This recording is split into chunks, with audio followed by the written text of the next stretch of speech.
All right, I needed to mute my own computer microphone. Good morning.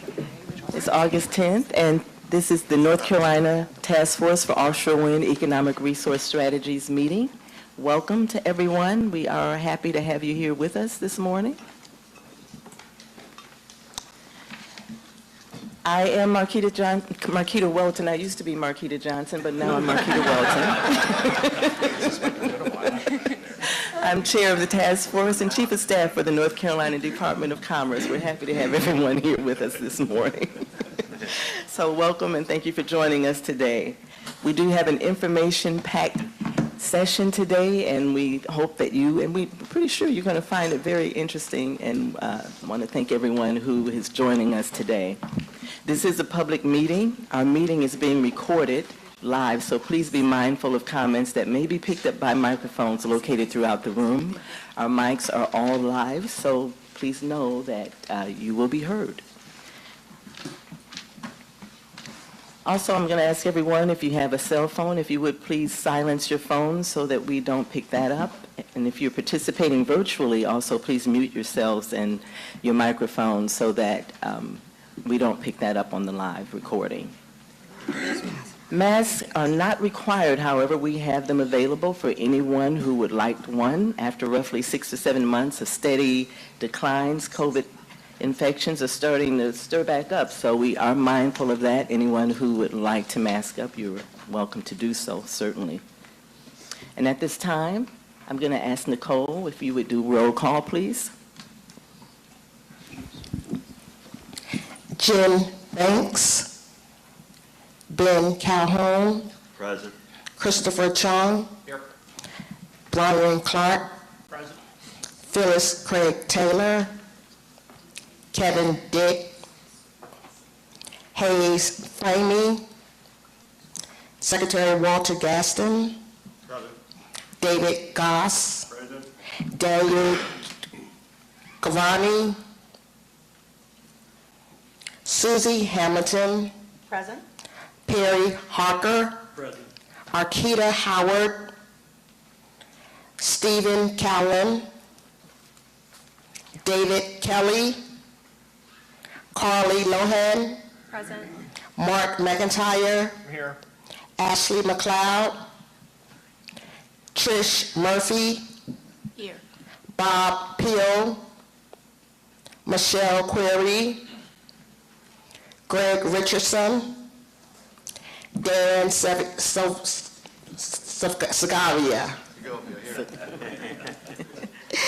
Jason Stemple.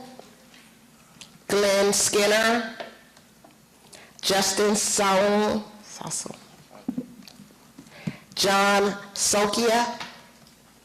Norris Tolson. Whit Tatel. Alvin Warwick. John White. Marquita Welton. Present. That concludes. All right, North Carolina open meeting law requires that an ethics statement be read at the start of every meeting.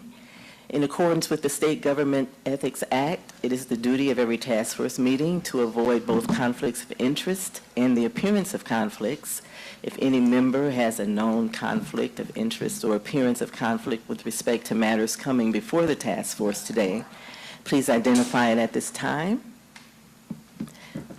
Also, please identify any conflict that arises with respect to any matter discussed during the meeting so that it can be evaluated to ensure that any inappropriate participation is avoided. At this time, I'm going to ask staff if you would please identify yourselves. And Nicole is bringing the microphone around.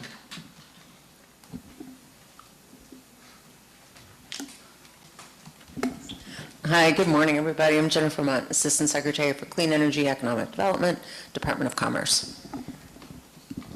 Good morning. Gina Renfro, Special Assistant, Clean Energy Communications and Stakeholder Engagement, Department of Commerce. Good morning. John Harden, Executive Director of the Office of Science, Technology, and Innovation in the North Carolina Department of Commerce. Good morning, everyone. I'm the Director of Policy and Strategic Planning for the Department of Commerce.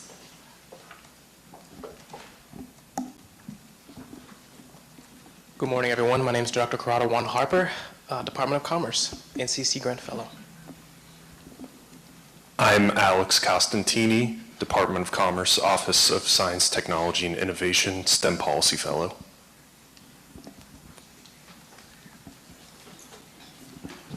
I'm Erica Williams, Department of Commerce.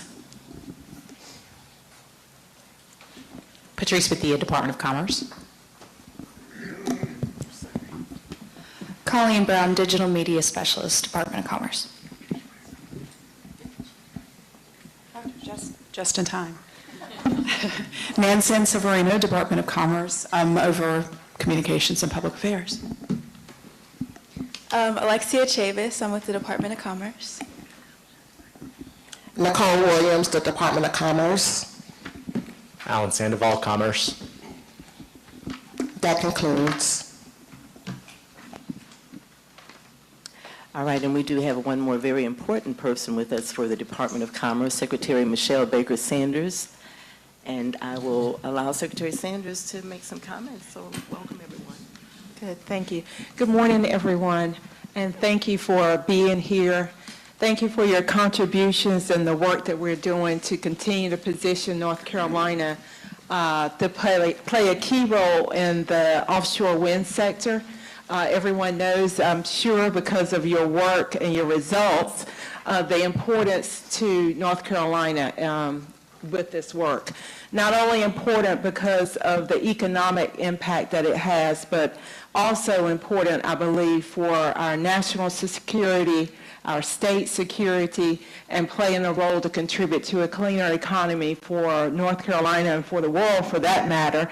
I was just listening this morning about the fires in Maui, unfortunately, and the loss of 36 lives at this point. So that's just another example and another reminder of the urgency that we should have around this work, as well as the other work streams that contribute to environmental security for the state and for our nation. So thank you very much, and look forward to the continued collaboration and partnership. Thank you, Chair Welton, for always having a strong agenda and a great time to go along with that strong agenda and to help us build relationships, get to know each other better, and understand each of our positions and perspectives on the work that we're doing. So thank you all very much. To my colleague, Secretary Gaskin, glad to see you here and join us on the agenda today as well. Thank you all. Thank you, Secretary Sanders. Always happy to have you with us. All right, if there are any guests, I know we have some special guests in the room. If there's anyone who has not been introduced, would you please introduce yourself at this time? Good morning. I'm Rodney Anderson, the chairman of the North Carolina Military Affairs Commission. Good morning. My name is Maynard Smith. I'm with U.S. Wind. I'm the Maryland Business Engagement Manager. Good morning, everyone. My name is Tony Müller. I'm from Maersk Training in Denmark.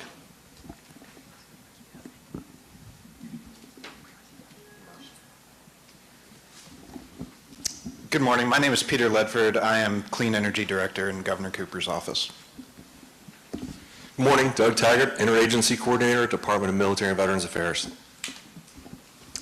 Good morning. I'm John Marin. I'm the Director of Investor Education and Protection Program with the Department of Secretary of State.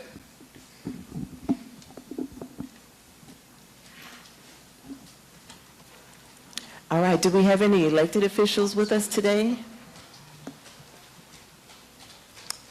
Seeing none, we'll move on. I do want to mention that yesterday we had a wonderful time visiting Reed Ross Classical School, and their greenhouse club students welcomed us and welcomed Secretary Sanders and several of us for a tour of their greenhouse and the work that they're doing on the landscape for their school grounds. We enjoyed watching the kids build wind turbines and talking to them about career opportunities in offshore wind. A big thank you to Principal Johnson and the students for welcoming us, and especially to Total Energy for supplying those wind turbines and lunch for the kids. So thank you so much, especially to Susan Monroe for facilitating that, and Susan is with us this morning. Thank you again, Susan.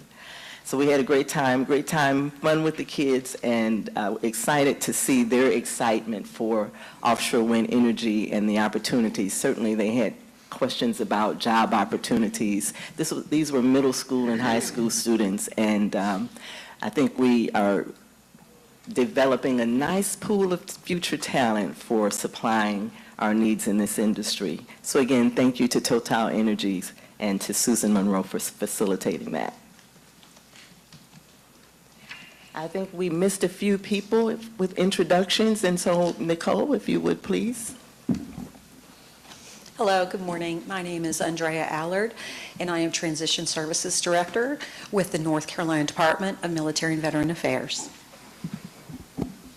Good morning. I'm Steve Sample with the Department of Defense Siting Clearinghouse. I'm Dave Belote, and 13 years ago I sat in his seat as the first executive director of the DoD Siting Clearinghouse. I'm now managing partner of my own consulting firm representing a number of wind industry members when they need to deal with the Pentagon, and I'm also a board member on the Southeastern Wind Coalition.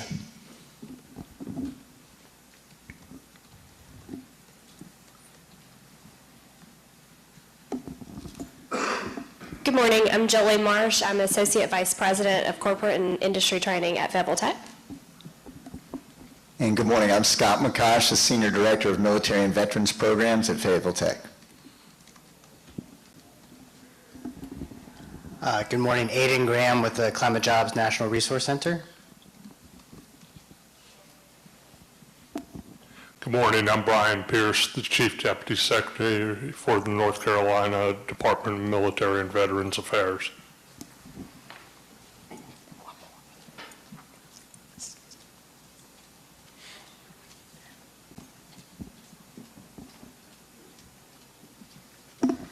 Good morning. I'm Mark Sorrells. I'm the President of Fayetteville Technical Community College.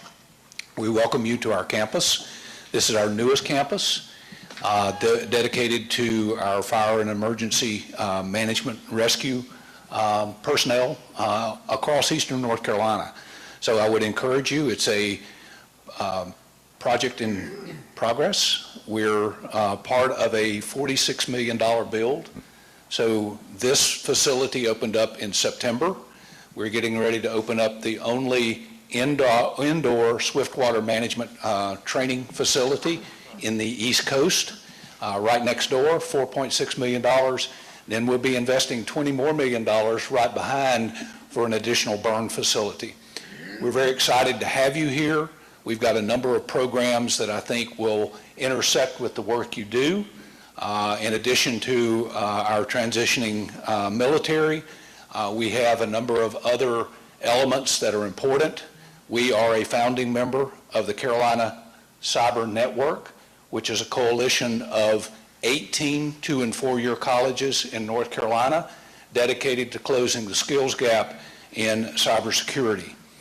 We also have a number of projects that we work with the military around data labeling to look at national security and issues of that nature. So we're glad you're here.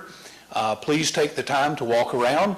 Our main campus is just about 10 miles in the center of the city. We are the third largest college in the North Carolina Community College system, and we are the largest continuing ed program in the entire state. So that is on behalf of Dr. Marsh, who runs that program for us. So we take very seriously our role of working with the military, but also responding to our economic development and workforce needs in the state of North Carolina. So thank you for what you do and the work that you're here to do to open up a new sector. One last point. We are in the process of partnering with Fayetteville State University on a Department of Energy grant to develop a sustainable energy hub here in the Sandhills region of eastern North Carolina. So we're very excited about that and look forward to the intersection that we can have with this task force, the Department of Commerce, and the state of North Carolina. Thank you. Dr. Sorrells, thank you. President Sorrells, thank you so much for hosting us and for the tour yesterday. Wonderful facility for anyone who didn't get an opportunity to join us. Secretary Sanders had an opportunity to drive the big fire truck and a mock-up. No one was injured. Everyone was rescued. We did take out one curb, but nevertheless, it was a great opportunity. So thank you, Dr. Soros, President Soros. It was really a very nice facility, and we're excited about the opportunities and the partnerships to come with Fayetteville Technical Community College and Fayetteville State University. We thank you both also for hosting us for a reception last night and for breakfast this morning as well as lunch. So thank you so much for that. Okay. All right, are there any guests that have not been introduced? Anyone in the room who has not been introduced? Hi, I'm Deborah Cunningham, and I'm in the process of opening a new company called Latimer Renewable Energy. And so I'm very interested in the agenda that's going on for the renewable energy. I am an alumni of FSU, and I actually have graduated from Fayetteville Tech as well. All right, wonderful. Welcome to everyone, and I hope we have a lot of listeners on our virtual stream this morning as well, so welcome to those as well. Our agenda today includes discussions on the military's influence on offshore wind. We'll hear about deconfliction of the areas considered for wind energy development, as well as transitioning military from active duty into opportunities in the offshore wind sector. We'll also hear from Mayor's training on workforce development in the offshore wind industry. And for those who don't know, we, as a task force, provide an annual report to the governor and the legislature, so we will have a report on that as well later today. I would say please mute your microphones, but I know that they're all live and we don't have that capability today, so please be mindful that all mics are live. So we're going to move on with our agenda today. I already talked about visiting the school, Ross Reed Classical School. Again, kids who are really excited about these opportunities. So I'm going to go ahead and move on to our Commerce Clean Energy Report and Update. We're going to welcome Assistant Secretary of Commerce, Jennifer Munt.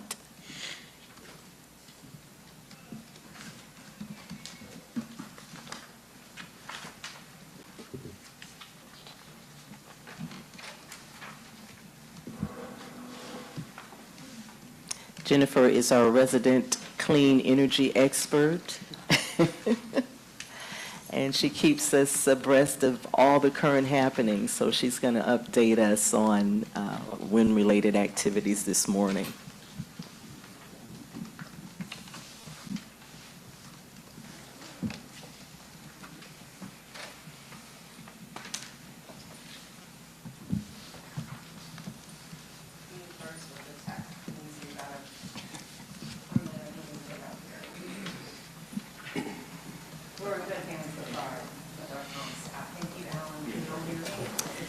Okay, probably need to speak up a little bit to pick up on the recording. How about now? There it is. We hear you Okay, fine. thanks. Good morning, everybody. Again, I'm Jennifer Munt, Assistant Secretary for Clean Energy Economic Development, with your quarterly update on activities related to offshore wind. And so this is just a quick overview of what I'll cover, and just as a note, as this presentation gets posted up online, all of the underlined text is indicative of a hot link, so if you want to see the source materials, you can click right through those to see them yourselves. So first I want to provide a quick update on the federal White House State Offshore Wind Implementation Partnership that was stood up by President Biden, 11 governors, and his departments of Interior and Energy last year. Its main role and goal is to help support the growth and development of a vibrant, efficient offshore wind supply chain, and to address national gaps that exist in the United States so that we can create a vibrant domestic supply chain. The first thing I just want to mention is that there's been a very active subgroup of this partnership that has been meeting almost twice monthly since last year to help create a path forward for engaging on supply chain. And where we are right now is we are on, I think, version 3 of a memorandum of understanding that is likely to be signed by all of the partner states and the partner federal agencies, where we are going to commit to partnering in sub-regional groups to address supply chain assets and gaps and really try to create an efficient role or an efficient path forward for developing our domestic supply chain. And so this has been a long time coming. It has been arguing over words. Those of you who have been in the legislative process, it's ands and ors and eithers and neithers and things like that that are being debated at this point, but we're really close and would expect hopefully to have something inked by the start of the next quarter. We're really excited about it. The other thing I want to note is the establishment of these sub-regional partner associations can recognize and allow for continuing existing partner associations. So as you all are aware, North Carolina is a member of the Smart Power Consortium with Maryland and Virginia. And so if we choose to, we can use that existing partnership and incorporate that and use that to continue fostering this work. I also want to note that the national gaps that this effort is trying to address include the fabrication and putting more Jones Act compliant vessels on the water, also expanding and creating more port infrastructure to support the offshore wind industry, and also supporting the production of more U.S. steel production to support the growth or to support offshore wind component manufacturing. We're going to provide a couple of updates from BOEM. The first is, I'm sure most folks here are very much aware that last Monday, BOEM announced the final wind energy areas for the Central Atlantic Call area.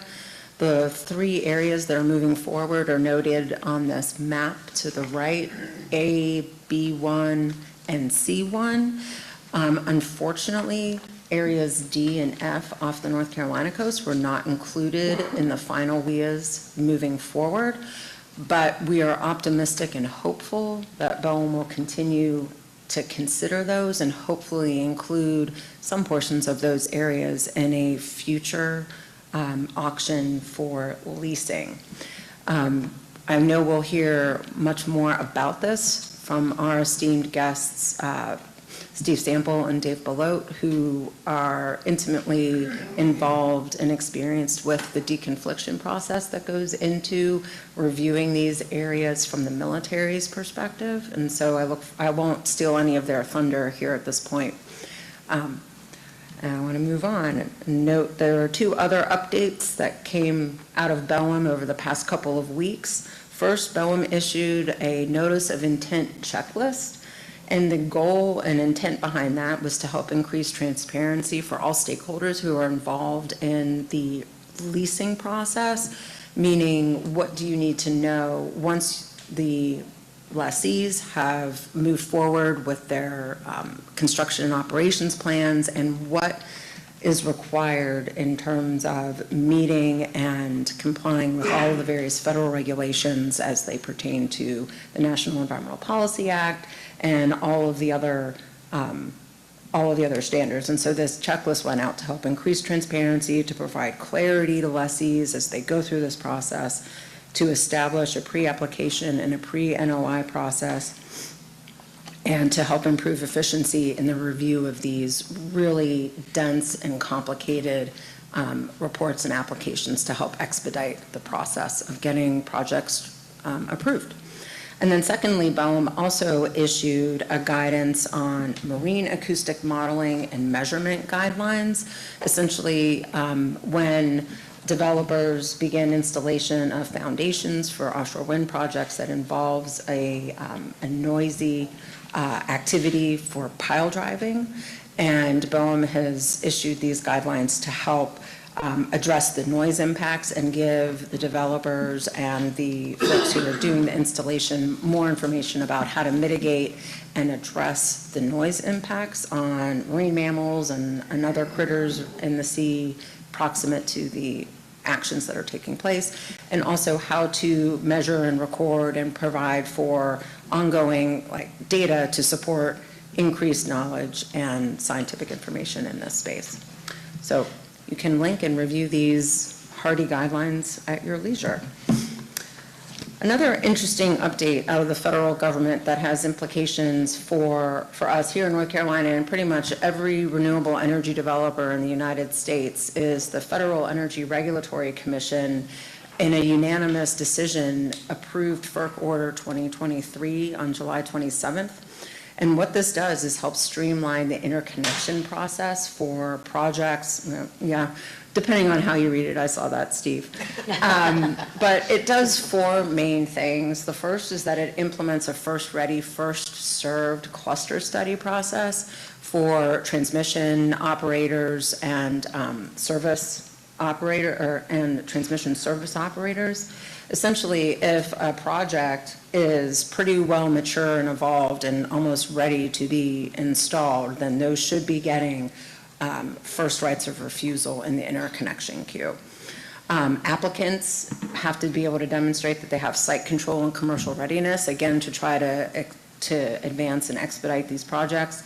This is intended to help speed interconnection queue processing and will help provide for and incorporate more technological advances into the process by involving AI and other very smart processes to help organizations like PJM and other ISOs and RTOs as they evaluate projects.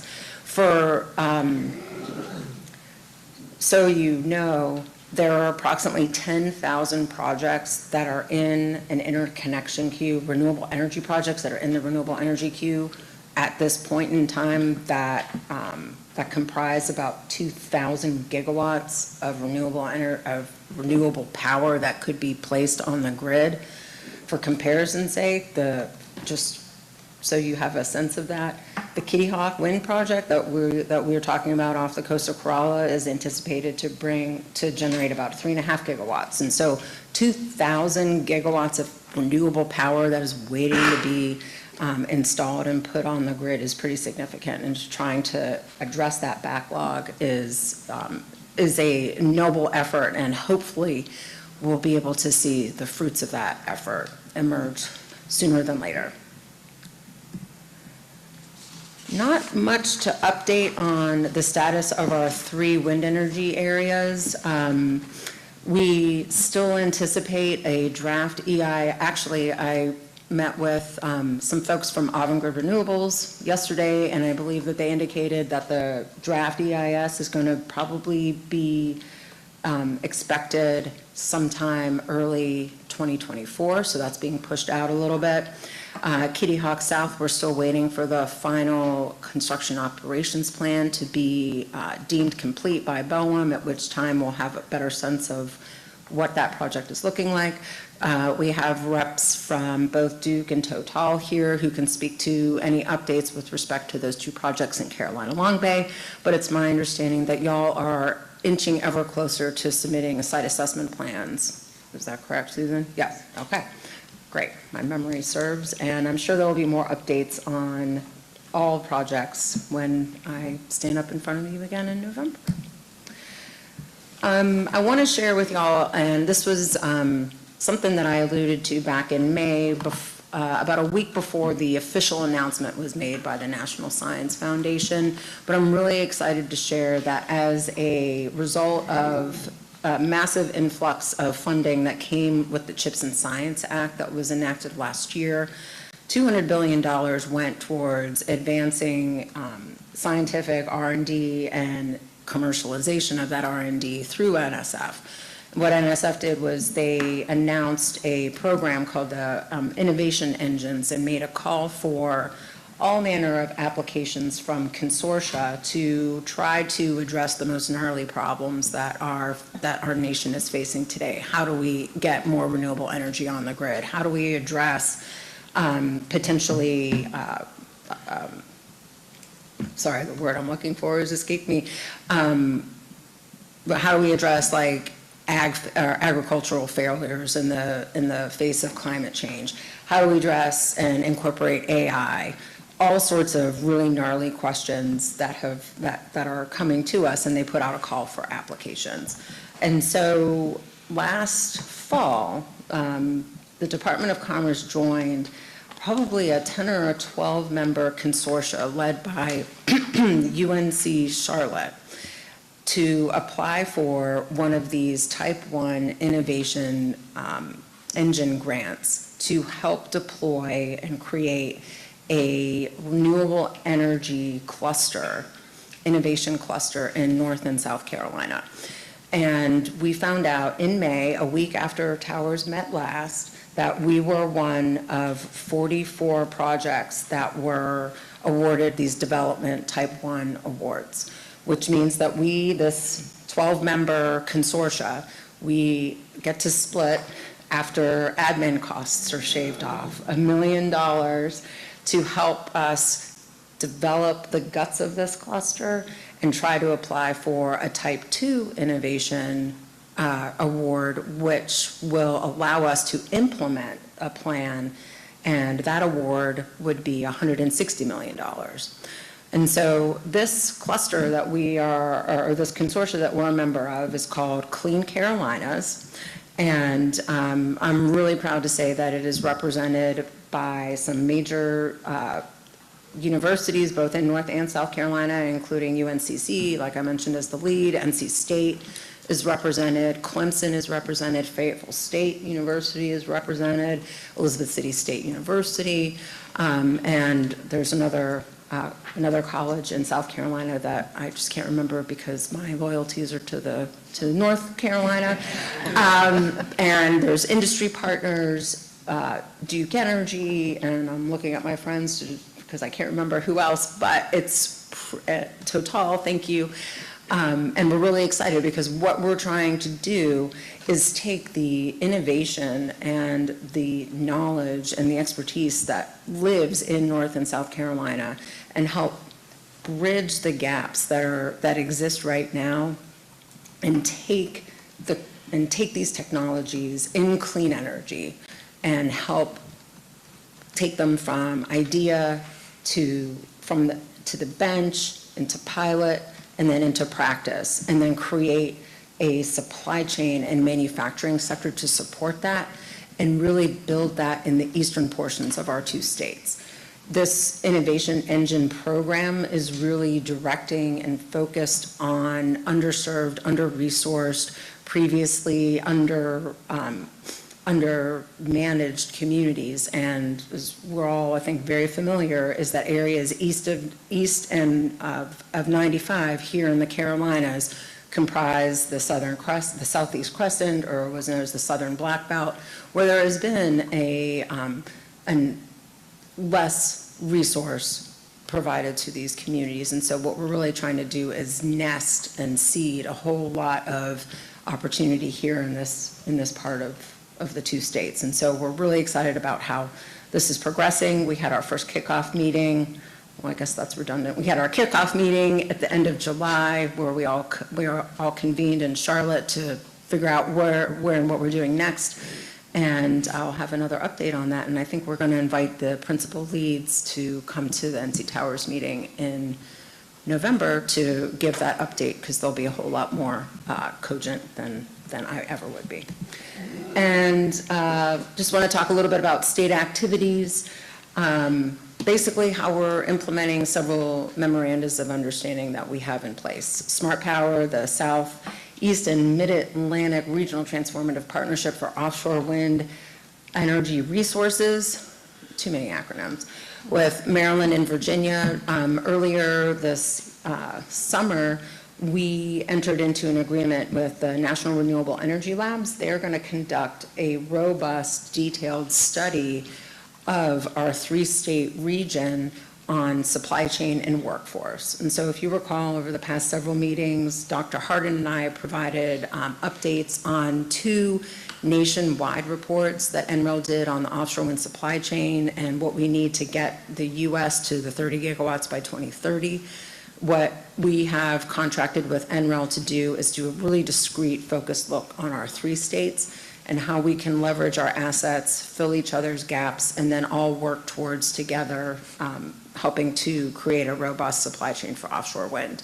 And so looking forward to that, and we should have some deliverables by about this time next year in draft form. Implementing our MOU with the UK, I'm really excited to share that several of us on NCTOWERS, as well as reps from academia and industry, were able to travel in a delegation of about 17 or 18 folks from North Carolina over to Western UK, visiting Liverpool, Manchester, and North Wales to learn from them how they are implementing and executing on their renewable energy goals and mission.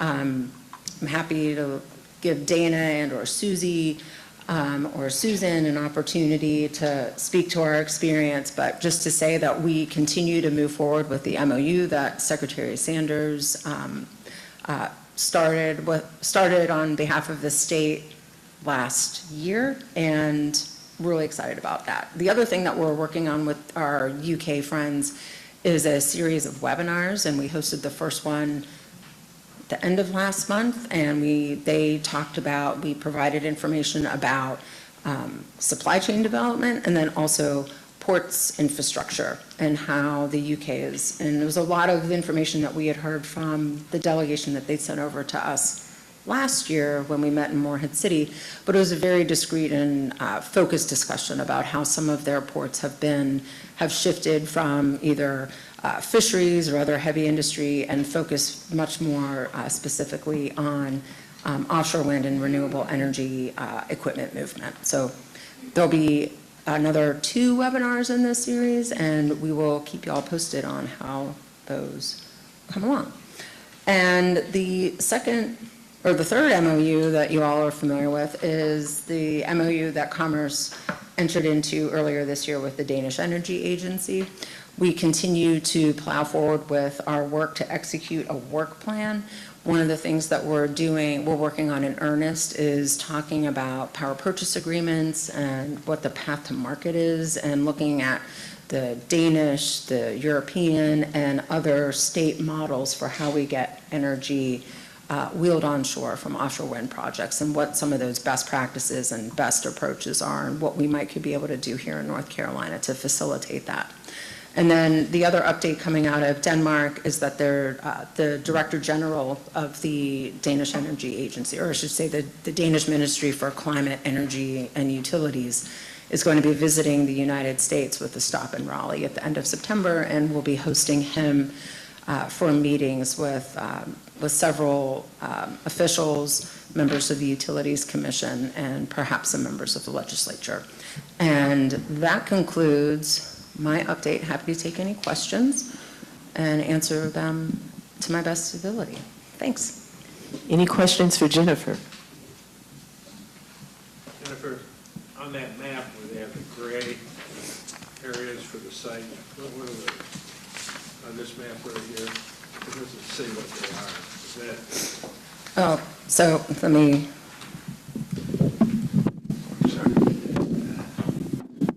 So you're referring to the gray polygons? Yeah, it does. Those are the wind energy areas that have already been approved. Yeah, so the triangle that's on the inside of D, that's the Kitty Hawk wind energy area. Any other questions for Jennifer? Do we have any of our virtual attendees with questions? I'll just offer a comment. I'll Dana. offer a comment that is this on? Maybe. Yes.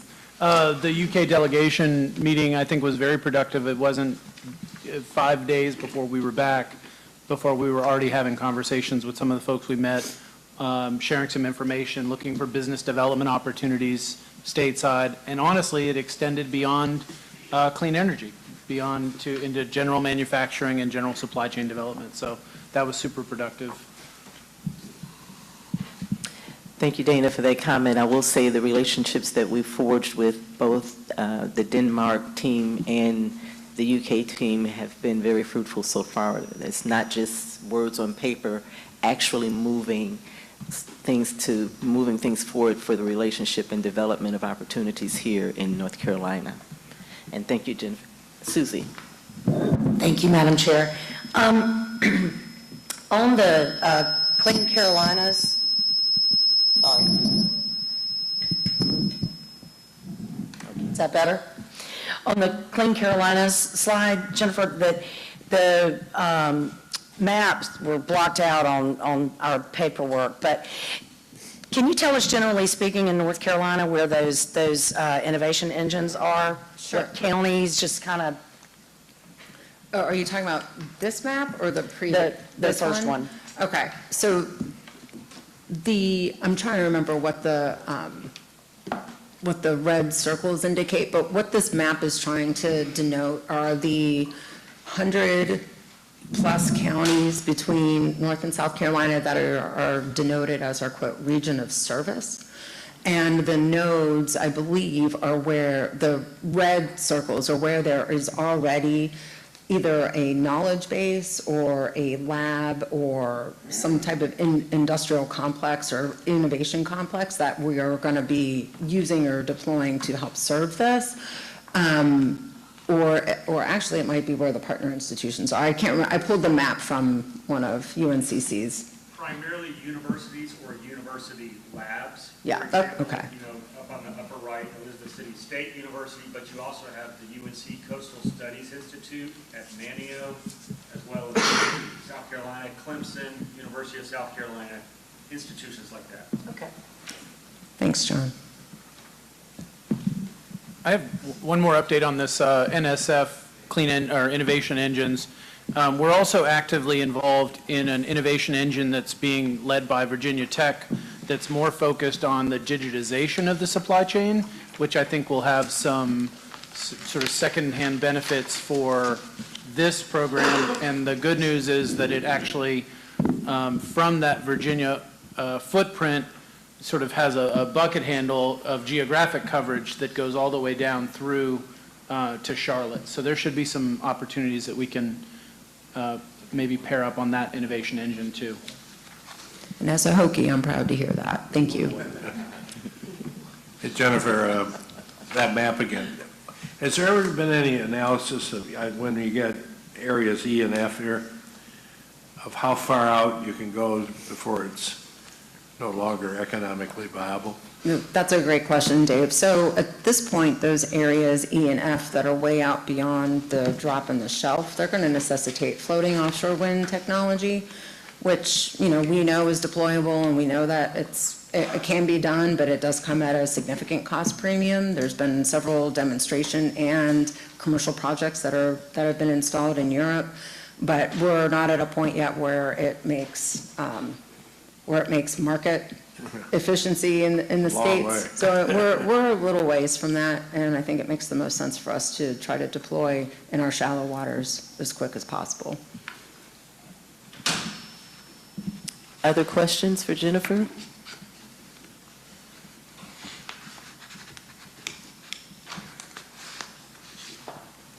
All right, thank you, Jennifer. We're going to move on to our workforce development in the offshore wind industry sector with Tony Moeller. And we're really excited to have Tony with us today. Tony is the head of operations, the managing director, Global Wind for Maersk Training. And for those of you who aren't familiar with Maersk, it's a Danish shipping and logistics company. Its business activities include shipping, port operations, supply chain management, and warehousing. The company is based in Copenhagen, Denmark. And actually, Dana, you used to work with Maersk, didn't you? A couple of us did. All right, okay. They have subsidiaries and offices across 130 countries and over 100,000 employees worldwide. Some of you may remember it if you may recognize it if you remember the movie that Tom Hanks starred in, Captain Phillips, the ship that was hijacked by the Somalian pirates. But anyway, that's not what we want to think of when we think about Maersk. We are very pleased to have Tony with us today, and Alan is getting him set up to get started with this presentation. Welcome, Tony. Thank you so much. And ladies and gentlemen, thank you for giving me the opportunity to come with my view on workforce development, and thank you to Makita and Nicole for arranging and all of you to participate. Yes, Tom Hanks couldn't be here today, so you're left with me, and it is about workforce development. And yes, we're coming out of the Maersk family. It is let's say a big company, and Maersk Training is a very, very small part of that. I'll come back to that one. So I would like to go through that. Let's say what's opportunities. I know all of you sit with let's say opportunities, you know they're there, but I like to take it into the workforce development. And then I will also give you the insight of how Maersk Training actively work with the workforce development in order to have a safe workforce transition. So, but let's start with who we are. More or less, we already got into it's quite a big company. A.P. Møller - Mærsk is the huge shipping company, and we are a part of that. Myself, I'm coming also from the offshore construction from Maersk Supply Service, where I ended up as a captain, and then went ashore and saw the light and wanted to make the world safe and start training people. And I've been in the training business for 23 years. But okay.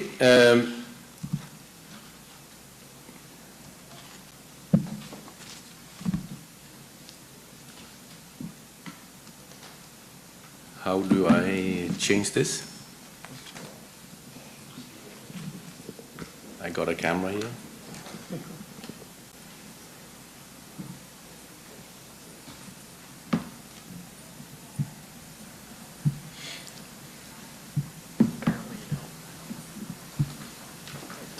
Oh, so with the mouse.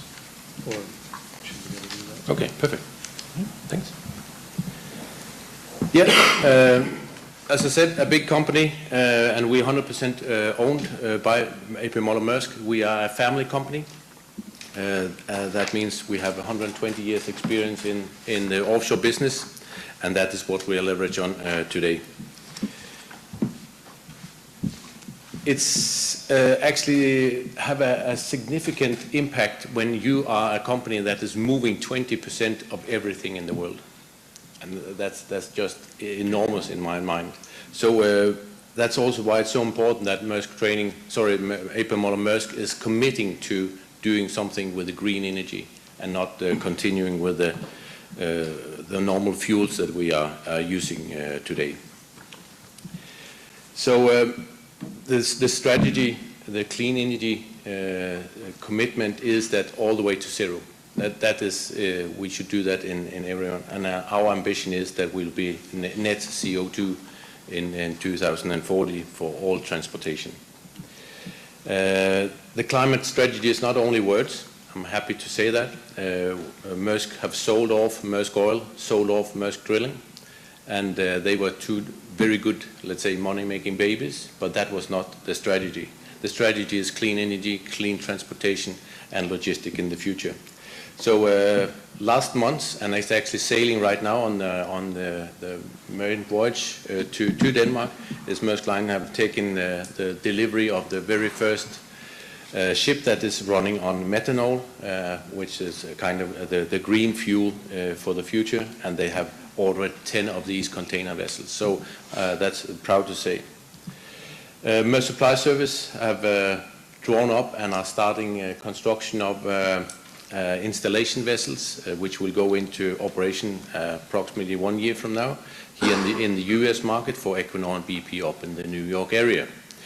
So that was, let's say, our bigger sisters, much bigger sisters, as some will say. We are a small company with approximately 500 people employed, and a much smaller revenue, but at least we still have, let's say, our strategy as well, and that is improving safety and operational performance. That means people, when they go offshore, they should come home safely again. You cannot send your husband or your wife away and then don't expect them to come home in one piece. So, of course, it should be safe to do the work. But we believe, and that is our DNA, we believe that safety can go hand in hand with performance. We actually have evidence that the safer vessel or safer oil rig is the better performance they make. And there's make a PhD study on that one. And that's quite, so safety is not a cost. It is actually a part of efficient leadership. And that is, in my opinion, very interesting that money and safety goes hands in hand. But back to us, why are we here? Unfortunately, we come out of an incident that happened many years ago. So in '77, the Maersk Explorer had hit a shallow gas in the North Sea, and that shallow gas ignited, and as you can see these pictures, it was an accident, but fortunately enough, no one was, let's say, killed or anything. There was some scratches, some burns, but this was actually a wake-up call to our management, because after this incident, of course, there was an investigation. The investigation showed that all people on board this rig, a very modern rig, a very optimized rig, a very efficient rig, had very skilled people with the right certificates. And these people are not stupid people. They are not going to do this deliberately. Everyone understands and knows that. So why is this happening? It's happening due to a human error or a misinterpretation of some signals. Not because they wanted to do so, but unfortunately happened. So our management, they looked into this and said, okay, you need to find someone who actually can train not only for the certificate, but training for skills and competences, so they can also get a certificate to prove the skills and the competences. They were looking around in 1977, and they actually didn't find any drilling school at that time that had that, let's say, sufficient competences. So then Mr. Moller himself, he said, okay, go ahead and make a drilling school. So that was with the first coming up. The Maersk training was started in '87. And today we still have a piece of that oil rig outside our window as a monument, not to show that there was going on, but to remember us as instructor that we should teach people competence and skills so they can earn a certificate, not give them a certificate, because that is not a proof in itself. So that was a little bit about us. Our DNA is safety.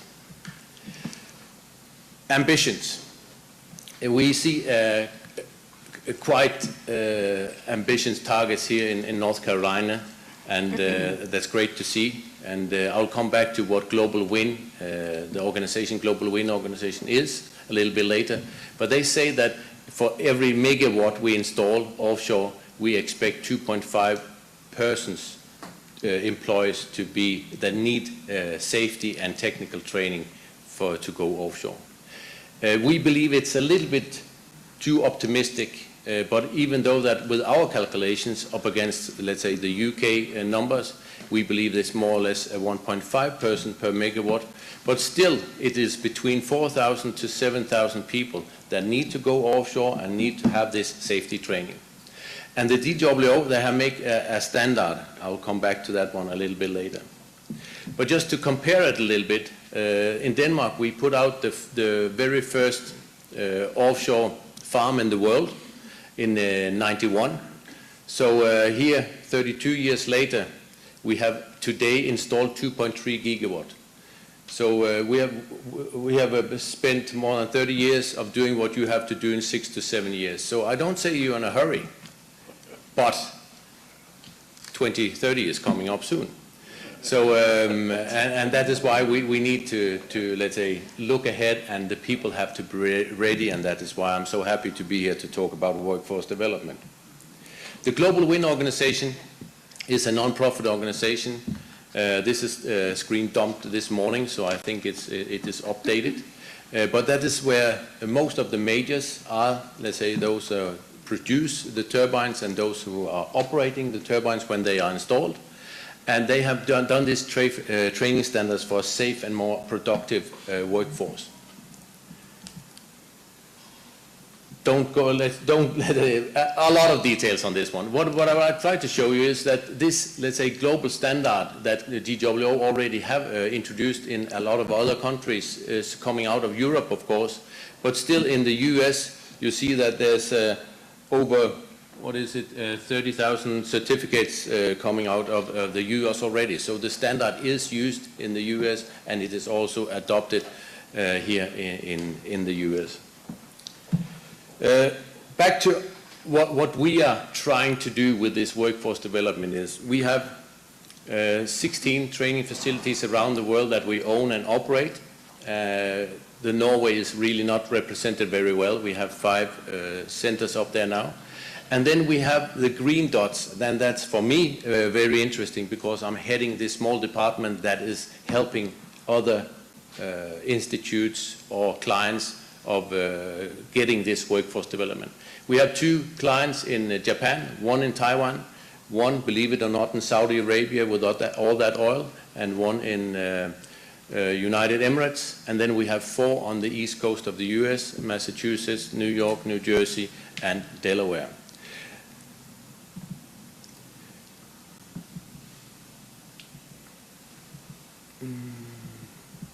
Sorry, it was jumping a bit here.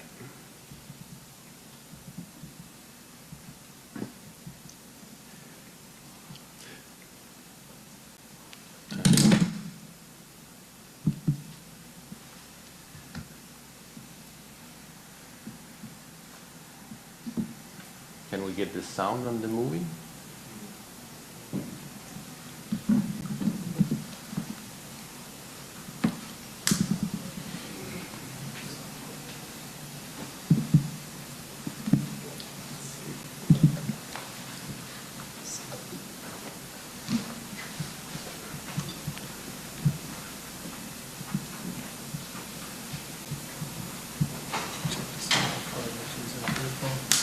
That's what I'm trying to get to.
Welcome to Massive Training.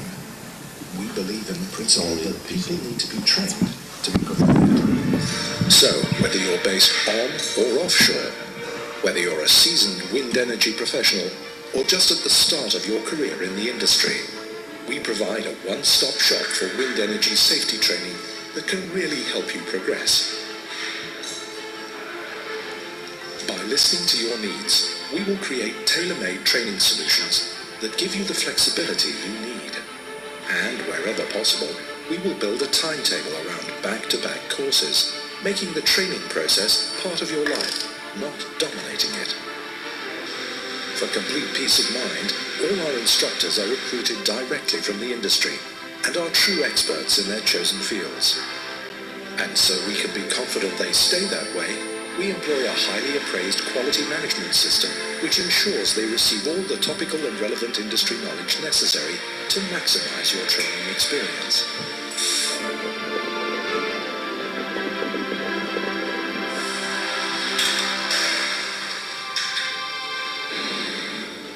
We're proud to have been the first company in the world to receive Global Wind Organization accreditation And we also hold numerous other accreditations, including PAPITO, STCW, and Renewable UK, all of which ensures that our safety training is second to none.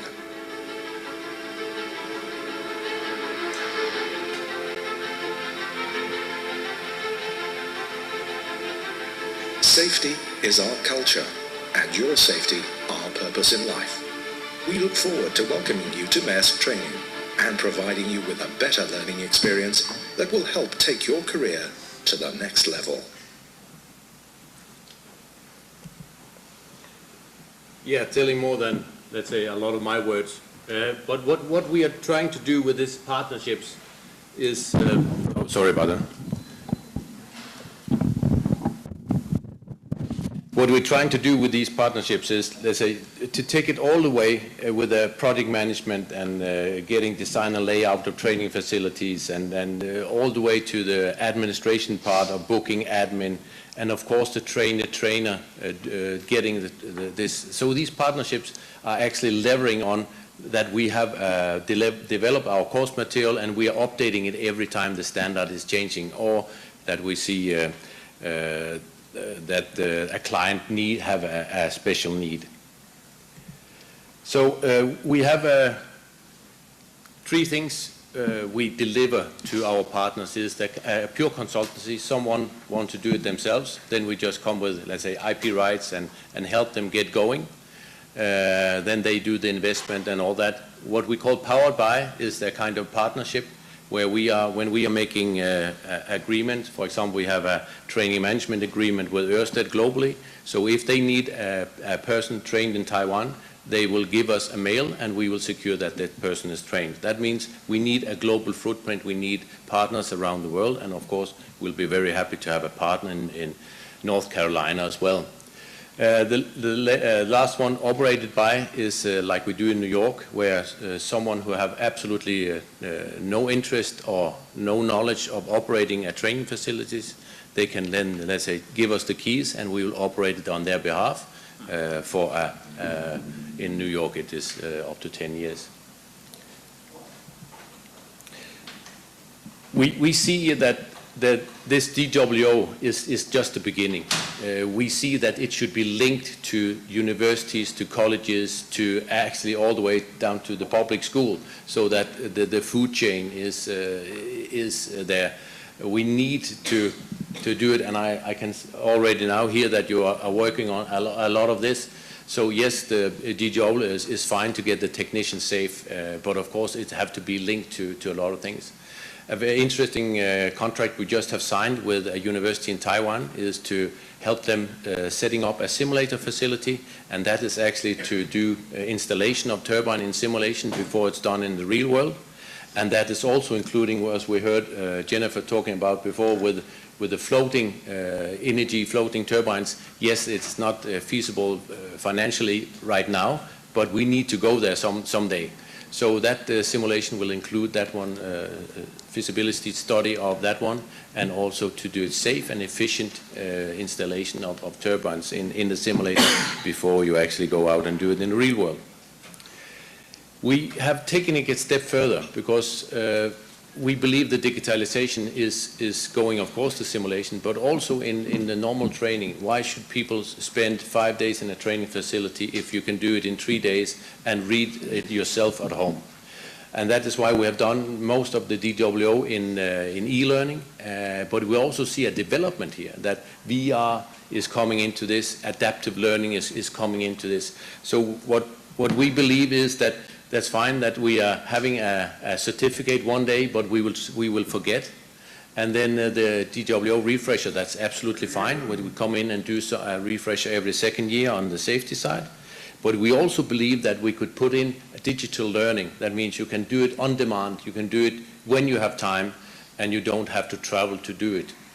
That means in total our resulting knowledge and readiness will be on a higher level. So we have actually hired 16 people, starting up a division that is running this digitalization and we will start with DWO BTT, and we are really looking forward to, let's say, transfer our e-learning material into a more modern way of doing it. Of course, e-learning will still be there, but virtual reality is also a delivery method we would like to do.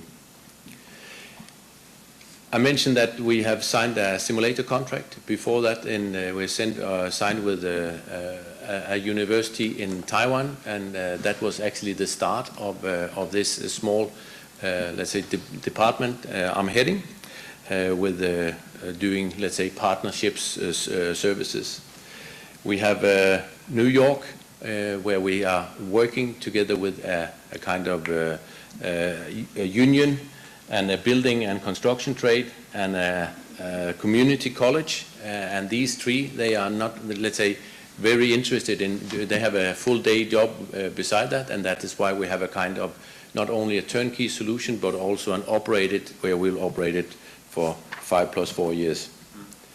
Namikma in the southern Japan, in Nagasaki, is a pure consultancy where we are helping them with designing and course material, trainer and everything, and then they want to operate it by themselves after that, and that's absolutely fine.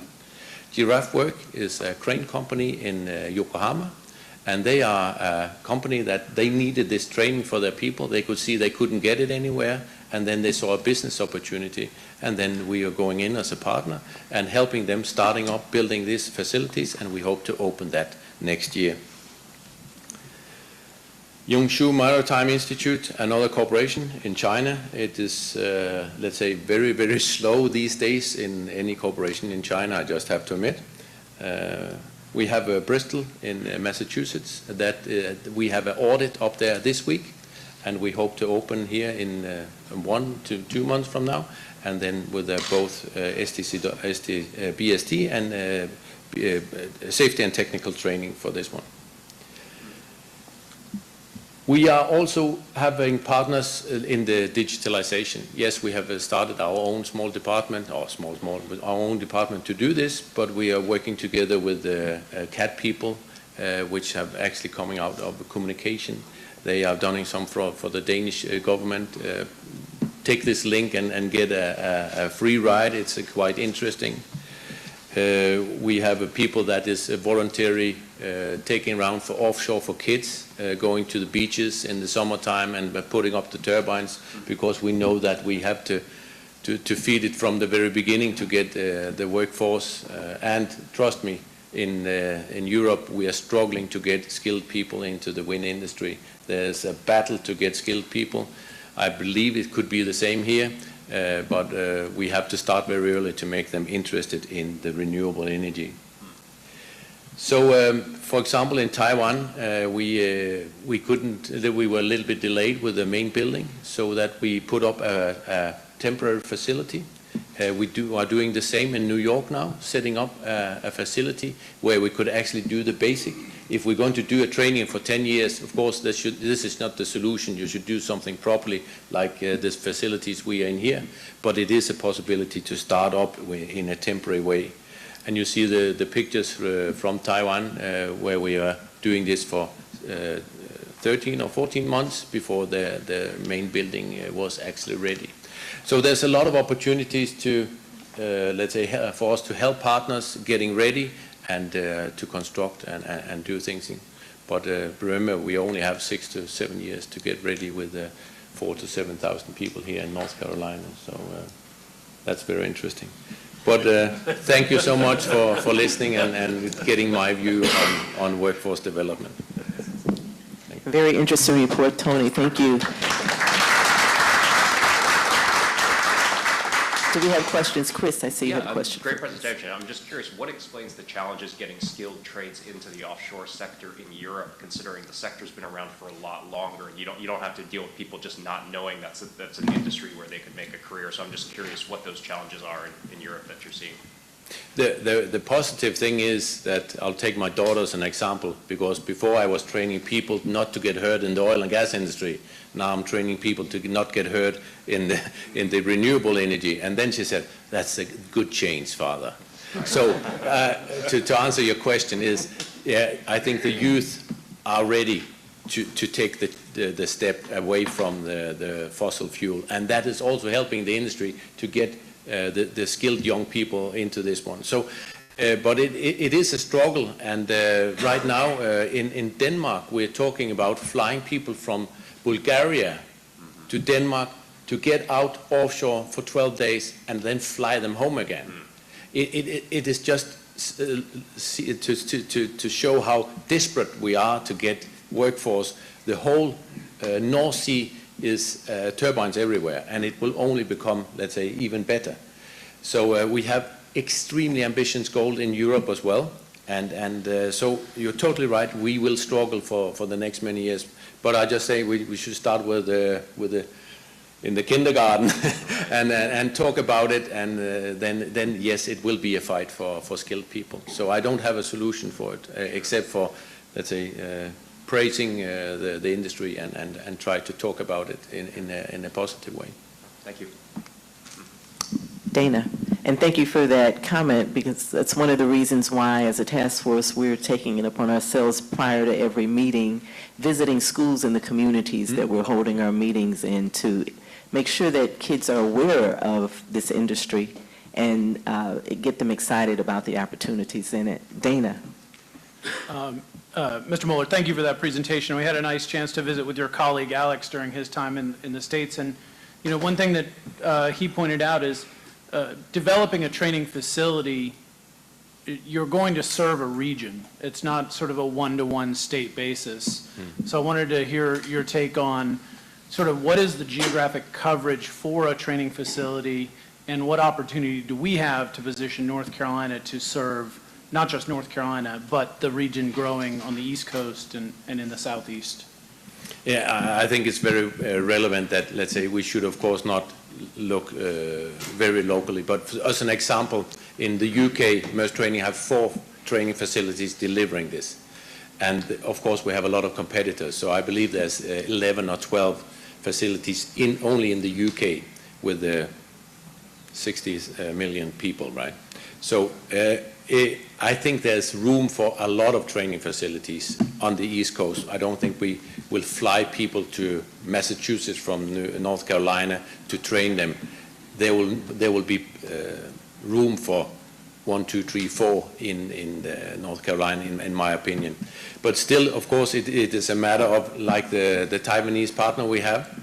They say, okay, we want to be the best, we want to be international, because they want to conquer the market for both Japan, South Korea, Vietnam, and Taiwan.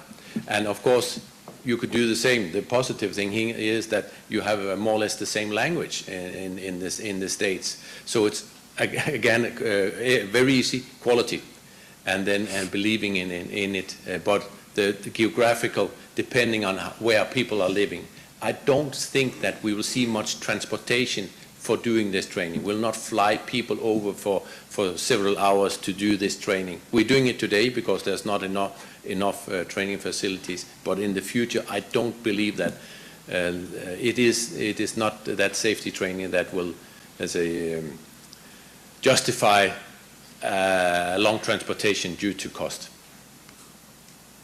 So let's say 3, 4, 5 training facilities here in North Carolina, that will probably be it. But in Europe, for example, we have too much, right? That a lot of training facilities are struggling with the utilization, because it's just any corner is the training facility. So that is also too much. That then you can't keep the utilization up. And then I also believe that will make the quality less sufficient. Sorry for not putting mileage on the coverage. Well, no, that's a great. North Carolina is well positioned to be a great partner in this. Yeah. I know that Alex visited with North Carolina A&T. He also visited with Carteret Community College. Here at Fayetteville, great facilities, nice opportunities here, as well as other places across the state. So we're really excited about the potential for partnership with Maersk, and we hope that we see something come to fruition on that. So do we. Any other questions for Tony? And thank you for coming all this way to talk to us this morning. This was really good information, and we appreciate learning from you. Thank you so much.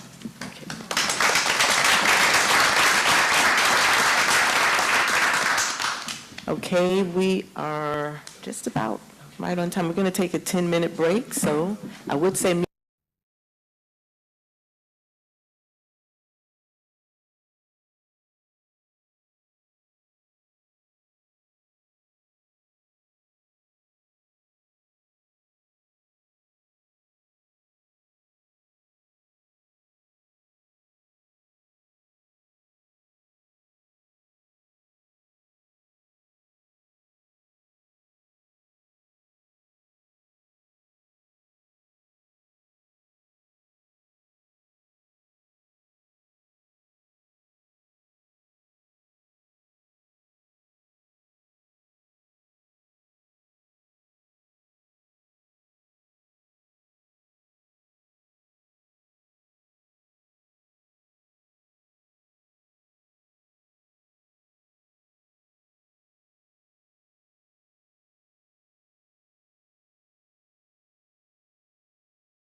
Our meeting. If you would please take your seats. We're moving on to how the military conducts offshore wind deconfliction perspective. Joining us are Dave Belote and Steve Sample. And I'm going to ask Dave and Steve, if you would please come forward. Dave is the managing partner and CEO of DARE Strategies, helping clients successfully navigate issues at the nexus of renewable energy and national defense. Before founding DARE, Dave advocated for federal and state-level energy and defense policy as a senior vice president of Cassidy and Associates, and earlier served as vice president for the federal business of Apex Clean Energy. Dave served as the first executive director of the Department of Defense Siting Clearinghouse, now the Military Aviation and Installation Assurance Siting Clearinghouse at the Pentagon. It's a one-stop shop for industry to work with federal, state, and local government agencies to ensure that utility-scale renewable energy and transmission projects are compatible with military operations and installations. Among his many accomplishments and accolades, Dave served as an Air Force colonel and F-16 pilot who earned 2 Bronze Stars during Operation Iraqi Freedom, and he served as a commander of Nellis Air Force Base. I'm very familiar with Nellis, being a 10-year resident of Las Vegas. All right, and by many measures, it's the largest fighter base in the country. Another interesting tidbit, Dave is a 5-time Jeopardy champion. How about that? Okay, also joining us, Steve Sample is Executive Director of Military Aviation and Installation Assurance Signing Clearinghouse Office. He's also the Assistant Secretary of Defense. I'm sorry, Office of the, I'm tongue-tied at the moment, Office of the Assistant Secretary of Defense. Energy installations and environment. So you guys have a lot in common, having shared some of the same workspace. So I'm going to turn it over to Dave and Steve. Thank you very much. And I know you got through that long name a couple of times. Congress stuck us with that name, right? So when we were established, they eventually changed it to that long version. So a lot of times you say it once and it's clearinghouse from here on out. So the idea for today was to talk about how the military looks at energy compatibility. As you've probably seen, there's been a lot of articles in the paper. These happen in waves whenever these call areas come out around the country, where we see articles that say DOD blocked this and DOD stopped that. And I just want to say I don't think those are entirely fair. That suggests a finality to where we are with these things. Right? This is the first tranche that BOEM's going out with for their call areas. They overlay DOD's concerns and shipping and fishing and environmental and habitat and viewshed and all these things together to determine sort of the path of least resistance to get out the door with some good energy projects now. And we know that this is just the start. Out of DOD in the Central Atlantic alone, we are conducting millions of dollars of studies right now to get a better understanding of the impacts that we're dealing with in the Central Atlantic and what we can do about them.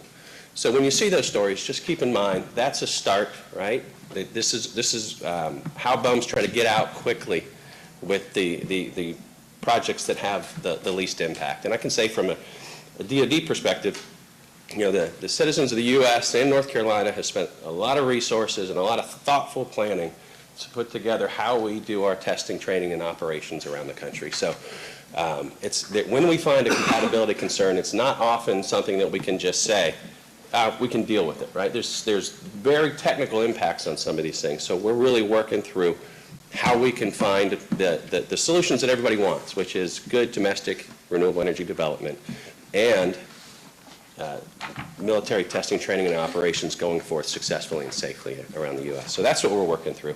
Anytime we're talking about this process, I feel like there's somebody missing here. This is BOEM's process. DOD does not, nobody applies to DOD for a permit, right?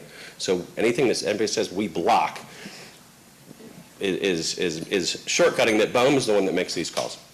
So I'll talk a little bit about how they've been really good partners with us.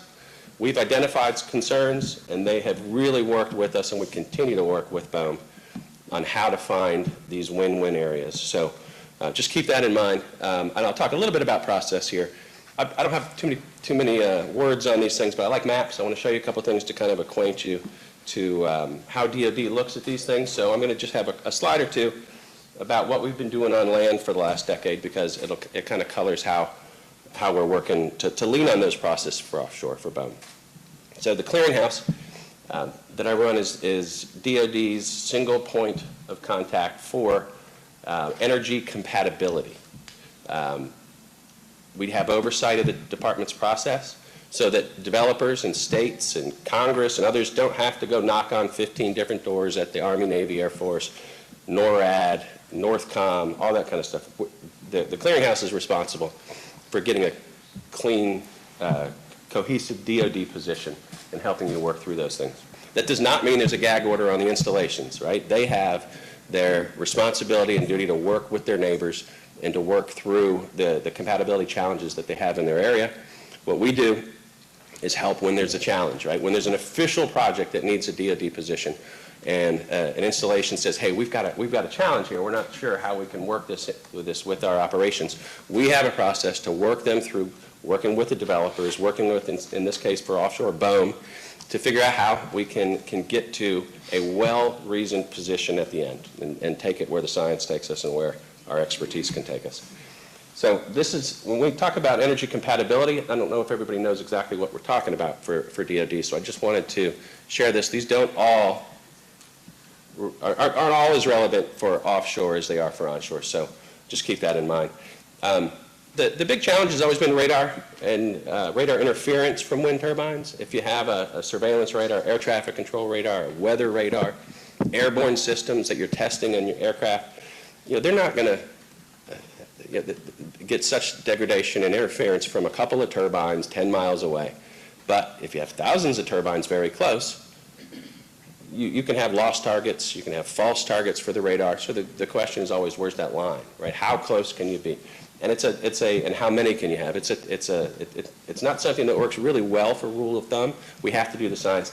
We have tools to assess what the impacts are to radar, and it's a weird mix of number of turbines, size of turbines, density, how close are they packed to each other, and how far are they from the radar. So all of those things together can affect the level of interference on the radar. Low-level flight obstruction is not anything new, right? We've been dealing with flight obstructions for buildings and cell towers and everything else for forever.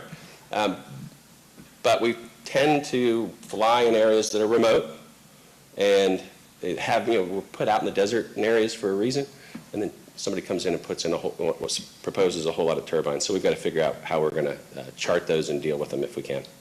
Same for offshore for vessel obstruction, so for surface and subsurface vessels. Lighting is less of an issue than it used to be. So at first we were worried that they would be too bright, right? So if we have pilots that are flying with night vision goggles, would they flood the goggles and blind the pilot? The FAA requires night vision goggle compatible lighting on wind turbines. So now we're less concerned about that. Then there's been a lot of a push lately for the turbines to be dimmed at night. So the aircraft detection lighting system is a short-range radar that lights the turbines all up when an aircraft gets nearby. So we're working with FAA to ensure that those short-range radar are going to work with the way DoD flies. If we're flying fast and low, are they going to light up in time? And so far the indications have all been that they will. But that's a study we're doing with the FAA right now. Foreign investment and security is something that's very top of mind for offshore. What could be sensed or seen from the turbines or the systems that are used to maintain the cables and things for the turbines, and what foreign entities have control of that. ICBM impacts is a different issue about helicopter responses near an emergency in an ICBM. Not an issue for offshore, so I won't go into it here. And by the way, if anybody has any questions here, I've seen these slides, so I'm happy to divert to talk. Dave and I were saying we're being tied to the podium here is not our way. But I've got some slides, so I do want to show you just a couple things here. This is how the clearinghouse through the FAA does about 6,000 energy projects. That's wind, solar, transmission, and utility every year that we review through the FAA. This is wind. It's interesting. It's not a real recognizable trend in that. This is the proposal for wind through the FAA. So this is onshore since the clearinghouse came into effect through last year. If you can't see those numbers, they topped out around close to 800, and last year had 476 projects that we reviewed in the year. This is where they are across the country, so you can see the southeast. Until we go offshore or get taller turbines on land, wind has not been an issue in the southeast. I don't know if you can see those numbers, but Texas and Oklahoma and New York have really accounted for a giant portion of the turbines that we looked at across country. Department of Energy tells us that about 700, we've got wind developers here, so they can fact check this for me or not, but they tell us once turbines are reliably at about 750 feet on land, then the southeast comes into play, and that will happen.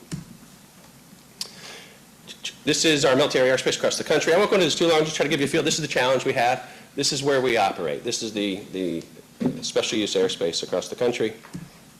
There's wind strength, darker green, stronger the wind, so you can see why offshore is desirable.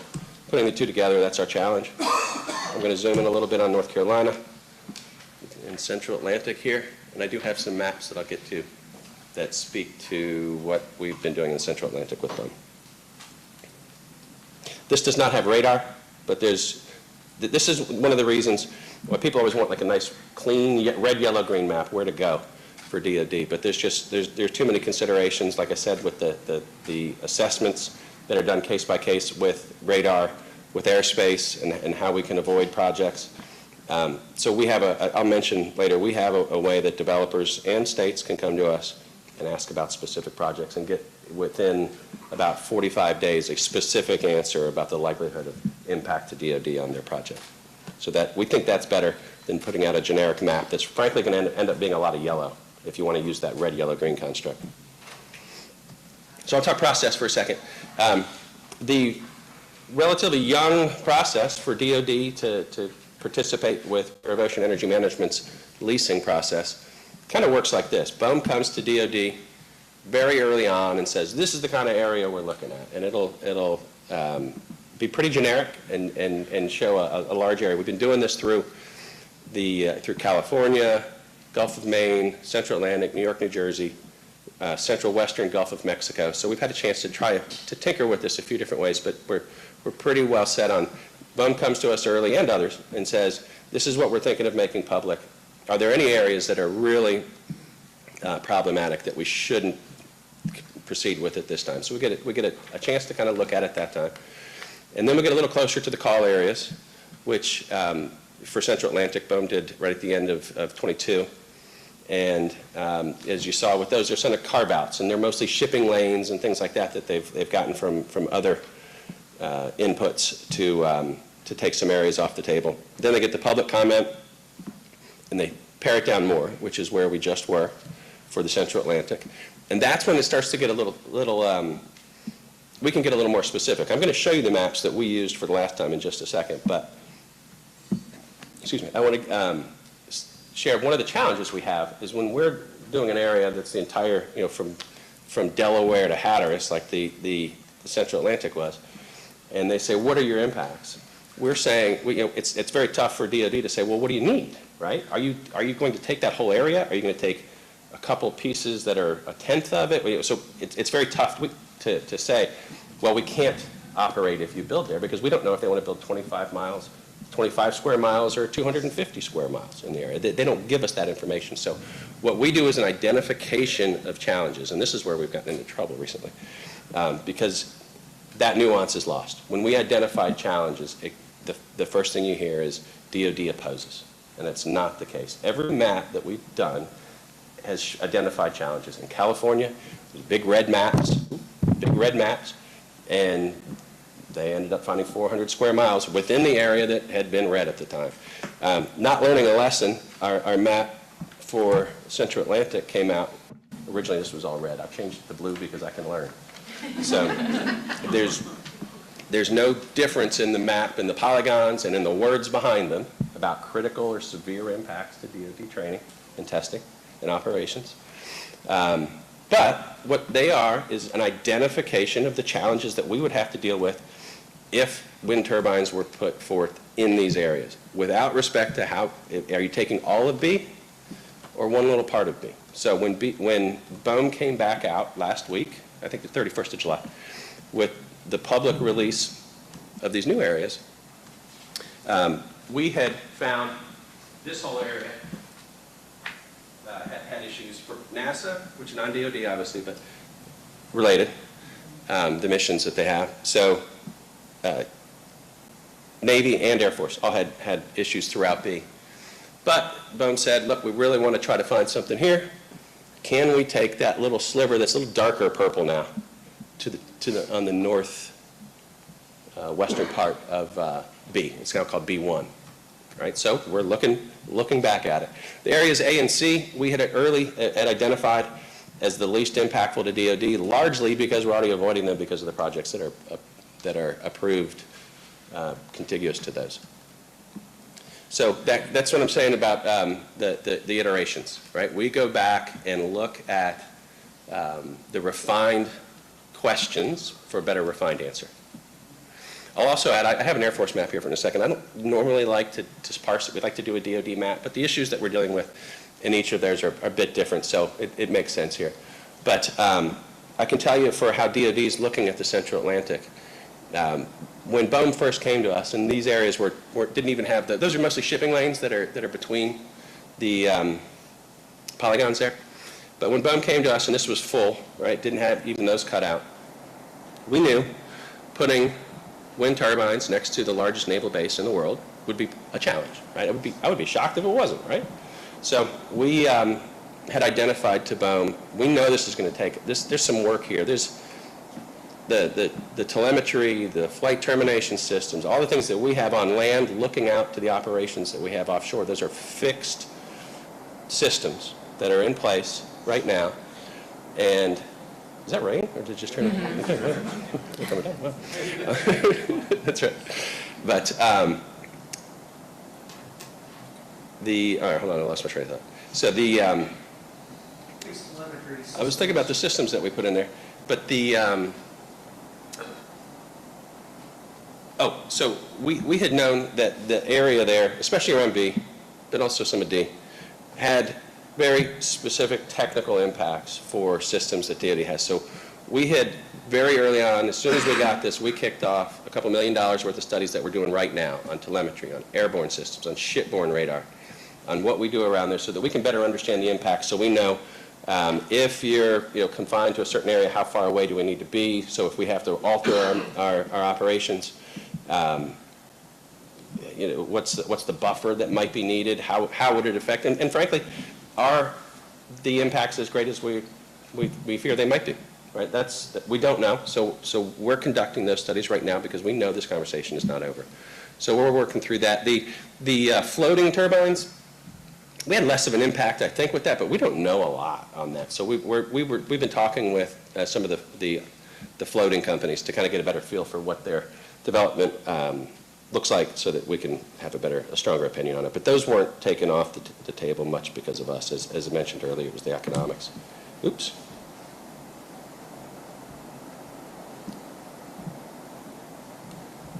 Steve, can I ask a question? Yes, sorry, right in front of you. My name is Carly Lohan. I'm with the Southeastern Wind Coalition. Can I ask a question about this Navy map before you move forward? I appreciate your explanation of the green and the pink areas, but can you maybe go into a little bit of detail about what priority 1, 2, and 3 mean? Because I like 2 phrases that you've used so far, and identification of challenges and compatibility challenges, I think are probably terms we should be using more than potential impacts or anticipated impacts. But can you just talk about priority 1, 2, and 3 and maybe what that means to the average NCTOWERS task force member? Sure. And I will say, if you click on BOEM's site, we have a few pages explaining exactly what they mean in much more technical naval terms than than I'm even equipped to use for this. But I think the shorthand here for priority on this is a priority 1 is one that is, we expect an incompatibility, and we don't have a solution right now, right? So if you were to put turbines in a priority 1 area, we have to move our operations. I think that's the shorthand for it, okay? And then as the impact diminishes and the potential solutions are available, that's when you start moving to the lighter priority 2 and 3. You know, so there's just some things right now, especially if we're talking, you know, carrier qualification and where the ships need to be for their training. If you're doing a large force exercise and this is where the carriers are going, they're not going to be going between turbines, right? So that would be a carve out. So we're saying that there's not a mitigation that where the two coexist at the moment. Maybe there is in the future, but as of right now, that's an obstruction, and you kind of have to choose. So, you know, those are the kind of areas that. Then once you come back, like they did here with B1, and they say, well, what if it was just this part of B? Can you still conduct your mission in the remaining part of B? And then we say, okay, if we do that, do we get the remaining part of B, or do you come back next year and say now B2, B3, B4? Right, so it's why it's an ongoing conversation. Does that answer your question? Yes, thank Okay. you. And like I said, the full technical answer is on the, we provided it to BOEM, and it's on the site with this map. When I hit enter now, I'm getting, instead of moving to a new slide, I'm getting, nothing's happening. Oh, there we go, now it worked. This was the Air Force map. Oh, I can see it here. Can I get some help? I'm looking at it here. Anyway, there's an Air Force map that shows the southern 2/3 of the B section is red, and then it quickly gets to yellow and green on the other stuff. Yeah, whenever I hit enter, that's what was coming up. I don't know why.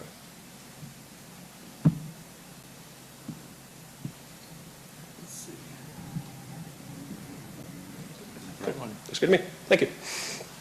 Okay, so this was the Air Force map. More of the Air Force operations are, they have a little more flexibility. They're less likely to be tied to fixed infrastructure.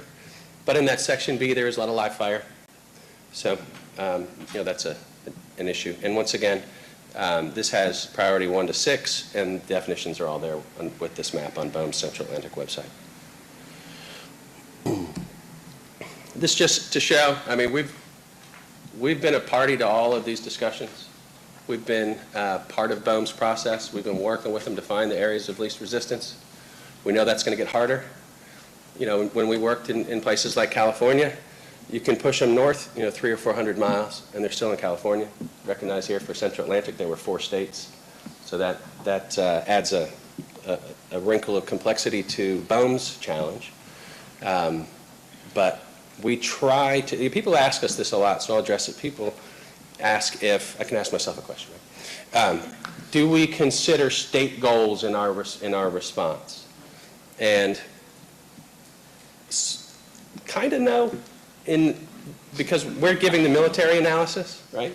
But the way that it is considered is we know that's a really high threshold, right? We don't say, hey, that's an area where we train, don't go there. That's just not the way. There's a very high threshold for these things. So they're considered in that way, and the fact that if we are going to ask BOEM to avoid an area, it gets signed off by for the Navy, the Chief of Naval Operations, so the top admiral of the Navy is signs off on these things. We go through my boss, the Assistant Secretary of Defense. So there's a very high threshold, so they are considered in that way, but it doesn't change the analysis. It changes sort of the threshold, if that makes sense. So, all right. I just wanted to end with this one, end for slides here. But we have an informal review process that developers take advantage of. But states can do the same. Cities can do the same. Anybody that's interested, if you want to come to DOD and say, if we were to develop in this area, would you have a concern? And we think this is one of the best ways to start a conversation because developers come to us early, right? They can come and say, just give us 4 corners on a map and say, I'm looking to develop here, would you care? And that's why they still have flexibility, right? If a developer comes to us and they've got an exact weird-shaped polygon with 75 dots on it and tells me how tall they're going to be, it's like, ooh, they've already bought the land, they've got probably bought the turbines. It's not going to be a lot of flexibility. So this process is our best way to get to people early so that we're not doing some kind of whack-a-mole on projects. We're working and we're dealing with flexible developers. We still have ability to advocate for our missions, and that's the best way that we find sort of the win-wins for these. So anyway, that's my run-through on DOD's process. I can take questions. I can hand off to Dave. I've taken probably half the time, so why don't I hand off to Dave? Will you put the map, Sure. call areas map? Am I live? This one or the one that from Central? Just said that one will work. Air Force or blue is fine since we don't have a red, yellow, green. I'm Dave Belote, and it's definitely a pleasure to be here. Just a handful of things about me so you know the different places I'm coming from.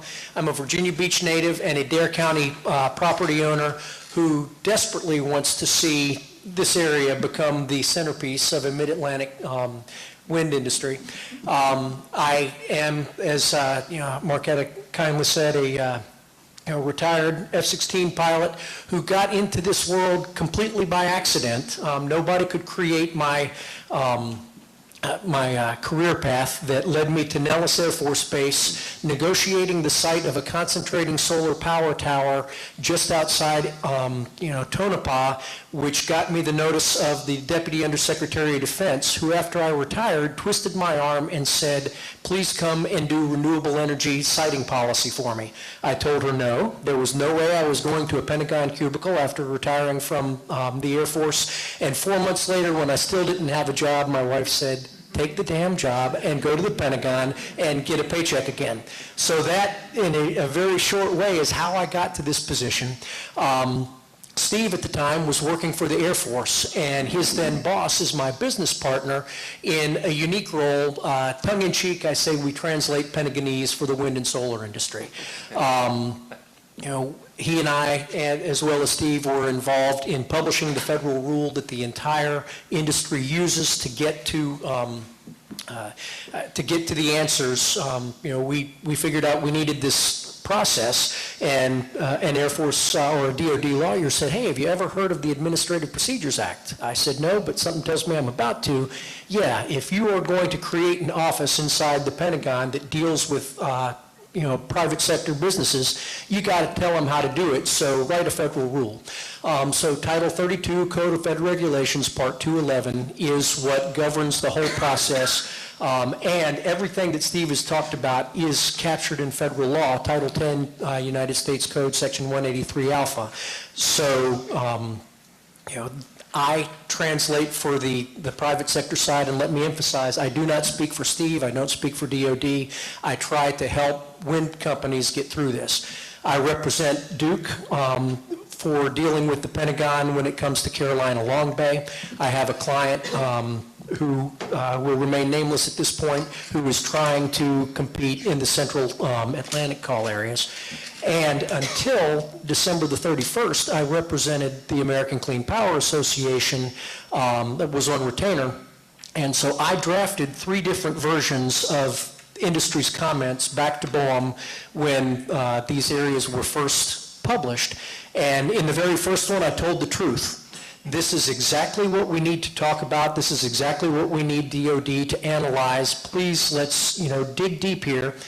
And the industry didn't want to go that far and say, well, hey, DOD, this is what's happening. So I wrote a second version that pulled it back a little bit and talked in broad brushstrokes about some of the areas that Steve spoke on. And some of the issues. And, Josh Kaplowitz, the vice president for offshore wind for ACP, was the guy I was reporting directly to in all of this. And herding the industry members in the consortium is like herding cats. And he says, no, we can't go there. So ultimately, what I written got boiled down to, we implore DOD and BOEM to talk and find a way to find us some wind turbines in the central Atlantic. So that's what it came from the industry side. the stuff that I was telling, and again, I do now have a clearance back. I didn't have a security clearance for about 12 years, and I've got one client who is so into solving the NORAD radar issues that they paid for me to get a secret clearance back. So I don't know if that'll ever come, benefit for us. But everything that I say has no knowledge of any inside the Pentagon discussions. It is without a clearance. It is me and my business partner and our knowledge of what went on, or knowledge of how the Pentagon bureaucracy interacts with all of the other federal agencies that I put this. And also the fact that we essentially designed the Morro Bay 399, the California stuff, and for you to understand how much politics plays and give y'all an answer of how we might reopen some of this for the further discussion that Steve is talking about. A guy named Tony Parisi, who has retired to Duck right now and used to be the Director of Sustainability at Navy Point Magoo in Navy China Lake. We sat down with a handful of folks in California and a woman named Alla Weinstein, who was the president and CEO of Castle Wind and Trident Wind, to try to find floating offshore wind in California. And because Tony had recently retired, knew the stuff backwards and forwards, he and I had worked together dating back to when I was the commander at Nellis in 2008, 2009, and we were trying then to figure out this military compatibility of wind turbines and solar power towers. He worked with Navy Region Southwest, with Vandenberg, with the Clearinghouse, one of Steve's predecessors, and we had an area about 400 square miles that all of the worker bees said, yes, we could live with that. That was in late 2016, early 2017. The administration changed to an administration with a completely different view of offshore wind and renewables in general. And we're told it started with a Navy captain in San Diego. He convinced his three-star boss, who talked to Assistant Secretary of the Navy Phyllis Baer in the Trump administration, and she put out a position that opposed all wind development in that area. So for essentially 4 years, we fought a delaying action to make sure that that didn't become law. All of a sudden, Joe Biden gets elected, and I, working for ACP, was invited to brief Amanda Lefton, then the developer or the director of BOEM, and say, this is what we had on the table in 2017 when the administration changed. Lo and behold, 2 months after that briefing, the Morro Bay 399 came out, and with the exception of a couple of aliquots that moved from the west side to the east side, it was precisely what Tony had designed and gotten through the worker bees in the military structure 4 years before. So the other side of this is that there is a significant political pressure. And if the politicians ask the questions the right way, then Steve has the leeway to do some more of the careful study and see if there's a place to get to yes, rather than just being asked the question that he responds, hey, we've got significant issues. We would have to move some of our operations if we did this. Because sometimes it might be good for the United States of America to move some operations a few miles in one direction, because on balance for the world, for the country, getting that balance of military readiness and energy independence, energy security is valid. And I hope Steve even privately would agree with this. I think the reason I've been successful on the private sector is I and my business partner, a guy named Ed Shupin, to the core of our souls, we believe in the best trained, most capable American military you can possibly have, and in a clean energy future for our kids and our grandkids. And so that means you have to make some really tough, weighty, what's the right balance? And if you don't ask the question the right way, then you're going to get a red map, because the easiest thing for a military bureaucrat, civilian or in uniform, to do is to say no. get the problem off. And the hardest thing for a political appointee, a Senate-confirmed political appointee, is to push back against the generals and the admirals. Because especially if you're a Democratic political appointee like we've got now, and say, hey, I need you to work a little bit harder to find a way to get to yes. I got to have about a 60-second elevator conversation with Assistant Secretary of the Navy Meredith Berger a year ago last month at an Association of Defense Communities event. And I told her, ma'am, your most difficult professional problem may be to find the right balance between wind and operations off the Virginia and North Carolina coast. She said very graciously, you may be right. That was the extent of the conversation. But the only way we are going to get this solved is if someone at the White House puts his or her thumb on the scale and says, guys, find a close look, ask the question the right way, not, what are the problems, but ask the question, if you were to do this right here, how would you recover? What would the costs be, et cetera? The one concrete example I can give is the SunZia 500 kV high voltage DC line to get wind power from eastern New Mexico out to Phoenix and Las Vegas. We started dealing with that in 2010 when I was in the clearinghouse because the route had to go right by White Sands Missile Range. Inside the Pentagon, there was a disagreement. My boss, the Deputy Undersecretary of Defense, said, let's do it. We can find a way. Her counterpart in the Army, the Assistant Secretary of the Army for Energy Installations and Environment, sided with the generals and said, no, let's avoid that. Valerie Jarrett, I am told, I was not in the room where it happened, a little Hamilton shout out, but Valerie Jarrett was the one who said, get this done, and we ended up with a record of decision, which has since been rewritten, and only like a couple of months ago, they said, okay, we're going to build this transmission line. So 11 years into it, but that is what has to happen if we're going to have this question. Now, what you guys care about is D. Again, this is not coordinated with him, and he can, in public or privately, say, you got this part wrong. Most of what goes on D is carrier operations. And, I live 3 miles off the north end of the Oceana runway, so having turned petroleum into jet noise, for 25 years, it's returned to me from time to time. But it is really important that the Navy be able to operate carriers pretty closely to the Virginia Beach shoreline because that's where young men and women go figure out how to take off and land on carriers. And if something goes wrong, they got to be close enough to Oceana or to Fentress or to Elizabeth City to take the airplane back, recover it safely. And right now, without D, they've got, big east to west racetrack patterns they can do.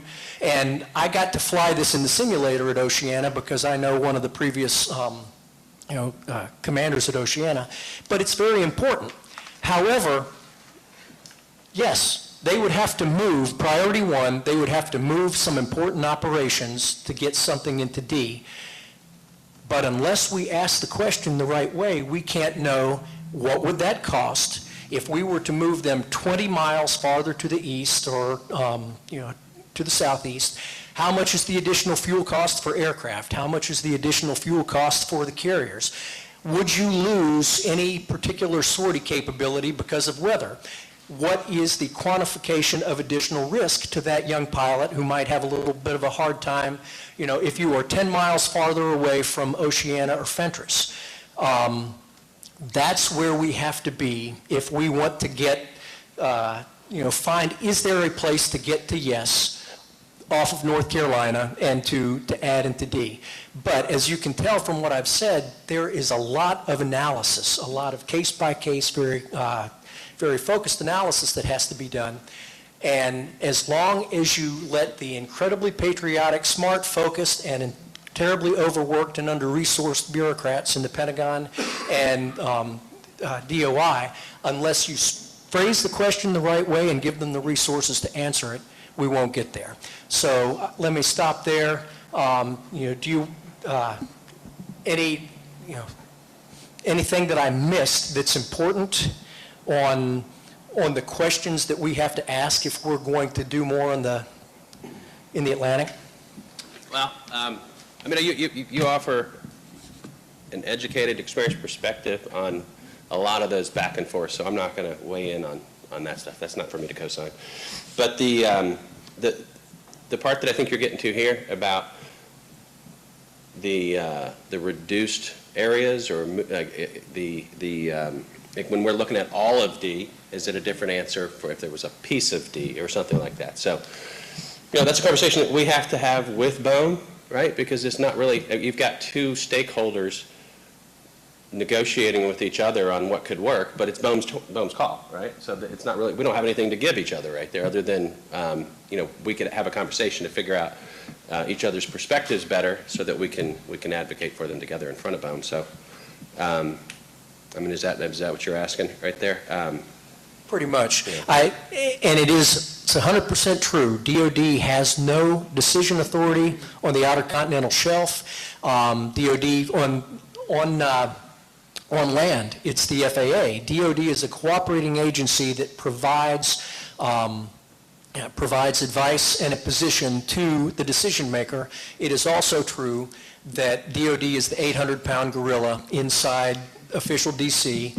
I suspect there never has been and may never be a Secretary of Interior or Secretary of Transportation that looks across the Potomac and says, Mr. or Miss Secretary of Defense, we've heard you, but we're going to overrule you. No, it requires a heck of a lot more careful back and forth. And again, that is, in my mind, giving resources and asking the right questions. Yeah, thanks. I'd add, there's some things that we can do right now. We mentioned like priority one areas.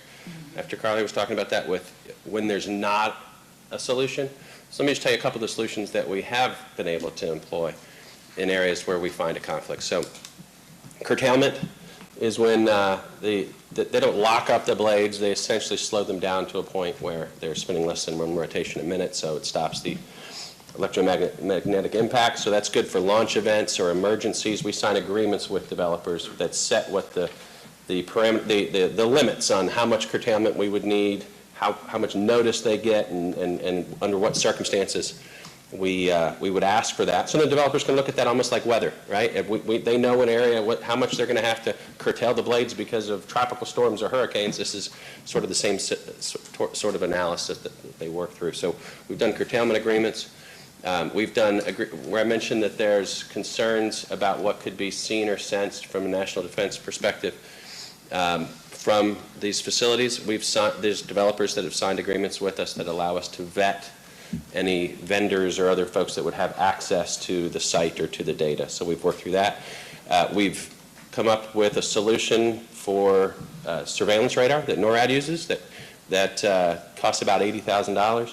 That developers, right when they're about to construct, they do that. They pay for that software optimization, and then things go forth.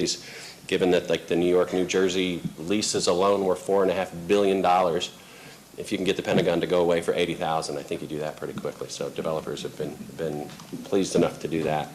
So we're still working through that. But when we come up with a problem that says, well, we might have to move our land-based telemetry systems in order to overcome the impacts from the radar, those types of bills start in the hundreds of millions of dollars. So that's why we do these studies, right? So we're saying we've got a concern. It's an expensive solution that we would have. Is it going to work? Do we need to do it?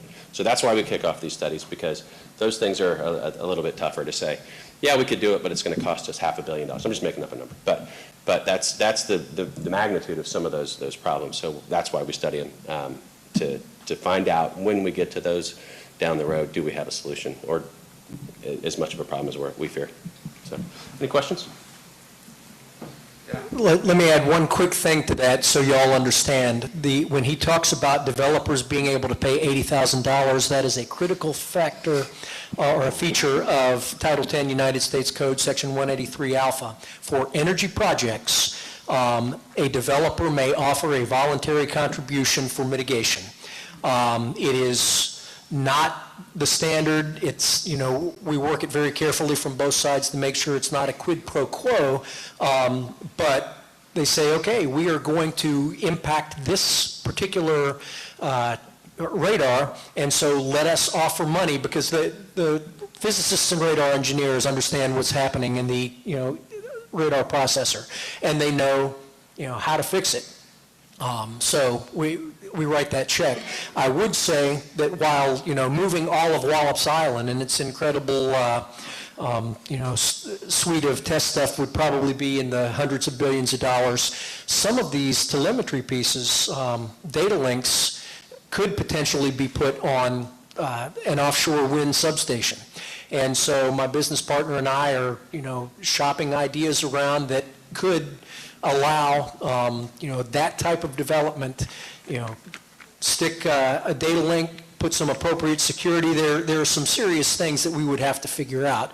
But that is something that the wind industry has that many folks dealing with the government don't. If you come with a wind project, you can say, hey, how about if I paid for this particular mitigation? And DOD has the authority to accept it. Sir. I got about 3 points.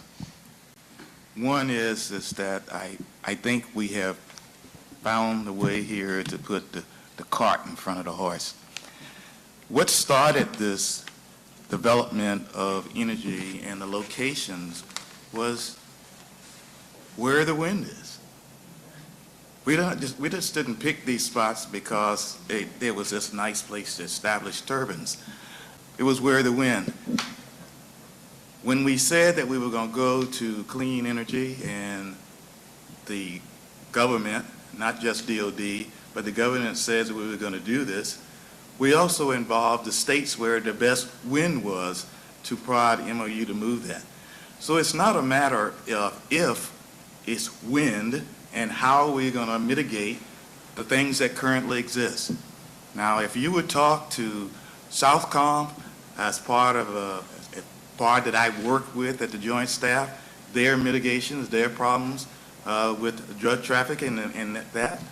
If you talk to Northcom, who's responsible for the security of and where these bases and stations are located and the training to get them there, we had to find a mitigating way because we're going to do this.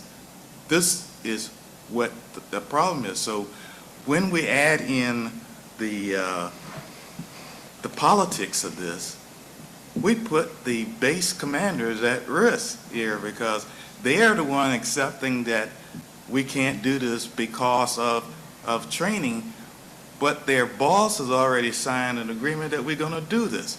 So that's where I really get concerned that when we've told the folks, especially the private industry, that we are going to build these turbines, and then we said that DOD, and usually it's the base commander, whether we're talking about the aviation community or the shipping community, then it's a way of what we are asking all of innovation and everything to find a way.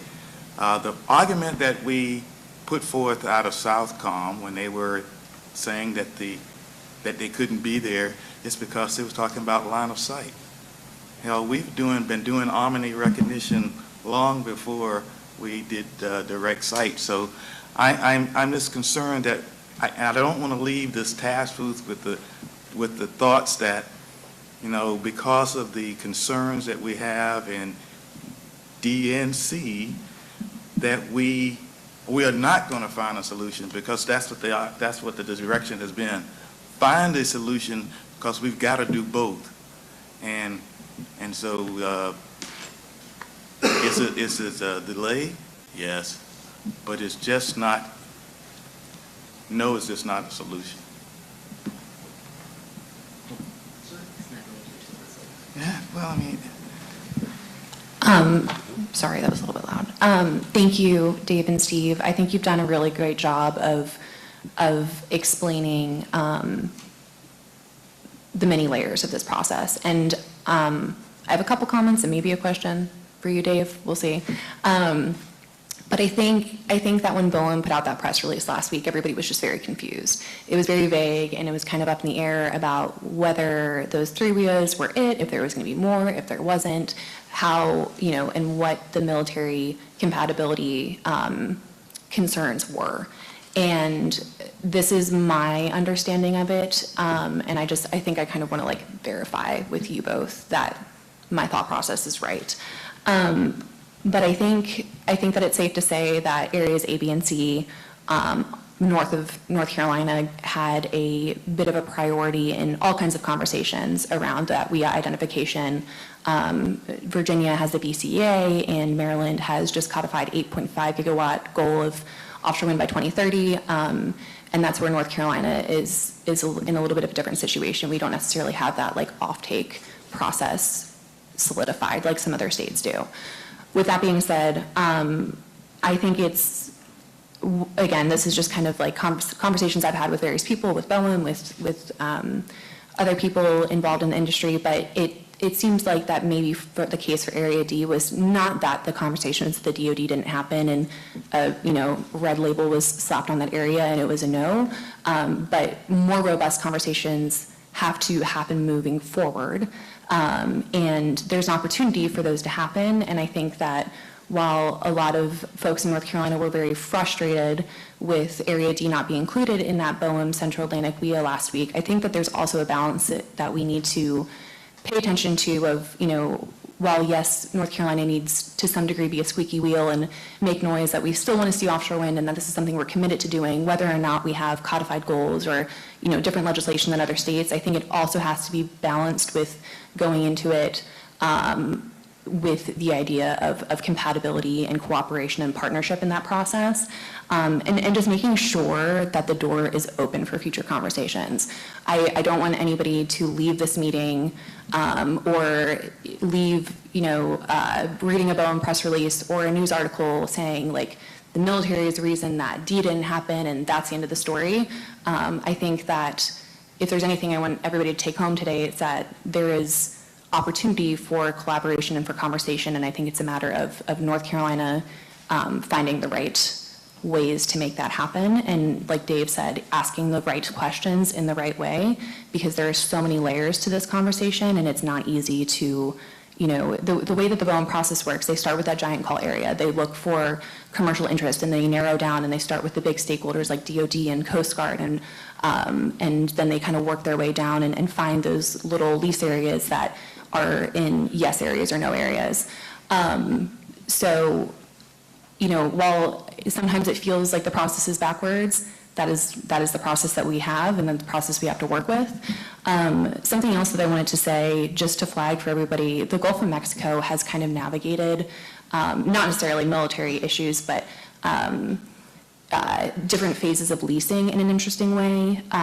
Basically what they've done is they've started with large call areas like what we have in the Central Atlantic, and then they've said, okay, even though we have these final WIAs, wind energy areas for this round, we're still going to conduct an environmental assessment for the entire area, so that if there is something, an additional WIA that comes up later on, that environmental assessment is already done. So I think that's something that North Carolina can also think about for the BOEM process moving forward for this NOI for the environmental assessment. And then the last point that I wanted to make was along the lines of, and I lost my train of thought, Mark distracted me.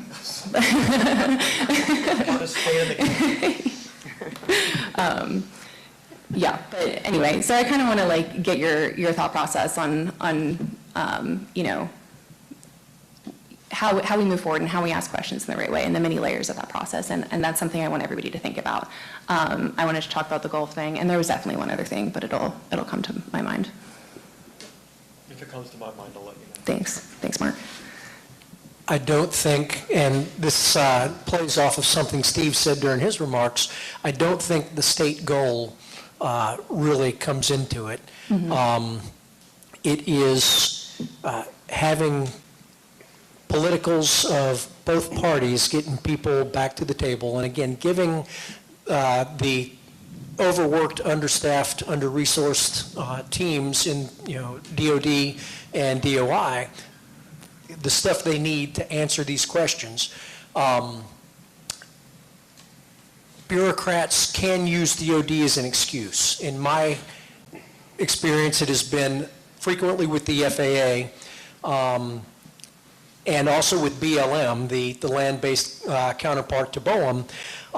If DOD says, we got an issue, they say, good, I don't have to deal with it, and they blame DOD. And as Steve very eloquently said, it is inaccurate to just say DOD blocked. DOD probably said, we've got issues, and some bureaucrat somewhere said, hot dog, I don't have to deal with it anymore, let's blame, the 800-pound gorilla. So just keeping all the players involved. I understand that, members of industry and ACP are going to go back to the White House and say, what else can we start to look at right now? Part of the work that I had done with ACP suggested to really get the industry started, Hampton Roads, Wilmington, Baltimore, we need a pipeline of 10 to 12 gigawatts. And they said we need about 1 million acres. We got roughly 350, I think 365,000 in what just came out. So I will simply trust that analysis and say, all right, we got about 35% of what the experts say we need to really have a Central Atlantic industry. So that means, if the market is going to lead, we've got to find a way to get more. And so just going back and asking those questions.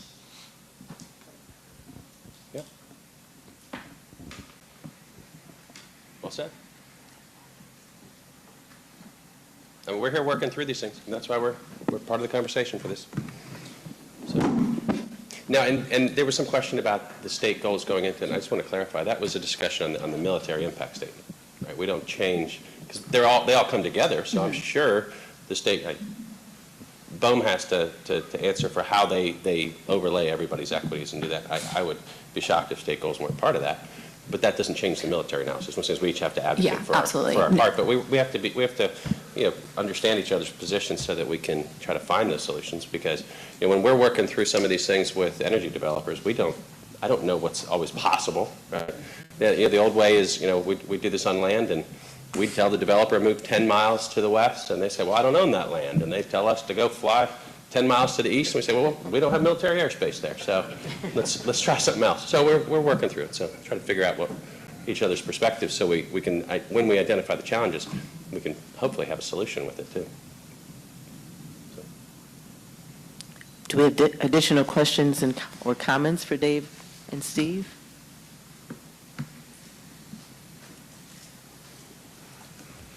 Thanks for inviting us. Thank you very much for that very informative presentation discussion. All right, we have reached lunchtime, and we're going to take a 45-minute lunch break. So if you would please return by 12:45. Okay.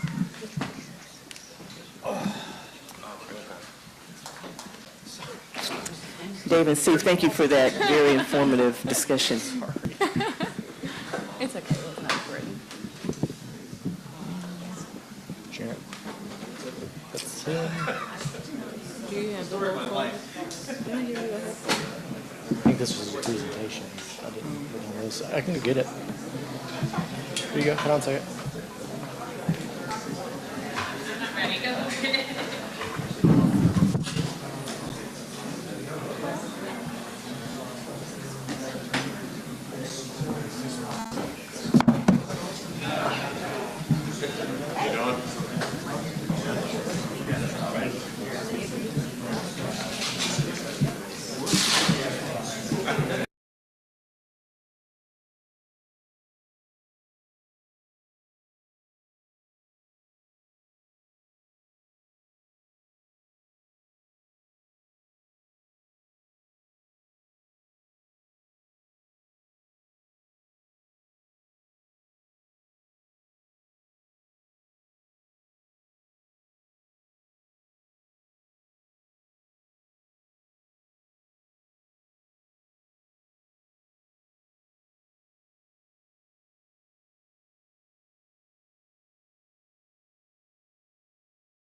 10,000 individuals that actually came to our program. Now, that does not include spouses. So if you add spouses to that number, if you add those who might be getting out not as a planned exit or transition, it could be some that were injured, and it could be some that were involuntarily separated, but still would be very marketable on the outside. It just means that the military didn't work out for them, but that doesn't mean that they could not be valuable employees on the outside. So there are a number of individuals that are available that's leaving the military at Fort Liberty that could be working with employers here in North Carolina.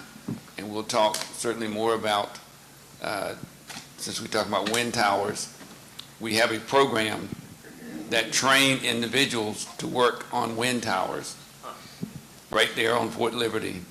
Now, right now, we're sending them down to what used to be Fort Benning. Now it's called Fort Moore.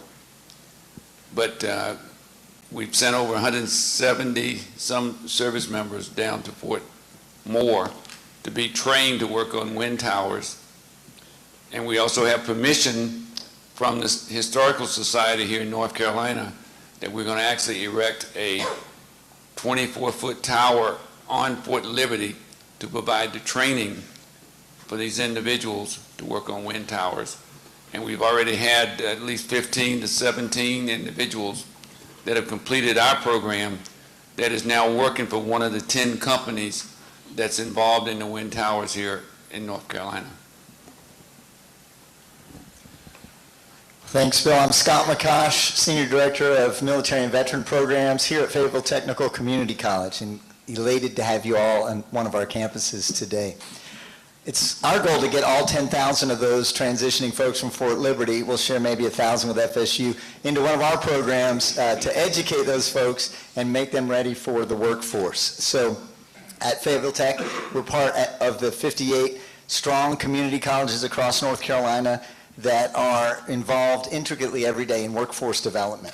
And I'm going to let Pendy and Robin tell a little bit more about those specific programs, but what we're excited, and you heard our president share today, as we build our infrastructure on our campuses, we're able to offer some new training programs. And so as our rep from Maersk shared earlier, a video with an underwater training apparatus, we're about to open our swiftwater rescue training center on this campus here within the next 60 days. We'll do the ribbon cutting on that. We've got a new fire training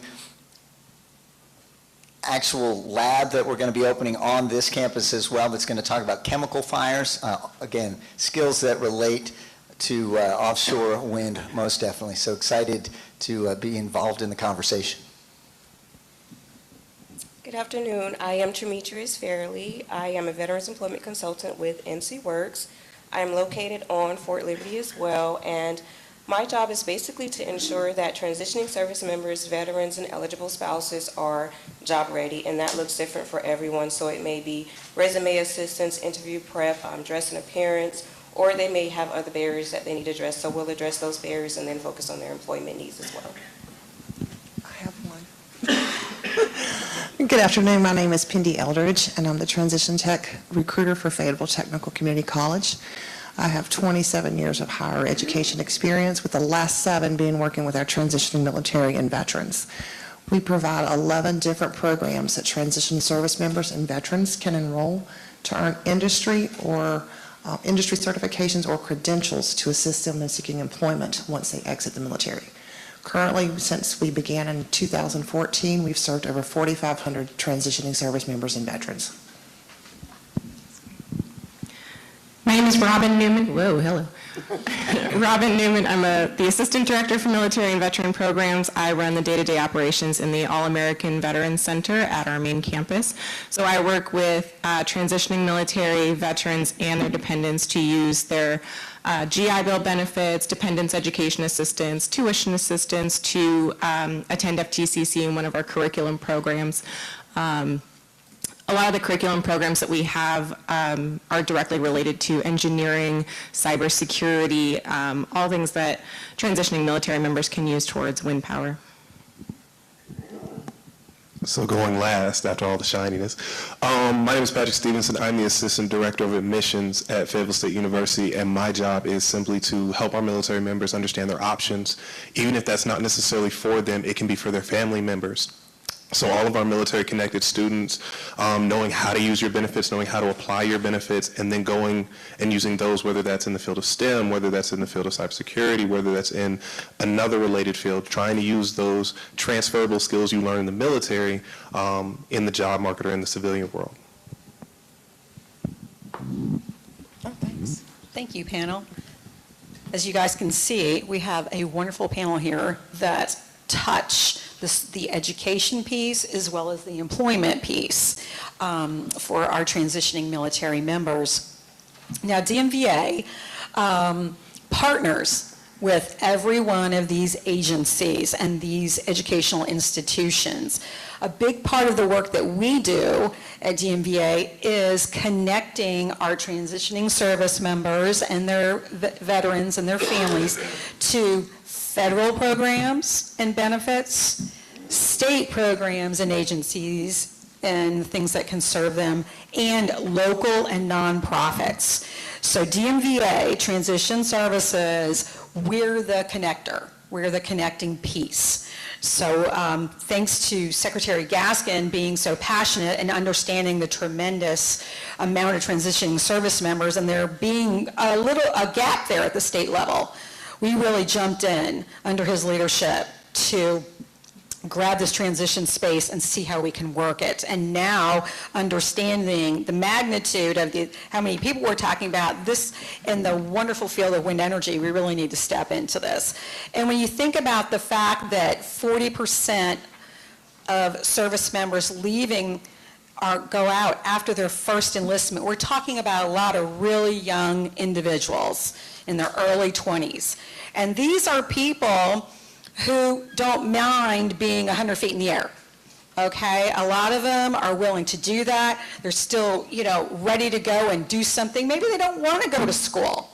That was me. I didn't want to go back to college, so I went in the military, and when I got out, I didn't want to do that. So I wanted to get out there and do something with my life. So there's a lot of room here for that, and this is where wind energy in all of its many, many fields can really step in for these transitioning members.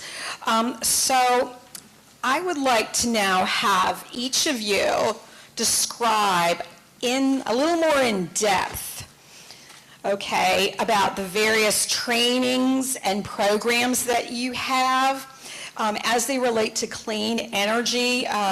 We're not just talking about being on a wind turbine, okay, and manufacturing, but we're also looking at fields like we're going to need accountants. We're going to need project managers. We're going to need attorneys, okay? So I'd like you each to kind of describe a little more in depth of your programs. And I know, Bill, I'd love you to talk about the Career Skills Program. Career Skills Program was one of 3 programs that were set up by the Department of Defense in 2014. In January 2014, the Department of Defense realized that rather than paying later was having to pay back money that was paid out for unemployment insurance, and I'll talk about that. They decided to set up a program that service members, and this is all branches, they could participate either in career skills, in some branches call it Skill Bridge, internships, or apprenticeships programs. This was to be done in the last 6 months while on active duty. Ideally, though, that's really maybe like the last 3 or 4 months. Most commanders do not want to release their people for 6 months. So we've actually cut it down to about 4 months. While they're going through training or internships, they're still actually being paid by the military. So it doesn't cost the company any money as far as paying a salary. They get to, if they're going through training under the Career Skills Program, in many cases they're either being trained by a community college or they're actually being trained by the employer to do the job that they're going to do on the outside. So within our program at Fort Liberty, we have about 21 companies that are actually providing training either on Fort Liberty or somewhere off of the installation. Once they finish the training, they clear from the installation and they go straight to work. The company doesn't have to question, well, what does this person know? Because they just finished training them. They don't have to really question, they tell me that this person is going to show up on time, this person is going to have this particular characteristic, this is the reason why we should hire them. They're going to see for themselves. In other words, they get to try before they buy. And they get a chance to observe them over that time period. And it works out very well. It's almost like an engagement period before marriage. Either way, once they finish the training, they clear the installation, they go to work. Internships. At Fort Liberty, we have over 220 companies that are involved in internships, where the individual go out. They haven't actually applied for a job yet, but they go to that company because that company has a career or careers that they're interested in, career fields. While in that company for the 2 or 3 months, they get a chance to sort of look around and see the various jobs that are available. The company representatives get to see them, meet them. They get to meet the representatives at the company. They get to see the different types of jobs that are available. And then they apply for the jobs while they're there. Some companies, I'll just use one of as an example, about 35 miles north of Fort Liberty is a place called Sanford. They have a company up there called Pfizer. We've sent individuals up to Pfizer. They work 2 or 3 months as an intern, and then they start out making $90,000 a year. So there are many companies out there that have a need for individuals, and we say, give them a chance, come out and see what it's about. I talked with one of the commissioners that's from Hope Mills yesterday. They're looking at setting an internship program up for some of their positions there at Hope Mills. We can send some individuals out, let them work there a couple of months, and if they like what they see, Hope Mills like what they see, then why not look at possibilities of them going to work there? We're looking for ways to keep individuals in North Carolina. We have on average of 7,000 to 8,000 individuals a year clearing Fort Liberty, going out across the country. Some people say they're going back home. I'll be honest with you, they're going where the jobs are. We have to make sure that here in North Carolina, we let the service members on Fort Liberty, as well as Pope, because there's still a lot of airmen on Pope. They need to know what's out here. They're working early Monday morning to late Friday afternoon doing their military job. On the weekends, many companies are closed down, so they don't get to see what you all do. They don't know you're out there. They don't, and unless you come on the installation and talk to them, they don't know you're there. We started going out, just as members as staff members, to various communities last year, just to, for ourselves, learn what's out there so we could bring that information back to the service members. We do table days almost every day right outside of the classrooms. And when they go on break, the service members come out, they get a chance to talk to the representatives from the employers that are outside the classroom area, usually from 9 to 12, almost every day. And it's an opportunity for you to market what you have available if you're an employer to these individuals. And as far as the wind towers are concerned, we have a program called Airstreams. It's been approved to provide the training on Fort Liberty. We have the building that's been identified, and they've approved already for us to, as I said earlier, to erect a 24-foot tower to train the individuals on. It is not the big tower with the big blades on it. I sometimes tell the instructor, instead of having the big tower that's going to go whop, whop, whop, whop, whop in the wind, it'll only do a whop because it's only going to have one blade or no blades at all. But they'll get a chance to climb up and do the things they would normally do. And yes, it's for the young soldiers because for us old soldiers, our knees does not allow us to do a lot of climbing. And some of these towers are actually 300 up to 500 feet high. So it's not something necessarily for the young folks. But we've got a lot of programs that we're here to help train these individuals that have been so dedicated and sacrificed so much for this country. Now that they're looking at a new career, it's time that we step forward and provide some service to them to help them connect back and not go on the outside and be unemployed. And I just want to mention that one thing, and then I'm going to move on to the next person. What a lot of people did not realize, and I say this a lot when I go out and talk with various organizations, when a service member separates from the military, now not the retirees, but the ones who regularly do what we call ETS, end of term of service, they're able to draw unemployment insurance. Even if they're going to college, they're drawing unemployment insurance. In 2011, the Army alone paid out $515 million in unemployment insurance. Because when the state pays unemployment insurance, they turn around and send a bill to the Department of Army or the Department for the Marine Corps or for the Air Force or for the Navy. They send the bill, pay us back for the money we paid to your service member.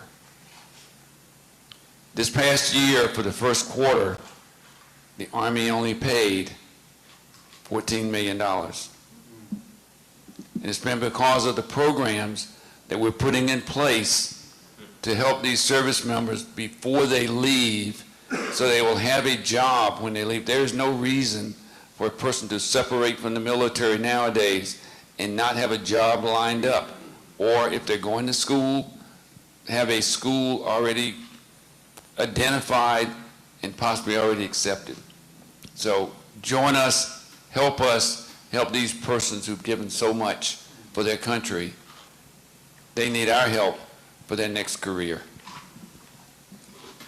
Awesome. Well, I am one of those soldiers that didn't live in North Carolina until the Army brought me here.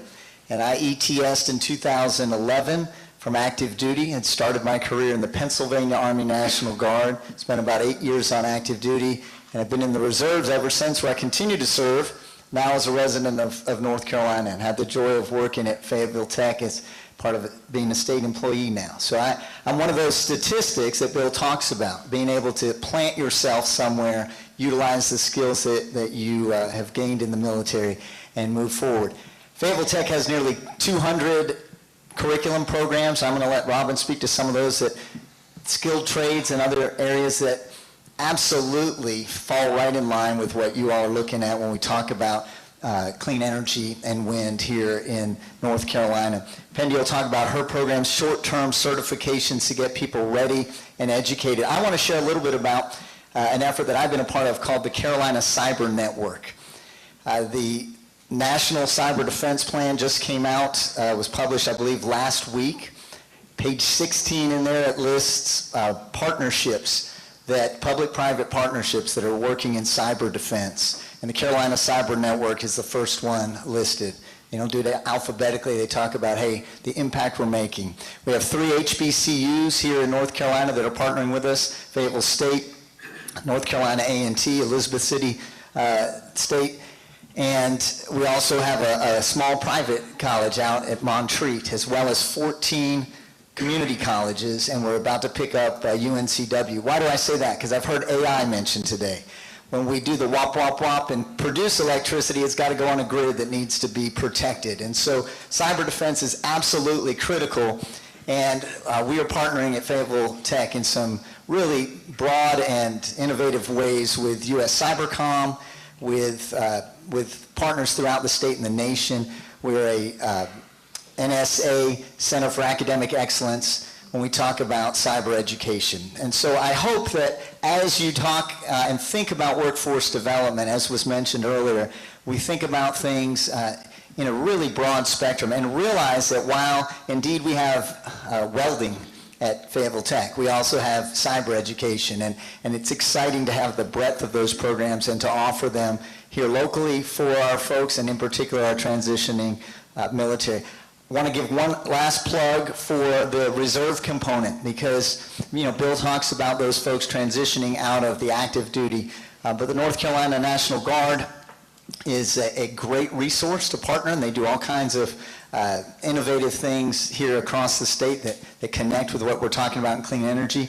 And the U.S. Army Reserve Command National Headquarters is right here at Fort Liberty as well. You all, I hope, are working next to citizen soldiers and citizen military personnel that are in those reserve components, and tap into their skills and offer them opportunities to take the next step in their civilian employment. Thanks. So for NCWorks, what we have is the Workforce Innovation Opportunity Act, and that basically covers certification training programs that will allow individuals to gain certifications, different types of training. So it's a great opportunity for us to take on this particular program and see if we can partner with, I know Fayetteville Tech is one of our biggest partner agencies, as well as universities and community colleges go. We also, on Fort Liberty, we focus on skills translation, where we're looking at how we can translate those military skills and experiences to civilian terms, basically, for those individuals as well. I still have mine. Okay, Transition Tech at FTCC. That was the brainchild of our previous president, Dr. Larry J. King.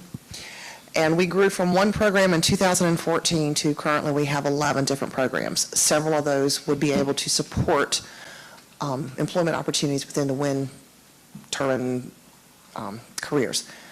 We have welding, as she mentioned a while ago, 3 different welding programs for the service members. They range from, one program is 16 weeks, one is 12 weeks, and one is a quick 8 weeks. These courses meet Monday through Friday, or either Tuesday through Friday, 40 hours a week during their active duty hours. So we actually become their duty station with permission from their command and from Mr. McMillan's team. We have to make sure that they know where their soldiers are at, and we let them know where they're at if they don't show up. But these programs all work together to support many missions for the soldiers. It provides them with industry credentials. It provides them with an income while they're taking these courses.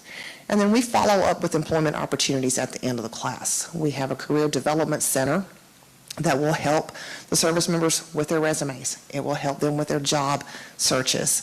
We provide the interview techniques. NCWorks requires us to do this. So we kind of help them out a little bit because they are our hugest supporter. We could not do this without NCWorks and their funding. But in addition to the welding programs, we also have cybersecurity. We have the CompTIA. We have the Cisco network. We also have logistics program that just came aboard. Our first class is in session now. We have 17 students. I just received a roster for the next class that starts in October, and I have 27 students for that class. This program just came to fruition in June, so we can provide the logistics for this project. We also have a CDL program. Within a few months, or I think it's a few months, we're going to start clearing land on our new regional CDL driving pad that will be held on Rayford Road behind the VA hospital. We're partnering with 2 other colleges to provide trainings for this local area. We'll be able to handle multiple trucks on the pad at one time, day, night, and weekend courses. So we have all these programs, and how do we get that information out to the service members? Mr. McMillan, his team graciously provides us with table days. They include our information in their briefings. The SFL TAP counselors provide our information to the transition service members. They contact me, or sometimes they go to Robin and she forwards the information to me. We vet them to see which program they need to go into, process them. Then we send them to NCWorks for funding, and NCWorks graciously covers every dime of that student's tuition, registration fees, and certification fees for that class. It can be as little as $180 for a welding program, or almost $1,600 for our Cisco and CompTIA programs. So Pendy, let me jump in there real quick, because you said something very important that everybody needed to note. So how much does it cost the transitioning service member to take these classes and get these certifications? Little or no charge.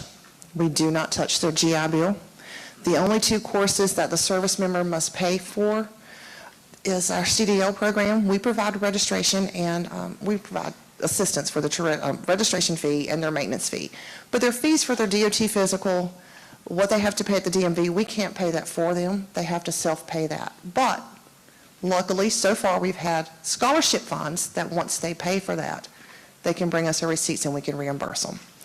Our EMT programs, there are some clinical supplies that they have to purchase themselves, and that can range about $100. We refer them back to the SFL tab, the CSP office, and they can apply for tuition assistance or for relief for that. So the majority of our programs are free. All they have to do is show up, learn, take an exam, and then once they exit, they're employable. Did I leave anything else out? Did I leave anything out? That sounded great. I do have, yes, one more program that would be in competition with NCTOWERS. We do have a solar program. It has been sidelined for a little while. We're redeveloping it, redesigning it. We have partnered with a local company that was purchased by a national company, and they're actually building a solar field on our campus. We'll bring back the photovoltaic installation, so our service members will have hands-on experience working in a solar field. How to construct it, how to insert the solar panels, or how to install them, maintain them, and how to take the field down. Coming soon, in a few months. Fingers crossed. Anything else you need to know? That sounds really good. Robin, tell us about what your programs are. All right, so I deal with the curriculum side of FTCC. So what I do is I recruit veterans, dependents, transitioning military, and get them into a curriculum program. To stay along the lines of what we're talking about today, one of our newest programs, which needs to go through approval through y'all, the DMVA, is our new mechatronics technology program. It deals with industrial safety, electrical systems, hydraulics, and mechanisms to help those who want to go into some sort of engineering graduate with an associate's degree in that. And so once that gets approved in our new catalog approval, students can use their GI Bill or dependents assistance for that as well.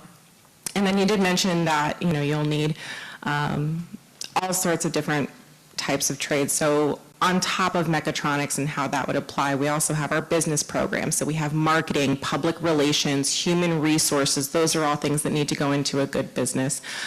We also have paralegal programs. And then for those transitioning military members who, are like a lot of them, I don't want to go to college. I want to do a trade.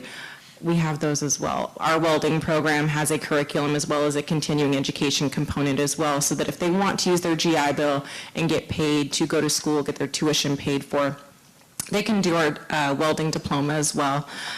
We do have plumbing, construction, so literally over 200 programs that these students can use their GI Bill with and use that towards workforce development, or even going on to a four-year university and using it there as well.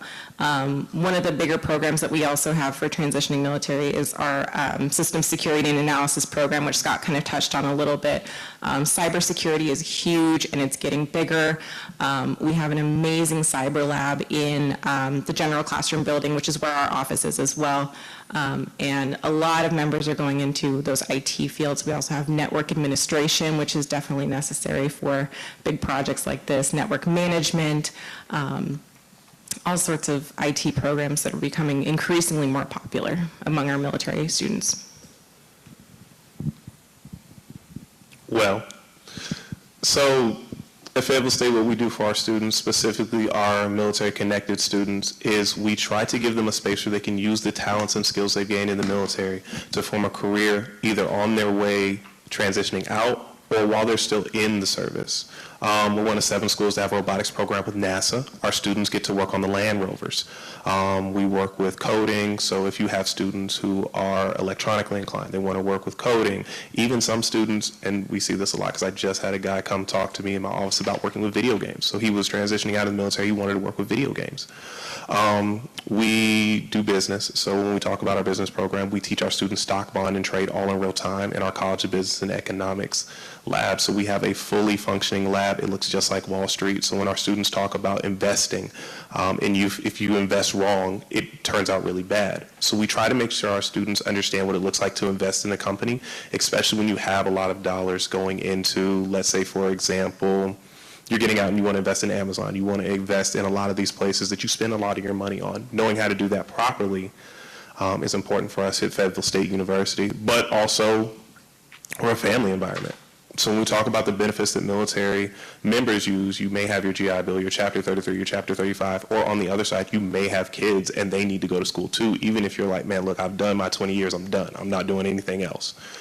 So we have our facilities, we have people there set up so you don't have to run around. And so I give you my example. My dad's a retired colonel. So my mom got the GI Bill, my little brother's got Chapter 35, and I got absolutely nothing. So we end up with a lot of those conversations like, what do I do? Where do I start? Well, come see me. We'll take you over to our Veterans Affairs office so you can sit down and talk about what your benefits look like. Did you invest in the right spots? Did you talk about doing that but when you were on your way out? If you're looking for example, mass communications, Fayetteville State is the only all-student-ran television, radio, and podcast station in North Carolina. So if you are, let's say, a broadcaster, using those skills you used in the military to find your job when you get out of the military. And last but not least, if we have any medics, Fayetteville State is one of the top nursing programs in the Eastern region. We have a 97% pass rate of the NCLEX and 100% job placement after graduation, whether that's going back into the service or that's going into the civilian world. So just trying to find your niche in that. What I tell my students is when you come to me, just let me know what you need. Let me know what you want. You don't go to Walmart expecting hot dog buns, and if I tell you we got hamburger buns, you look at me like I was crazy. So we try to find what you need and what works best for the skill set you have, and then we build on that. Wow, thank you, Pam. I hope you all are seeing the passion as well as the depth of this panel. And remember, they're just a little portion of the wonderful things that we have across the state. Our community college system offers so many programs across the state that will touch wind energy. The Workforce Development Subcommittee in NCTOWERS did a wonderful study on the community colleges and the programs, and we would thank Dr. Jenny Harris and Joshua Levy, who did a tremendous study on the community college system and listed all the programs in our community colleges that relate to wind energy. And then also, Andrea DeSantis and Perry Harker, they listed the apprenticeships, okay, that we have. And we also did a tremendous study on the jobs, how many hundreds of different types of jobs will end up touching this. And as you can see from these panel members, they touch a lot of these different things, and they represent the best of what we have in our state. And Bill, of course, a strong federal partner. And remember, he's representing also what we have at Lejeune, Camp Lejeune. You know, they have a transition program there too. And of course, they've got Coastal Community College right outside and their programs. And then you're looking at Seymour Johnson. Then we look up at, you know, the Coast Guard base. And so we have all these people in all these areas. And so the state has a tremendous depth of programs in our community colleges as well as in our universities that can touch all the various fields in wind energy. And you touched on it, Patrick, but what opportunities exist to support military spouses and their families in these various careers? And I know we touched a little bit on GI Bill. We talked about transition assistance payments as well. But, and that's important to note that a transitioning service member does have that ability with the GI Bill to apply to these programs. The Department of Military and Veteran Affairs, one of our functions is our state approving agency that is in there to ensure that all these programs, kind of like what Robin was mentioning, that they can use the GI Bill at these programs, that they are getting an authentic degree, they are getting authentic training. So that is, our agency is a strong partner with these in ensuring that our transitioning members and veterans are getting true education that they can then use in a career. So like I said, let's talk a little bit about what opportunities there are for military spouses and their families in these careers. So the first thing we've touched on already today is e-learning. And obviously, oftentimes for our military spouses, the biggest struggle is, I don't want to start a program and have my military member, spouse, sent off to Alaska and I can't finish the program. So the majority of our programs now are fully online, and that has been a huge gift to spouses as they connect. We also, in partnership with the state and other local agencies, have child care grants to assist in providing child care to military spouses so that they can free up a little time, whether they're taking online classes and they just need some quiet time to go to a library or to lock themselves in their study space at home, or whether that's to take those face-to-face classes. So those grants are there and available to our student body. We're also trying to do some innovative things. So I've heard already today, we'll reach out to military kids through K through 12 programs here in our local community, trying to reach out into the schools and introduce our military dependents to all of the great career and education options in North Carolina. And we are looking at some innovative opportunities to provide even what we call summerscapes classes, some one-week fun courses, everything from 3D printing to graphic arts to cooking and sewing. My son took a sewing class and was so excited, 15-year-old kid sewing, he was excited and gained some skills, but also now says to me, Dad, I can't wait to go to FTCC, right? Because he's been introduced. And so we're hoping maybe to take some of those classes inside to Fort Liberty next year and say, hey, we know that coming in and out of the gate can be a pain, and how can we provide some opportunity for those military students as well? I'm going to piggyback off of Scott since we're also with FTCC. Military spouses that come from Fort Liberty can go into our Fort Liberty campus. We have a campus right there at the Liberty Education and Training Center, and so they can go in there and talk to our MyCAA representative. So Fayetteville Tech, you can use the MyCAA scholarship, which is for military spouses of E1 to E5. It just got extended from E1 to E4 to E5s. And it's a $4,000 scholarship over the course of 2 years that can be used for an associate's degree or a certificate or a diploma, which is amazing because it was just expanded in the last couple of years from only associate and certification programs to essentially all of our degree programs. And as Scott mentioned, the majority of our programs are going 100% online as well, so they can start with us and use the scholarship with FTCC and then take it with them as well. And the goal of the MyCAA scholarship is to make spouses, or give spouses the ability to take their education and career training with them wherever they follow their service member to. So that's one way that we help spouses as well, as with the MyCAA scholarship.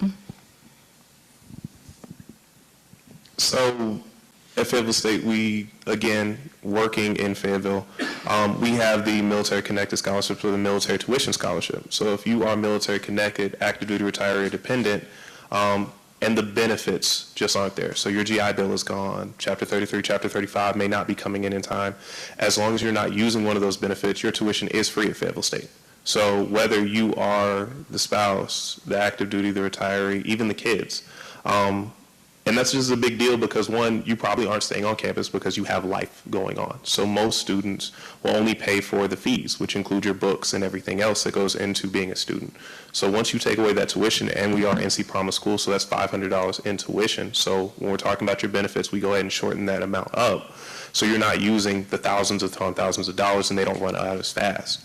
We also have our child care center. So the Early Childhood Learning Center is free to the community. We're a community, not just a campus-based organization. So when we're talking about that piece of it, if you have smaller children, we know you love your children, but we also know you want about 2 hours to go do literally anything else. You can drop your kids off there for free, and then pick them up a little bit later on in the day. Even if you're not going to class, even if you just need a little bit of time to literally just sit down and watch a television show. So we have those amenities for our spouses. And then we also have our Veterans Center. So second floor of the College of Business and Economics is just a center. So everybody who's military, who's been to the airport, y'all know that little space you go off to the right where no one else can go but the military people, looks just like that. It's the same thing. So a little space off to the right where you can just sit down. They've got the big TVs in there so you can watch whatever you're looking for, do your homework, and it's quiet. So we try to make sure that if you are a member of the family, not just the active duty or the military member, you get a little bit of benefit too, because we understand that that service goes in or takes away from your family too. So if your partner is deployed, you feel that weight too. So we have benefits for not just the spouses, but the kids as well. Thank you. Thank you, group. That was wonderful. I want to move now to talk a little bit about employers and how they relate into with the transitioning service members. At DMVA, like I said, being the connecting piece, we get emails and calls every day from employers that want to hire veterans because veterans are dedicated. They get up and go to work and show up every day. And they're natural born leaders.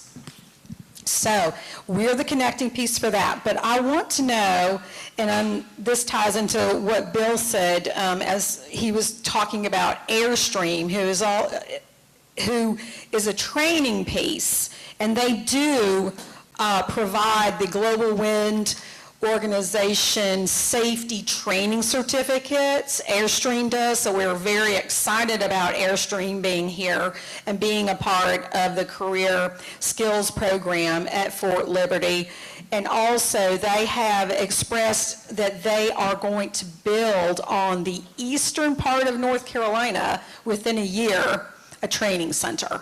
So that is very exciting for us to know. But how are you currently engaging with employers to support the training and hiring of transitioning service members?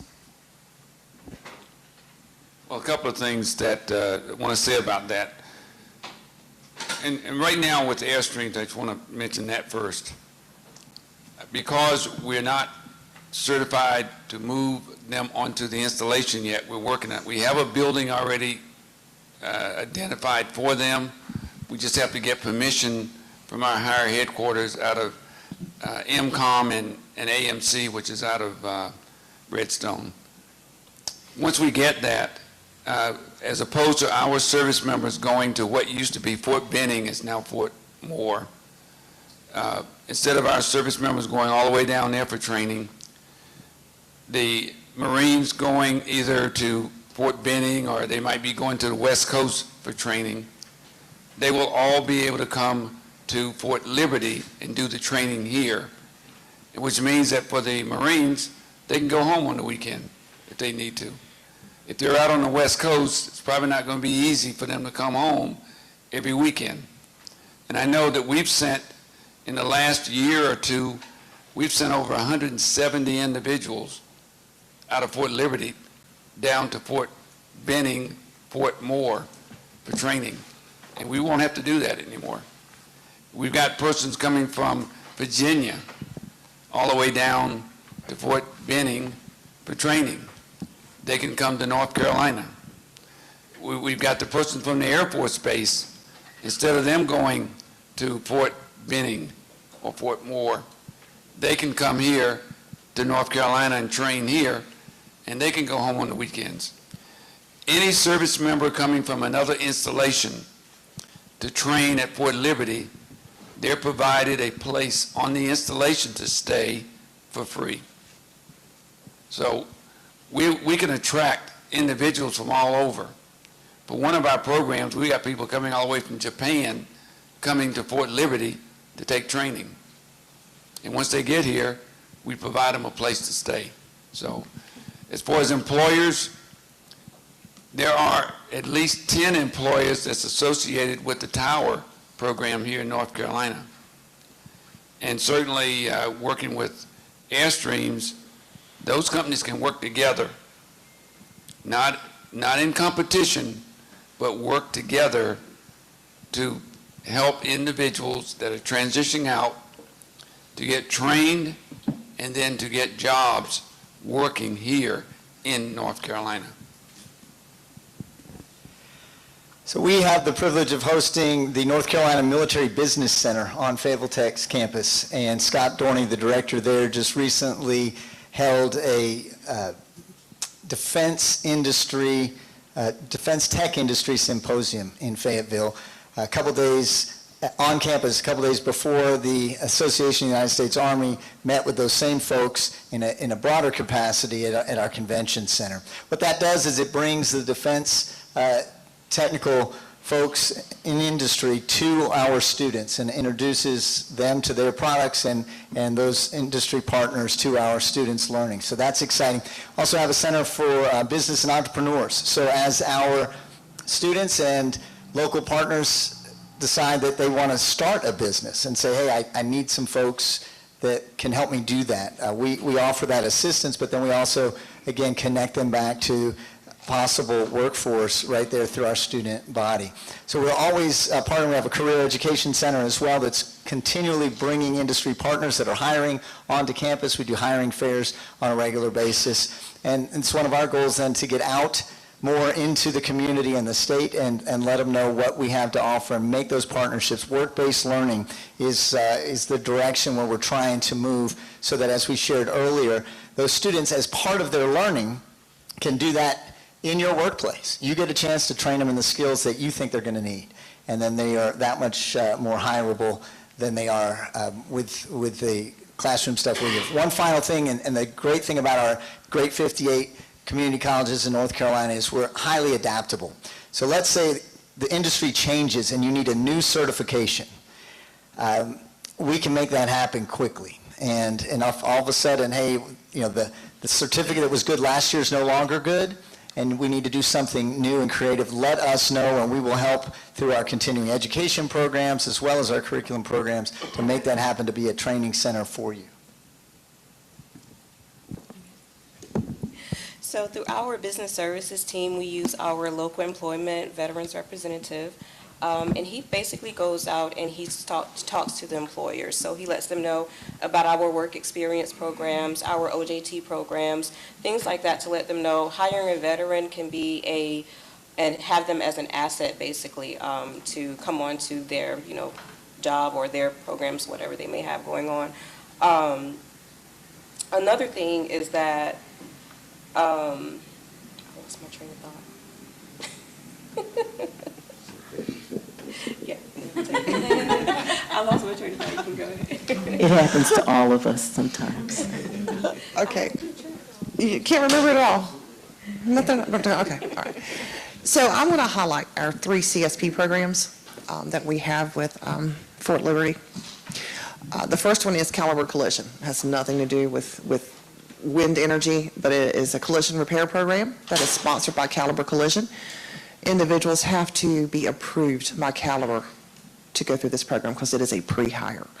Right now, they have a 97% placement rate, and we are on cohort number 48.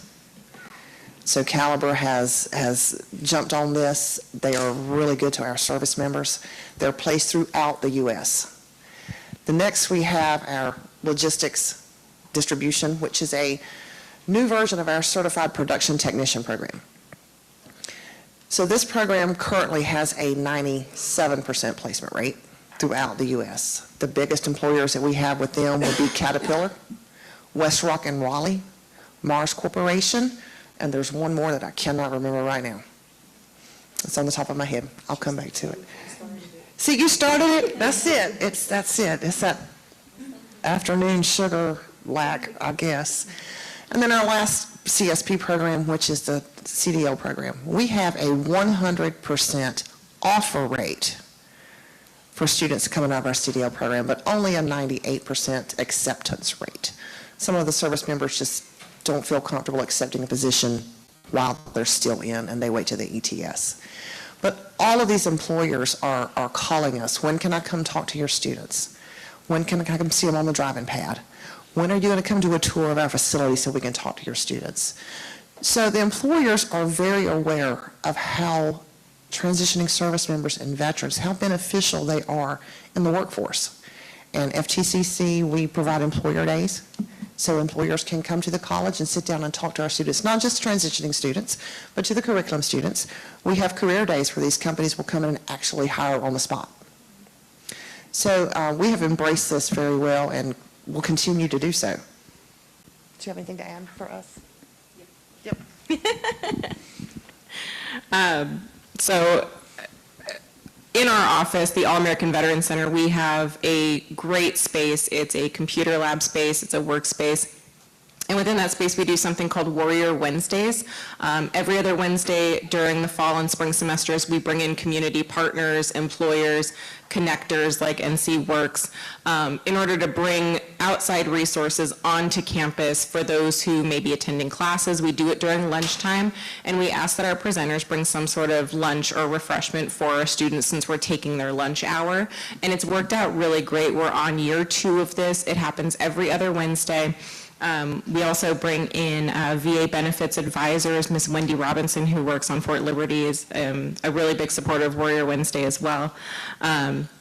We just had our first Veterans Resource Fair where we brought in 38 local and statewide community resources to Fayetteville campus. We're going to be doing that on a semester basis as well so that we can bring employers to the campus so that students and transitioning military and veterans can see them on campus and showcase where they go to school, what they're doing in their space. And then last off, we do have the state's only, as far as I know, Veteran Success on-Campus Counselor, Miss April Riley. She's also a Veteran Readiness and Employment Counselor.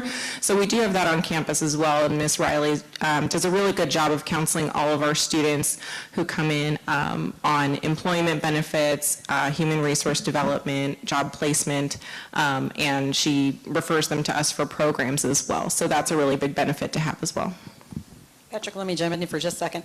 For those of you that don't know, Veteran Readiness and Employment is a program through the VA where veterans who are disabled and have a disability rating can get, the VA will pay for them to get training in another field where their disability has no effect on them. So that's wonderful that y'all have that ability to tap into not only, you know, GI Bill, but also VRE.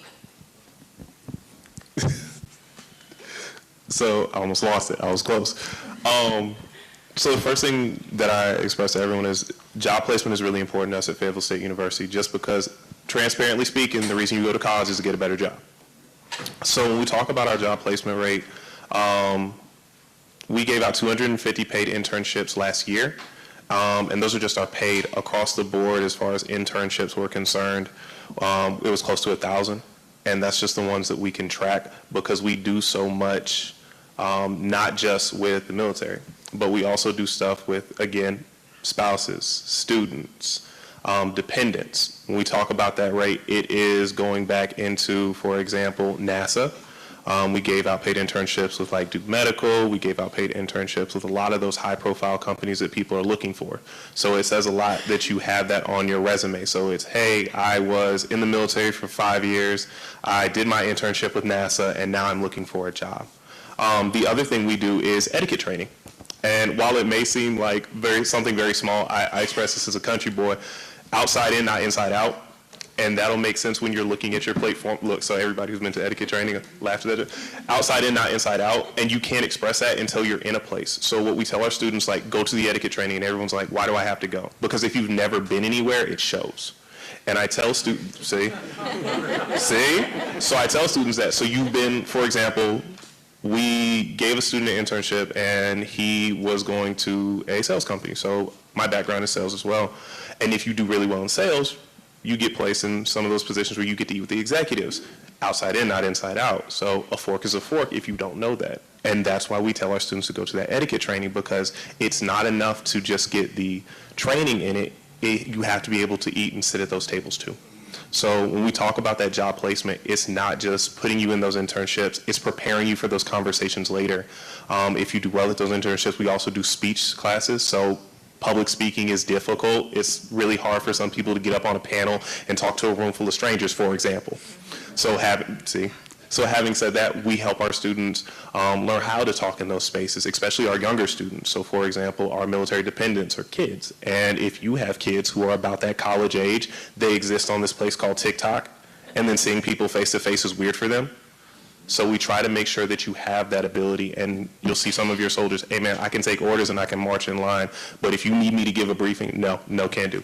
So we make sure that you have that ability when you're going into that job market, because we expect you to excel, and excellence is what we expect. So in order to be excellence, you have to be ready for all of those things.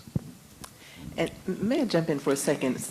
It's great that you mentioned etiquette training, because I imagine in the offshore wind industry, especially for some of those jobs where you're out in the waters for a period of time with a crew of people, you have to know how to get along with people and work well together. So is that something that you address as well in your either etiquette training or some other aspect of your preparation of these militaries transitioning out? Thank you for that comment, and you're right. I mean, the military is the world's largest on-the-job training program, as my secretary will like to tell you about, and that is true. In all kinds of fields. And we learn in the military, you got to get along with everybody, okay? All right? We don't want any friendly fire, you know, we don't want to frag from the back. Okay, so you learn to get along with people. Trimitria, I have a question specifically for you. Our department gets regularly contacted by employers who say, I want to hire a vet, you know, hook me up on your website, hook me up on, well, our department doesn't do that. Okay, the department in the state that does hiring goes through the Department of Commerce, all right? So they are a #1 partner with our agency. And so when I get those emails and calls from employers, the first place I refer them to is the NCWorks Veterans Portal. And so, Trimitria, can you tell us a little bit about that? About the Veterans Portal, yeah, how it works for veterans as well as for employers. So it's basically the same, it mirrors the regular site for NCWorks as well. So you can go on there and just register. You can go on there and do an assessments, create a resume. Once you create your background, complete your profile, it will match you to jobs on there as well. It's just a plethora of information. What I like to refer to it as is North Carolina's version of Indeed, basically. So it just mirrors the regular NCWorks platform. It's just kind of more military-based. It has a lot more military, veteran-focused resources on there. Yes, ma'am. And I think also, I think she's shortchanging that website just a little bit, because it not only talks about employment, it lists job fairs. Yes, we do list our job fairs that we are hosting. Any other events that we're hosting within the center or with any other partner agencies, they're also listed on both websites as well. Yes, ma'am. Yeah, and also for employers, I noticed that it listed some incentives for employers as well, such as tax credits for hiring veterans. We do have the tax credit for hiring veterans. So it depends on the eligibility or the barriers that the veteran may be facing at that particular time, but I think it ranges from maybe $1,500 and it goes up to about $9,600 for the tax credit. So yeah, it's a pretty good incentive. Yeah, that's a good incentive, and not only are you getting a tax credit, but you're also getting probably one of your top employees as well to that company. So now, guys, what I'd like to ask you about is, as you're thinking ahead, okay, as we're moving forward in the space with wind energy, it's developing, we got it going, what resources will be needed to grow, enhance, and develop new education and training to address all these coming jobs?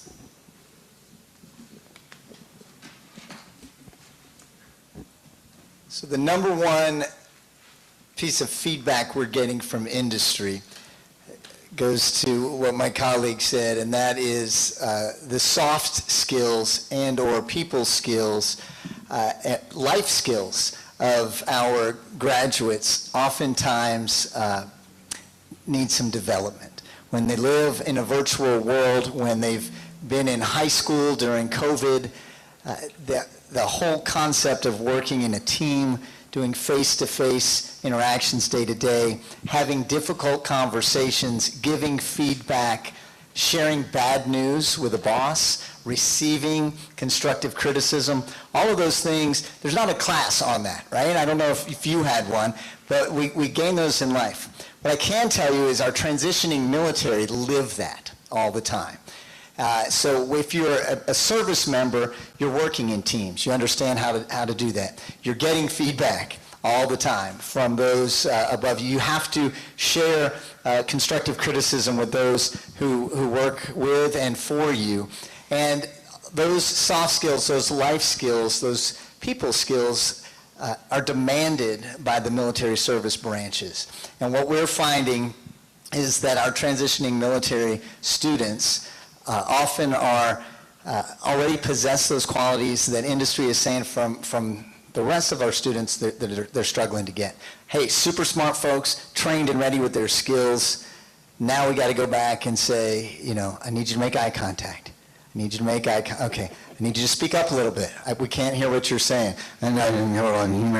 Okay, hey, awesome, I think, but I'm not really sure what you said, right? And so those kinds of things, and it sounds crazy, but they absolutely are things that we're trying to train, like with etiquette. We're adding soft skills into some things. We're getting pushed back. Our faculty's like, look, all the technical stuff takes a lot of time, right? We don't have any space in our curricula for this. And so we're doing workshops. We're bringing in industry partners. We can always utilize technology. Would love to have you all come talk to us about that. Do small group interactions, do mock interviews. I'll be honest with you, coming out of the military into the private sector, how we interview today is not how we did it 20 years ago. It's a whole different ballgame, the types of questions that we ask, the types of answers, thinking on your feet. So I'm really excited to say we just started a Toastmasters International chapter at Fayetteville Tech. And why is that important? Because there are uncounters in Toastmasters. And so when you sit down or stand up and speak extemporaneously, and you finish, they say, hey, Scott, thank you so much. You had 4 ums today. Wow, thanks. And learning how to take that, feedback's important. And then got to go back and learn those skills. So I think that's the number one thing that we're able to offer, and that we can partner with you all as you come to us and say, this is what I'm looking for. And thanks for the technical training. Now help me find somebody that can take that training and share it with the team. Preach. I don't have a lot. So I would say what I see most when I'm dealing with transitioning service members is the lack of availability for certain certifications or training that they may require or desire when they are transitioning out. So I know, Bill, you want everybody to stay here, but we do have individuals that are transitioning to different states, or they may want to go back home, or go where, like Bill said, where the jobs are. So if the training is widely available, then that would be helpful, or if it's on a virtual platform, that may be helpful for them as well too. And I would also include, I do have a little note on here for funding and financial support, maybe make it a little more accessible for those individuals as well to kind of address. Ladies get I just wanted to mention, Scott and I were just talking about this earlier, is as we as a society evolve, technology is evolving, and the need for continuous education is also evolving. And so along with getting an education and saying, I got my piece of paper, is keeping up with that education and keeping up with that training, as we have very smart people graduating high school today, and in 10 years they're going to be laughing at us in the applications that we're using today. So that continuous education and training, especially in computers, let's be real, is going to be really important as we move forward. And I want to harken back to one of the slides that Maersk showed, the trends and the training every 2 years. One of the things that we're in dialogue about is what we call subscription learning. So you finish your associate's degree with us, but then you maintain your status as an ongoing student so that you can continue to have the most updated training in your field. That's not going to be easy to attain for us as an academic institution unless we partner with industry. And that you tell the workforce, hey, this is what you need. Come back and have that conversation with us. Can you help us train that? And it's our hope that our students that come right out of high school, get an associate's degree, go to work with you, can continue to train with us for years to come. And then, we pass them off to our four-year partners, and we do the same thing. Sometimes they come back to us. So I will say one of the things that we're seeing at the community colleges now, I get folks calling me all the time that have graduate degrees, saying, hey, Scott, I got an MBA, but I'm really interested in sliding into, in particular, cybersecurity, and I don't know anything about tech. How can I come and get some kind of certification to upskill myself to move to the next level in a new sector? So I think that's definitely already happening and on the horizon will happen even more. So from a continuing education side of campus, what we would need to grow, what we would have to grow your program or your project for future careers, we need instructors. We need qualified instructors on the continuing education side. It's easy pretty much to get a curriculum instructor. But for continuing education instructor, they're typically your trades. What are they doing right now? Those who know trades, they're working. They can't take a pay cut to come teach your transitioning service members. So it's very hard to find someone to teach plumbing on the Con Ed side. It's hard to find a CDL instructor. They make more money on the road. So what the community college is going to need from partners are instructors who are qualified to teach the programs or the careers that you want these individuals to go into. We need instructors, qualified people to teach that for us. So if anyone has any ideas on how we can make that happen, that would be great. That's our biggest issue right now as far as growing programs. You got something to say? I've been holding it. So the thing that I will share is you'll see a lot more need for community. And as we continue on, again, piggybacking a little bit off everything, you'll see the need for community and you'll see the need for conversation around that community. So at Fayetteville State, we have mental health resources. And it's really important for, let's say, for example, our veterans, because there's a lot that you need to talk about, and there's a lot of people who just don't understand unless they've lived through it. There's a lot that the spouses and the students will need to talk about, and even when you're going through those life aspects of trying to graduate, finals are hard, but trying to do finals and your dad's deployed is hard. So you'll see a lot more of that need for mental health resources at Fayetteville State. We do have the Mental Health Center in the Spalding building, so if you need to go to talk to somebody, individual counseling, couples counseling, group counseling, we even have a spot that you can get massages in the middle of the day. While that's not important to the conversation, just to let y'all know. But that's one of the things that you'll find and that I find is important. So that need for community and that need for having those conversations around community and the communication skills that go with that. If you're having a hard day, if you have a tough supervisor, if you have a situation where it's like, it just kind of sucks and you just have to deal with it, and it'll be better tomorrow. So having those conversations is important, letting our students know that those conversations are normal, and letting our students also know that it's okay to, stand up for yourself or voice your concerns in those spaces too. This is a really interesting conversation, and Andrea, I know you were concerned we had allotted too much time for your panel.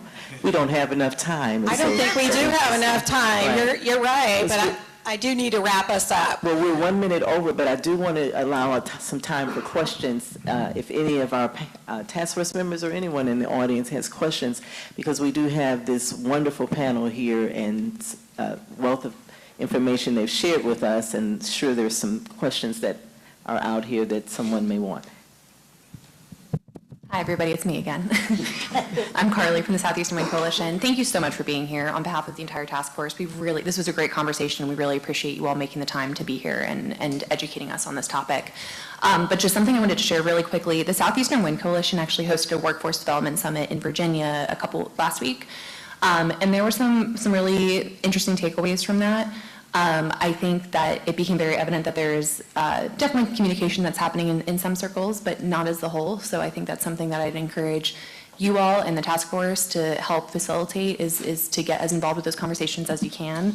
But the bigger takeaway was that, two takeaways. The wind turbine technician programs, I think that we've all kind of been under the impression that those are a prerequisite for even getting hired on the offshore wind front. But you, Scott, talked about the soft skills.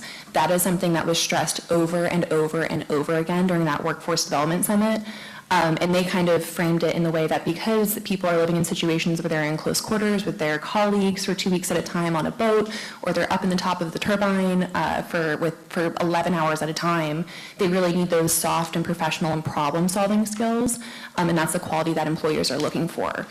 Both Dominion and Siemens Gamesa Renewable Energy they said that they'll send all their staff to company training programs, even if the certificates for like the wind technician programs have been done at community colleges. So I know that we've, as a task force, had a lot of conversations about like what do we need to put an emphasis on. So that's a flag for the task force and the workforce development subcommittee, but also for you all that I think you're definitely on the right track focusing on those soft skills. So thank you so much.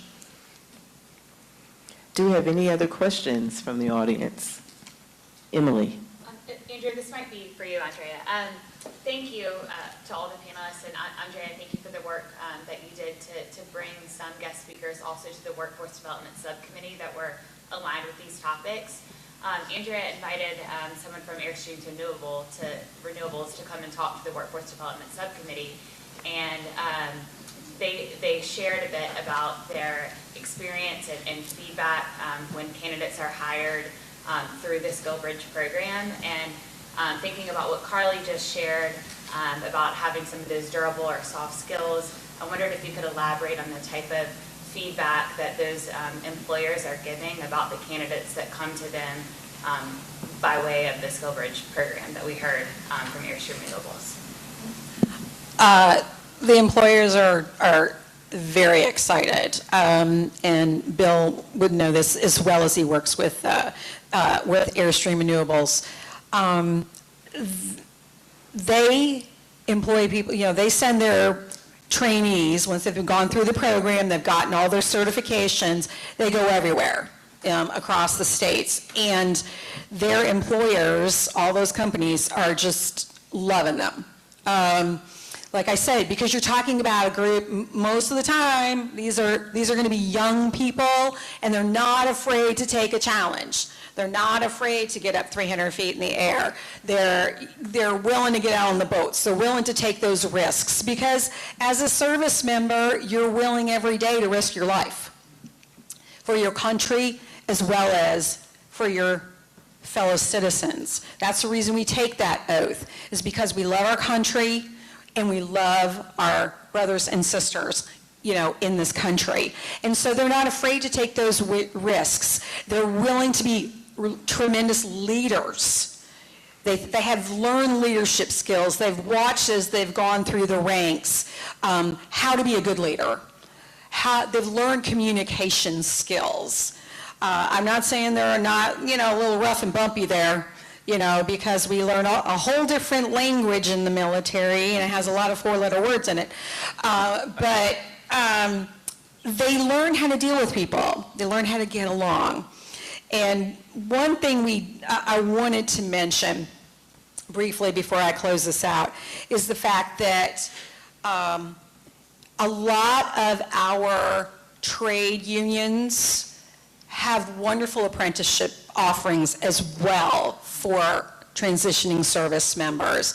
There are wonderful programs like Helmets to Hard Hats that has memorandums of understanding with 15 trade unions where they take transitioning service members and they get them trained all the way into a variety of construction fields. There's all kinds of apprenticeships, troops to transportation, where they learn about how to get those CDLs, because we don't have enough, okay? We don't have enough. So I wanted to make sure that we did highlight the fact that and on our task force, we have these wonderful people in these trade unions who will offer for free this training.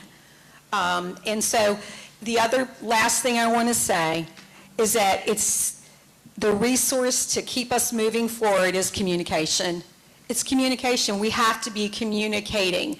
You've now heard from this wonderful panel what they need from you.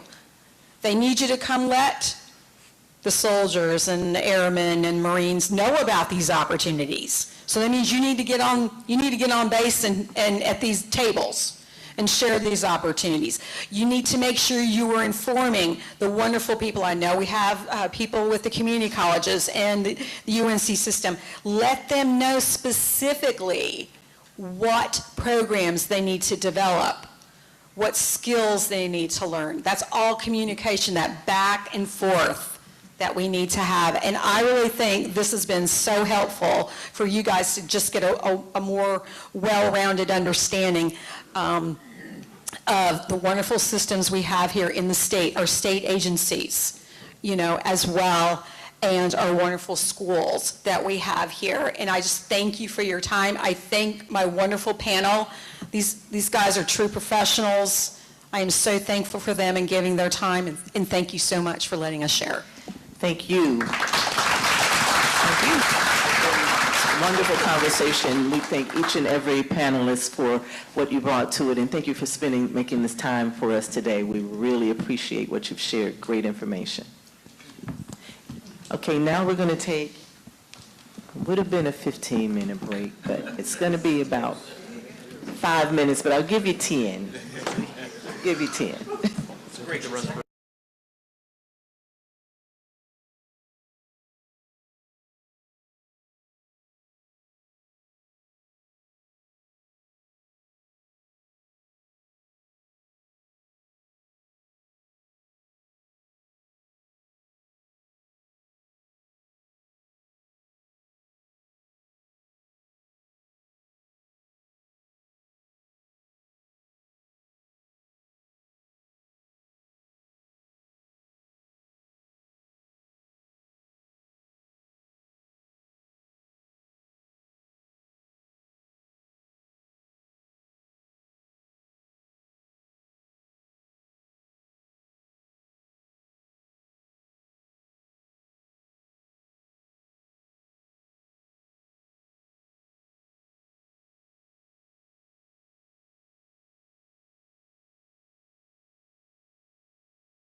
North Carolina offshore wind energy projects, economic development, and job creation.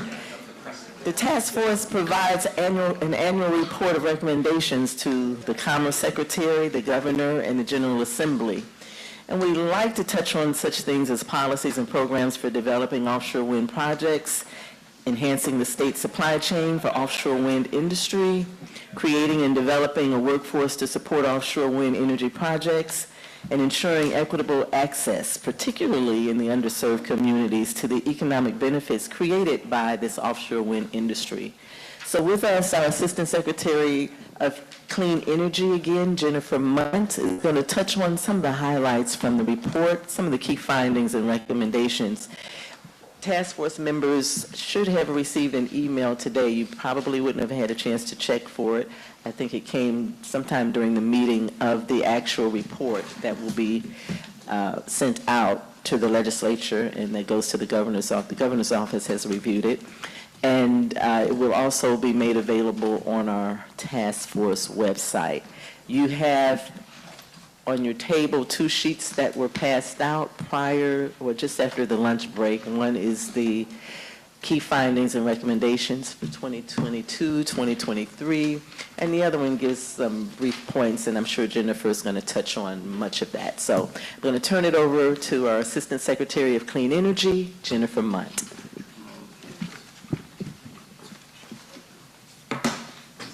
Thank you, Madam Chair. Now that I've got the technology working.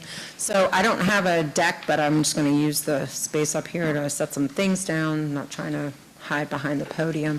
But as Chair Walton mentioned, you know, the work that we've done over the past year has really informed and pushed us forward in our knowledge gathering, as well as where I think the body of the task force feels that we have, like what we've accomplished. And so the report itself is a synopsis of the 4 meetings that we've hosted since last August, and also includes synopses of the work of the 4 subcommittees. And I'll invite my colleagues up, whether they are the subcommittee chairs or the staff who led the work or helped support leading the work of those subcommittees, to talk through what some of those main recommendations are.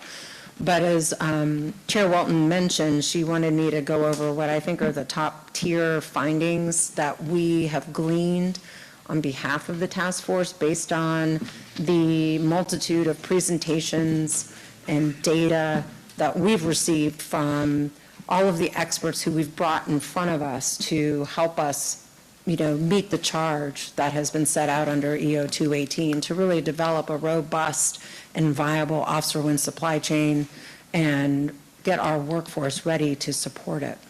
And so Chair Walton mentioned there were 2 handouts. These are excerpts from the report that should be in all of y'all's inbox. And I'll start with this page that has the big turquoise box on the top. And some of our top findings are in that turquoise box. And I think that they will align with a lot of what we've been hearing over the course of this past year. I think we learned from hearing from friends of ours representing ports up and down the East Coast, from folks who represent lending institutions, whether they be the U.S. Department of Energy's Loan Programs Office or J.P. Morgan Chase, that North Carolina lacks some certainty in the ability to draw and lure offshore wind investments to the scale and degree that we've seen in other states. And so what we've found is that we lag pretty much every other Atlantic coast state in developing infrastructure assets and preparing existing businesses to enter the supply chain, and in training our workforce to be ready for this industry. We've found that states have enacted offshore wind energy development or procurement targets, and when they've done so, they have earned a competitive advantage over us in securing those supply chain commitments from OEMs and Tier 1 suppliers.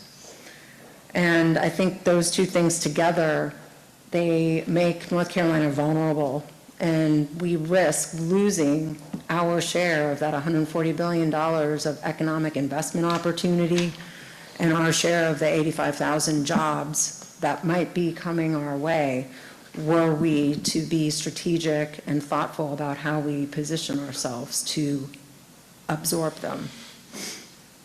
And so in the middle of this page, we put together a table that illustrates quite cleverly with little towers how our neighboring states have either invested or committed policies to draw offshore wind in their states. And as you can see, running south from Maine all the way to North Carolina, every state that is in an that has an offshore wind posture has either legislated a wind energy development goal or has set a procurement goal, or both. They have all made financial investments in training and education for an offshore wind-ready workforce, and they have all made investments in their ports and quayside infrastructure assets to make them ready for offshore wind deployments. And we have done none of those things. And that's just the plain truth. And we've learned that, and we kept hearing that over and over again. And so what we have in terms of recommendations, starting on the other page, are some pretty thoughtful recommendations that we hope will help position us to be able to take advantage of the opportunities that are in front of us. And so I'm going to go over recommendations 1 and 2 and then invite my colleagues to come up and discuss some of the other ones because they fall more squarely into the subcommittee space. But I want to talk about recommendation 1.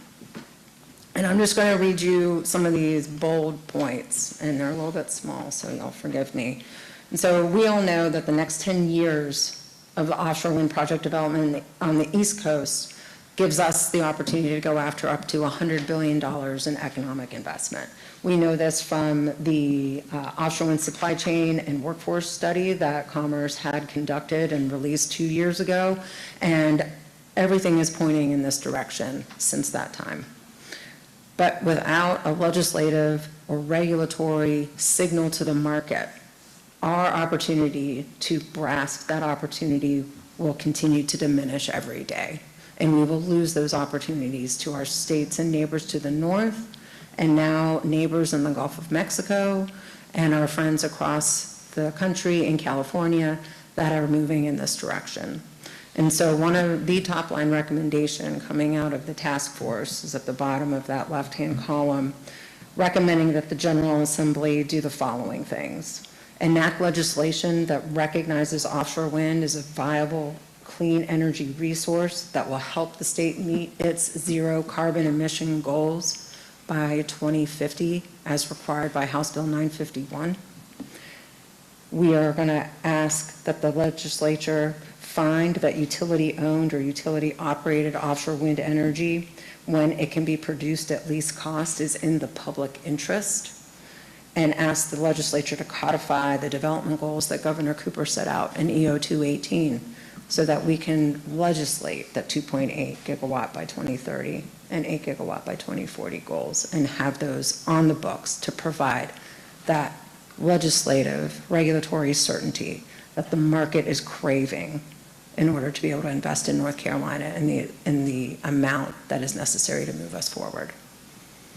And Chair Walton, I don't know if you want to open this up for discussion or if you want me just to roll through. We can. Does anyone have any questions or comments about the first recommendation?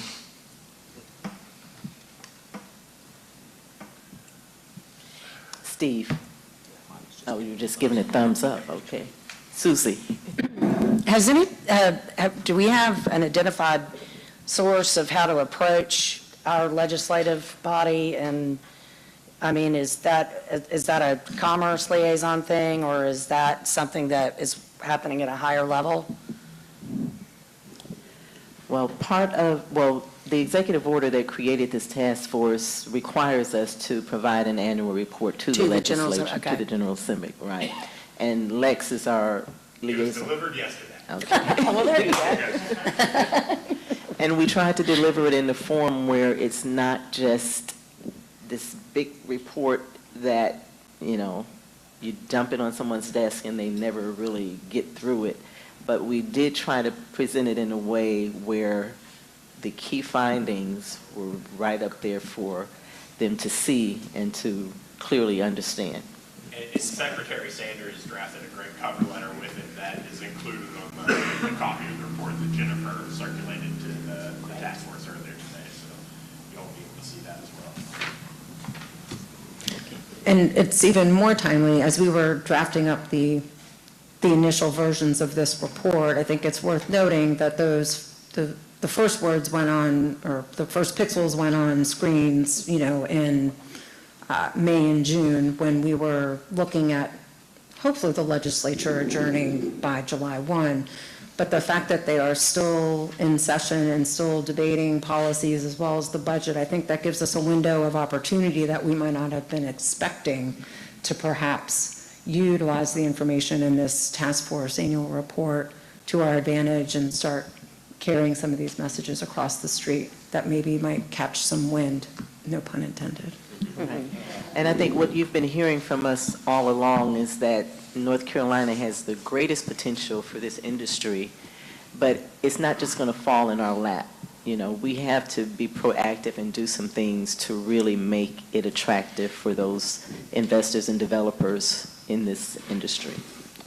I also think the politics of this thing are just unreal in the next year, and with the elections coming up, we have to figure out a strategy to get to the candidates, not just the legislature, because, you know, the governor's orders disappears with the governor, and God knows what happens if, depending on what that happens. So I think that's a strategy. I don't know how to do that, but I think candidates need to be informed and educated and maybe. So Dave, you raise a great point, and just to put it in everyone's mind, as you know, Governor Cooper's term ends the end of next year, and so this task force really was built to go through the end of 2024. So we just have 5 more meetings, November and then the 4 for next year, to get the work done. Whatever it is we're trying to accomplish, we have 5 more meetings to get it done. And great point, Dave. Carla. This might be a bigger conversation to have beyond right now, but I've been involved in a lot of conversations that have talked about kind of the limitations that are put forth with House Bill 951 and how we have to make the case for offshore wind to qualify as a least cost resource in the eyes of the Utilities Commission to be part of the carbon plan. And I think that SCWC definitely sees offshore wind in the carbon plan as an absolute necessity for this to move forward. So I guess my question / comment is along the lines of, is there a strategy, or is there room to have a conversation around strategy about item 1, asking the General Assembly to enact legislation that it recognizes offshore wind as a viable clean energy resource that will help the state meet its zero carbon goals as required in House Bill 951, because I think there's like a lot of opportunity there, but I think there's also a lot of folks that are kind of scared of, you know, like, what if we open that can of worms and we lose ground that we've made with House Bill 951? So how do we approach that? And because the last thing that we want is also to have any legislation that would conflict House Bill 951, or, you know, so that's just something I've been thinking about. And I think a conversation, I don't know where that conversation should happen, but I think that's a conversation that needs to happen. Steve, you look like you want to jump in, but I'd also offer Peter Ledford the opportunity to weigh in on that as well, if he wants to.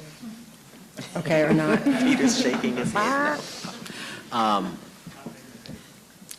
Yeah, Lexi, or I'm sorry, not Lexi. Carly. Sorry, I got the wrong person in my head.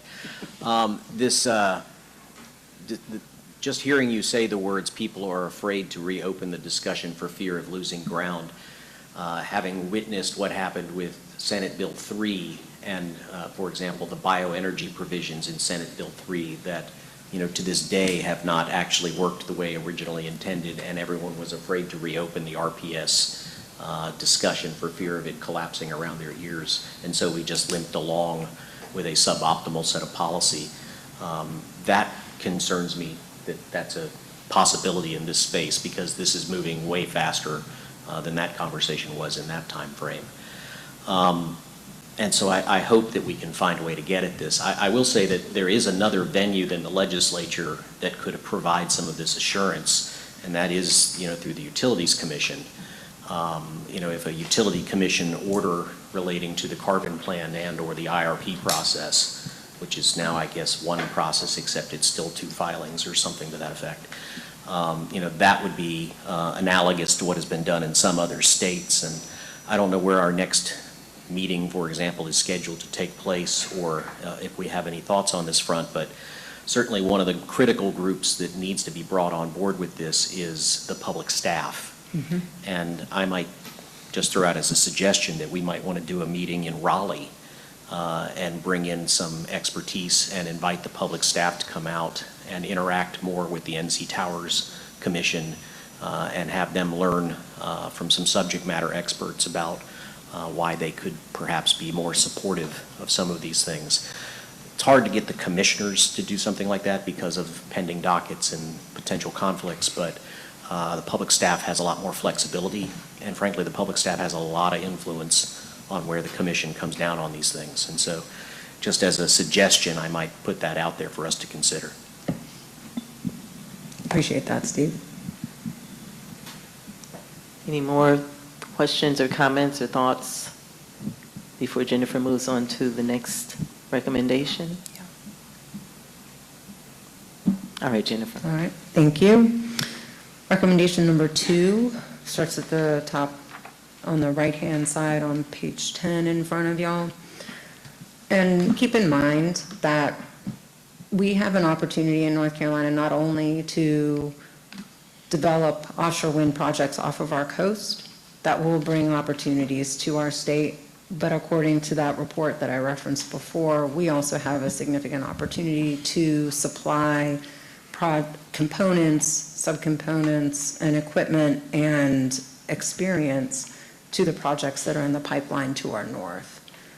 And that's where the balance of that $100 billion opportunity sits. And we can do that, but we don't have assets, physical assets in North Carolina that allow us to viably compete in that space. And without those assets, our ability to compete is considerably constrained, and it limits the opportunities for our coastal and other interior regions and throughout the state to be able to really reap the benefits that offshore wind could bring. And what I'm referring to here in terms of assets, competing assets, are those that are water or quayside.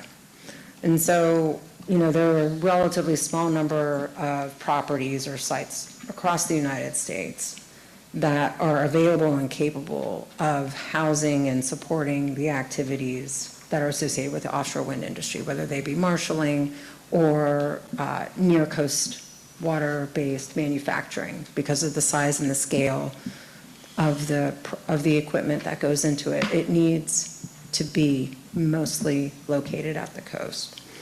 And so of those small number of sites that are around the country, even a smaller number of those meet the channel depth requirements, the overhead height restrictions that are met, or parameters that need to be met. And of those that qualify, like Radio Island and Carteret County, they are not, quote, offshore wind ready, meaning that they need significant infrastructure upgrades to help accommodate the weight pressures that equipment will pose on the ground. They need significant upgrades to accommodate the size and the movement of that equipment on those sites. And so other states have seen this opportunity to improve their waterside assets. And what they've done is they've pooled resources, including state appropriations, federal loans and grants, and financial commitments partnering offshore wind developers, original equipment manufacturers, investors, and public and private investors to finance the upgrades that are necessary to ready their waterside assets for offshore wind. So this recommendation includes or involves essentially a mirror of what Governor Cooper recommended in his budget proposal to the legislature back earlier in the spring. That the legislature include up to $50 million in its current fiscal year budget to support infrastructure improvements and readiness for preparing Radio Island to support economic development at that site, and further recommend that these monies could be used to unlock additional public or private financing to support those necessary improvements. I'm happy to take any comments or questions.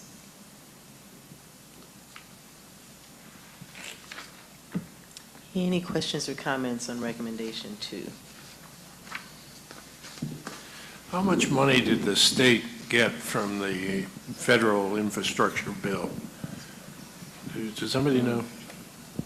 That's kind of an ongoing moving target right now. I just wondered, is 50 million a small portion of that, or is that more than we get? I don't know. Lex, do you remember that number? The governor's recommendation was 50 million. No. Okay, I'm just thinking of what came to the state. No, what came to the from the state? feds. From Build Back Better, Yeah, I think it's, billions of dollars for transportation and other improvements. so that would be a potential source, right? I don't know. I don't know what the strings are attached to the money as it's drawn down. Yeah, it's pretty broad. I think it'd be a source.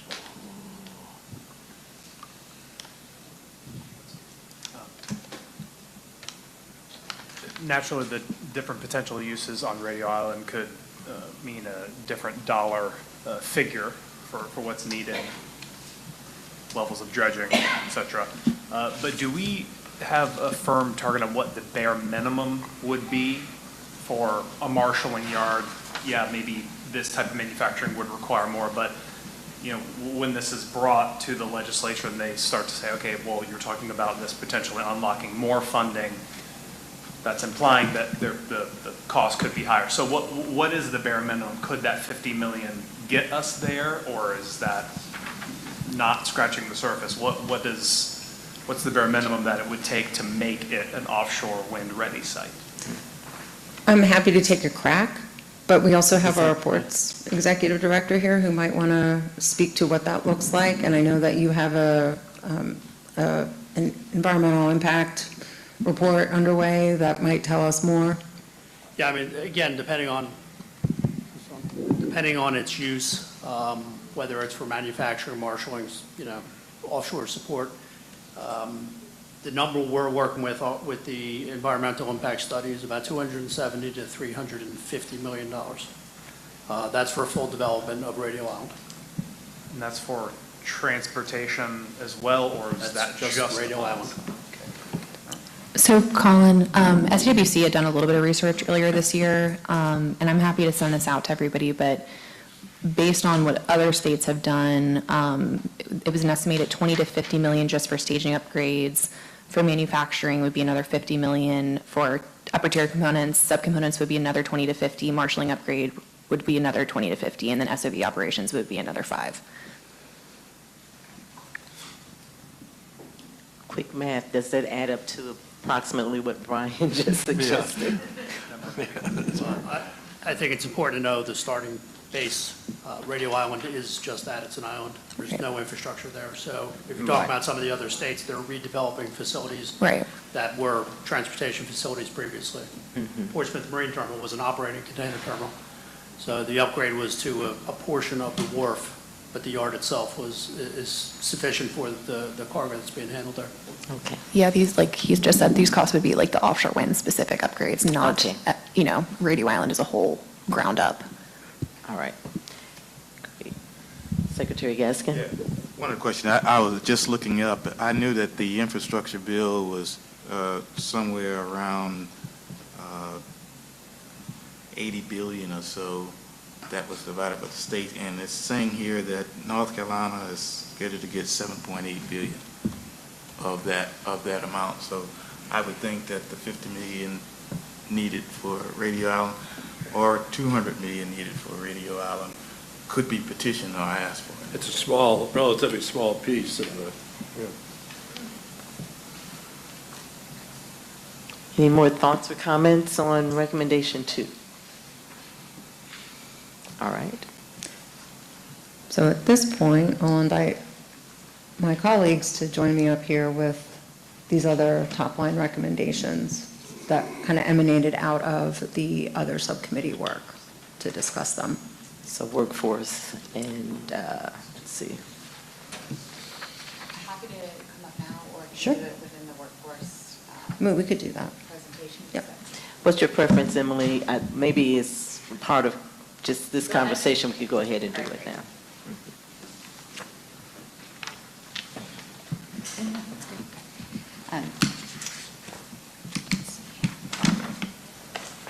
So the top priority recommendation coming out of the Workforce Development Subcommittee was to increase funding for training programs, including apprenticeship programs at our colleges and universities and through labor organizations. But with that, to make sure that we increase capacity to actually establish those programs. We know that the top legislative priority from the North Carolina Community College system this year was funding for salaries and raises for their staff. And that is a key and essential part of making sure that we're able to actually roll out new training programs.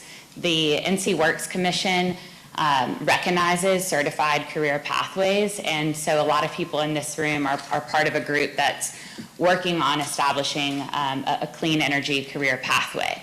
But the local area workforce development boards, in partnership with their local community colleges, have to be able to offer those courses once they're recognized. So that takes state level funding and public and private partnerships to make sure that we can really deploy that training across the state. I'm happy to answer any questions about that top line recommendation. Any questions on workforce? And more from the workforce subcommittee here in a moment when I bring up the co-chairs. Great, thank you. Okay. I'm sorry, I did have one. Steve has a question, Emily. Just one quick thing on that. So I was looking at the language describing the recommendation, and it seems very tied to the discussion around deployment of offshore wind. There are tax credits around the manufacturing pieces in clean energy as well. I know that's not a direct workforce incentive, but is there language in the fully fleshed out discussion around kind of the manufacturing and supply chain pieces of the workforce needs as well? In the workforce subcommittee recommendations, we didn't focus on that as much, but we did prioritize the employer tax credit. I think that was our third recommendation. And you know, employers are being incentivized to pay family sustaining wages and to offer a standard and required number of registered apprentices. And so I believe it's a 30% tax credit that they can take advantage of, and I think it's our third recommendation. It's in there, okay. Great, thanks. Thank you.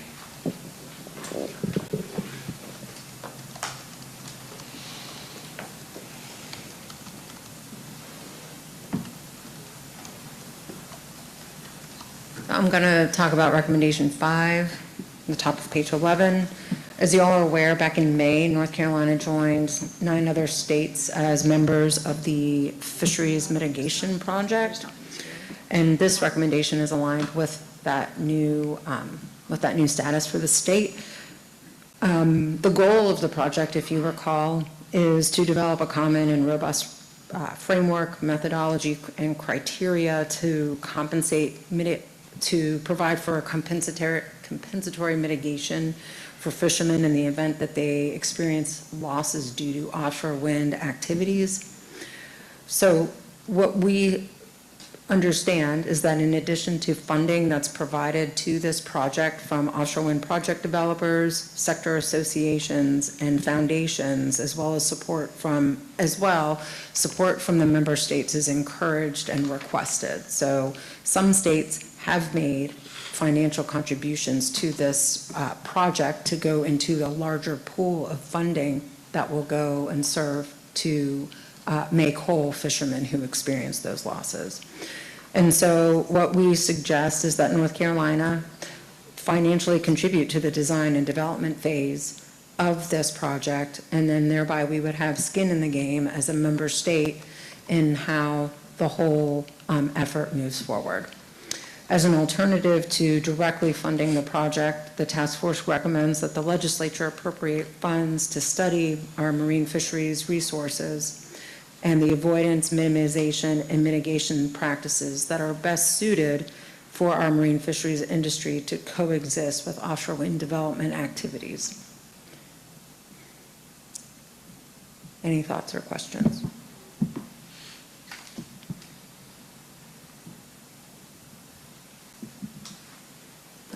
All right, moving on. And here comes John, and I think we'll go on to the subcommittee readouts from there, correct? Yes? Okay.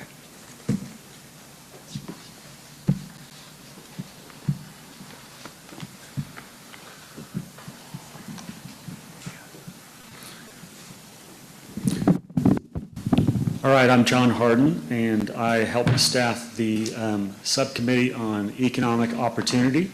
And we contributed to recommendation 6, and there are some other recommendations in the report related to that.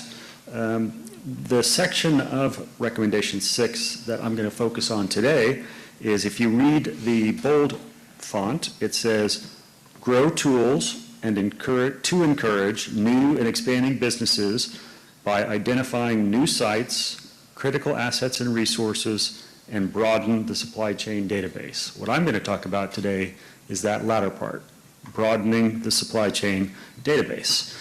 As most of you know, when North Carolina commissioned BVG Associates in 2020 to produce the supply chain assessment and ports assessment for North Carolina, part of that contract entailed them establishing a supply chain registry. Most states, all those states that have the turbines in that table that you saw earlier, have a supply chain registry, essentially to list the manufacturers in their state that are either working in the supply chain database. Most of that is onshore right now because the offshore is not a super well-developed market yet, or those companies that would like to be active in the offshore wind supply chain database.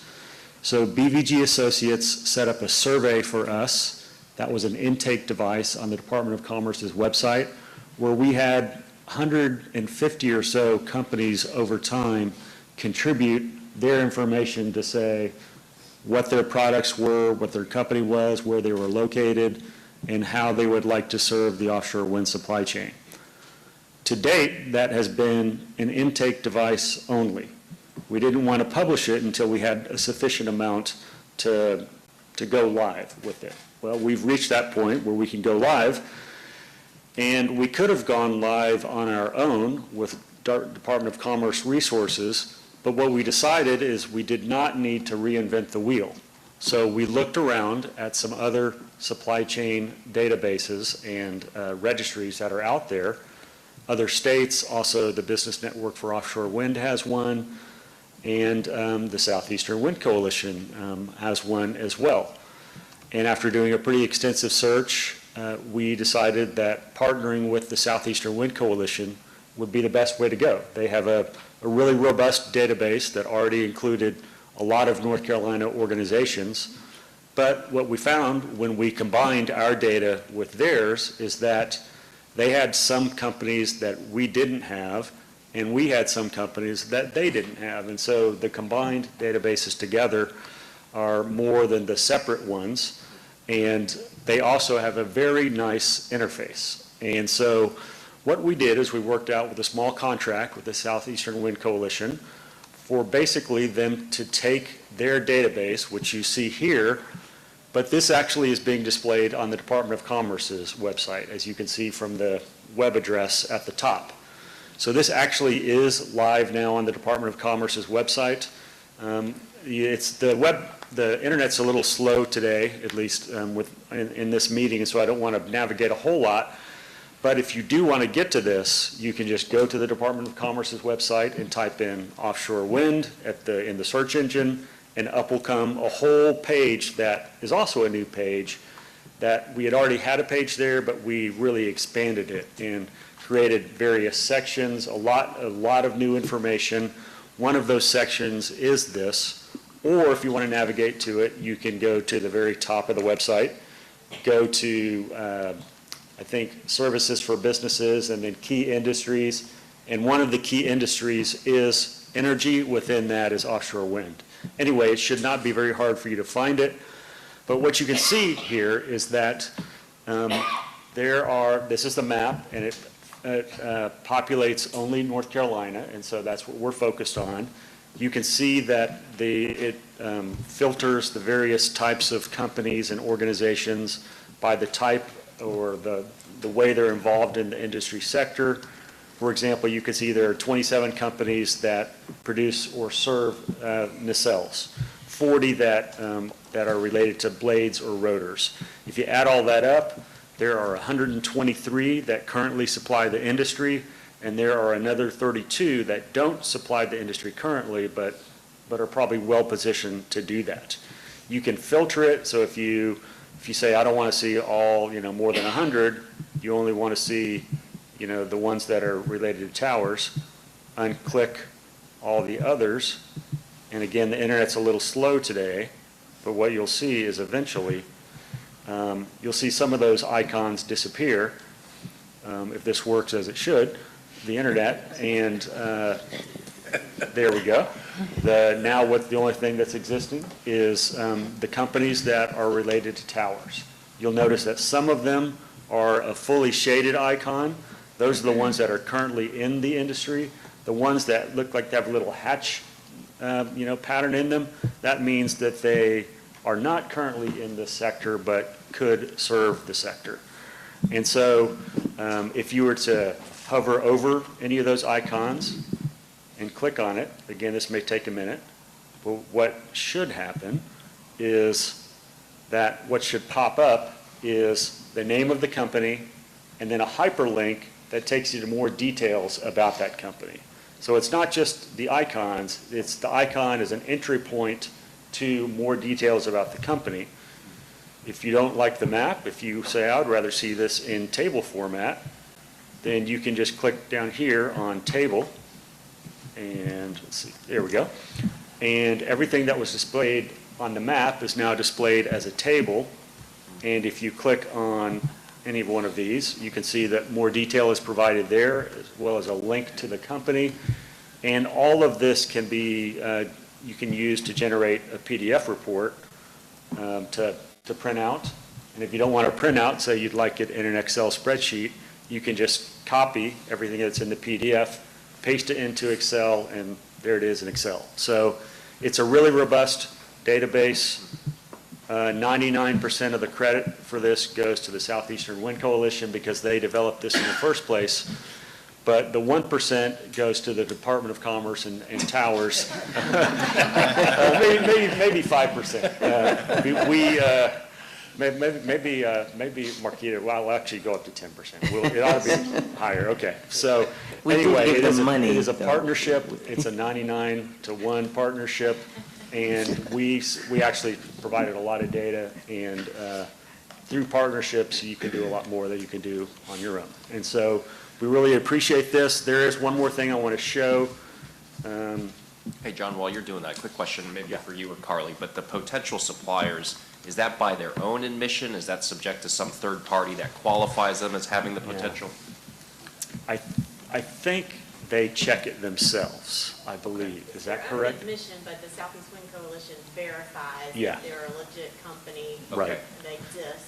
So there's some review of their capabilities. Yeah. And yes, they theoretically. As wonderful as a supply chain map, it is an incredibly manual process. Sure, right. So we do have somebody on staff that goes through all those entries. Great, thank you. And one reason I said 99% is because it is very labor intensive, and the Southeastern Wind Coalition provides that labor. The Department of Commerce and Towers does not have to do that, and that vetting process is a significant amount of time. You might say, well, okay, we know there are 100 or so companies in there. How do new companies get added? Well, if you click on this button, Manage,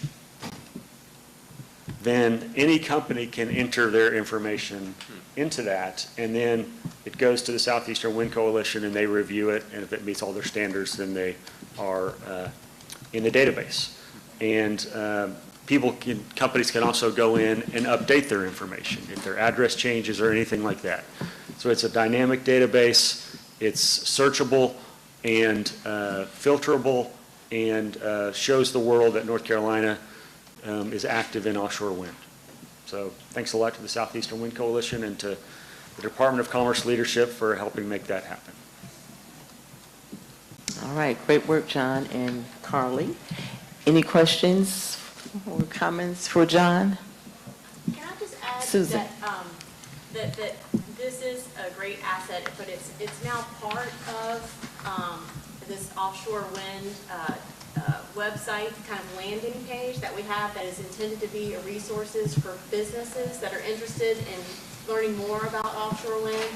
And I don't know if John can get to there because of the speed. Yeah, here we It go. outlines, if you can see with these different accordion things, the opportunity that businesses have in this sector, how you can prepare your business through online education opportunities or through certifications, how you can be part of the registry, and then what resources exist in the state to help support your business, including Economic Development Partnership in North Carolina, the Clean Energy Technology Center, the SBTDC, all those other resources in the state that are available to help businesses. So the registry is a part of a whole new apparatus, if you will, to really try to provide support for businesses looking to enter the sector. Yeah. Thank you, Susan, for that additional information. Right, thanks. John, is there anything else for the Economic Opportunity Subcommittee, John or Susan? I think it's well spelled out in the report, and a lot of it is about educating existing companies about the opportunity. I think we're just barely scratching the surface, and I know other states face the same issue. We often feel like other states are ahead of us, but Jennifer and I and others, Susan, have gone, and I know you too have gone to these conferences, whether it's the International Partnering Forum or Wind Europe, and if you talk to colleagues in other states, everybody feels like they're behind everybody else, and what they have typically said is they are constantly trying to educate businesses about the opportunity, but they feel like they're just scratching the surface. And so some of these resources that we have now on the site might help people. The supply chain registry, you know, the more people see their competitors up there, they might want to put their own information up there. And that is something that the Economic Opportunity Committee wants to move forward with, is some sort of training resources or evangelizing opportunity, you know, exercise to make the opportunity known to more companies. Great. Thank you, John. Any questions or comments for John? Anything else for the Economic Development Subcommittee? All right, Jennifer, did you have anything else for Infrastructure Subcommittee? Just recognizing that we're getting shorter on time, I would just encourage everybody to take a look at the more detailed information that's in the whole report that was emailed to y'all earlier today. There was one other recommendation that came out of the subcommittee with respect to North Carolina joining the National Offshore Wind Research and Development Consortium.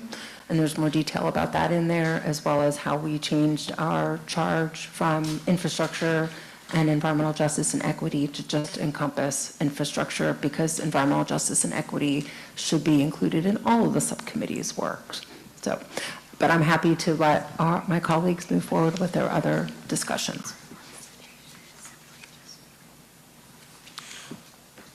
Okay, thank you, Jennifer. Any comments or questions for Jennifer? All right, thank you.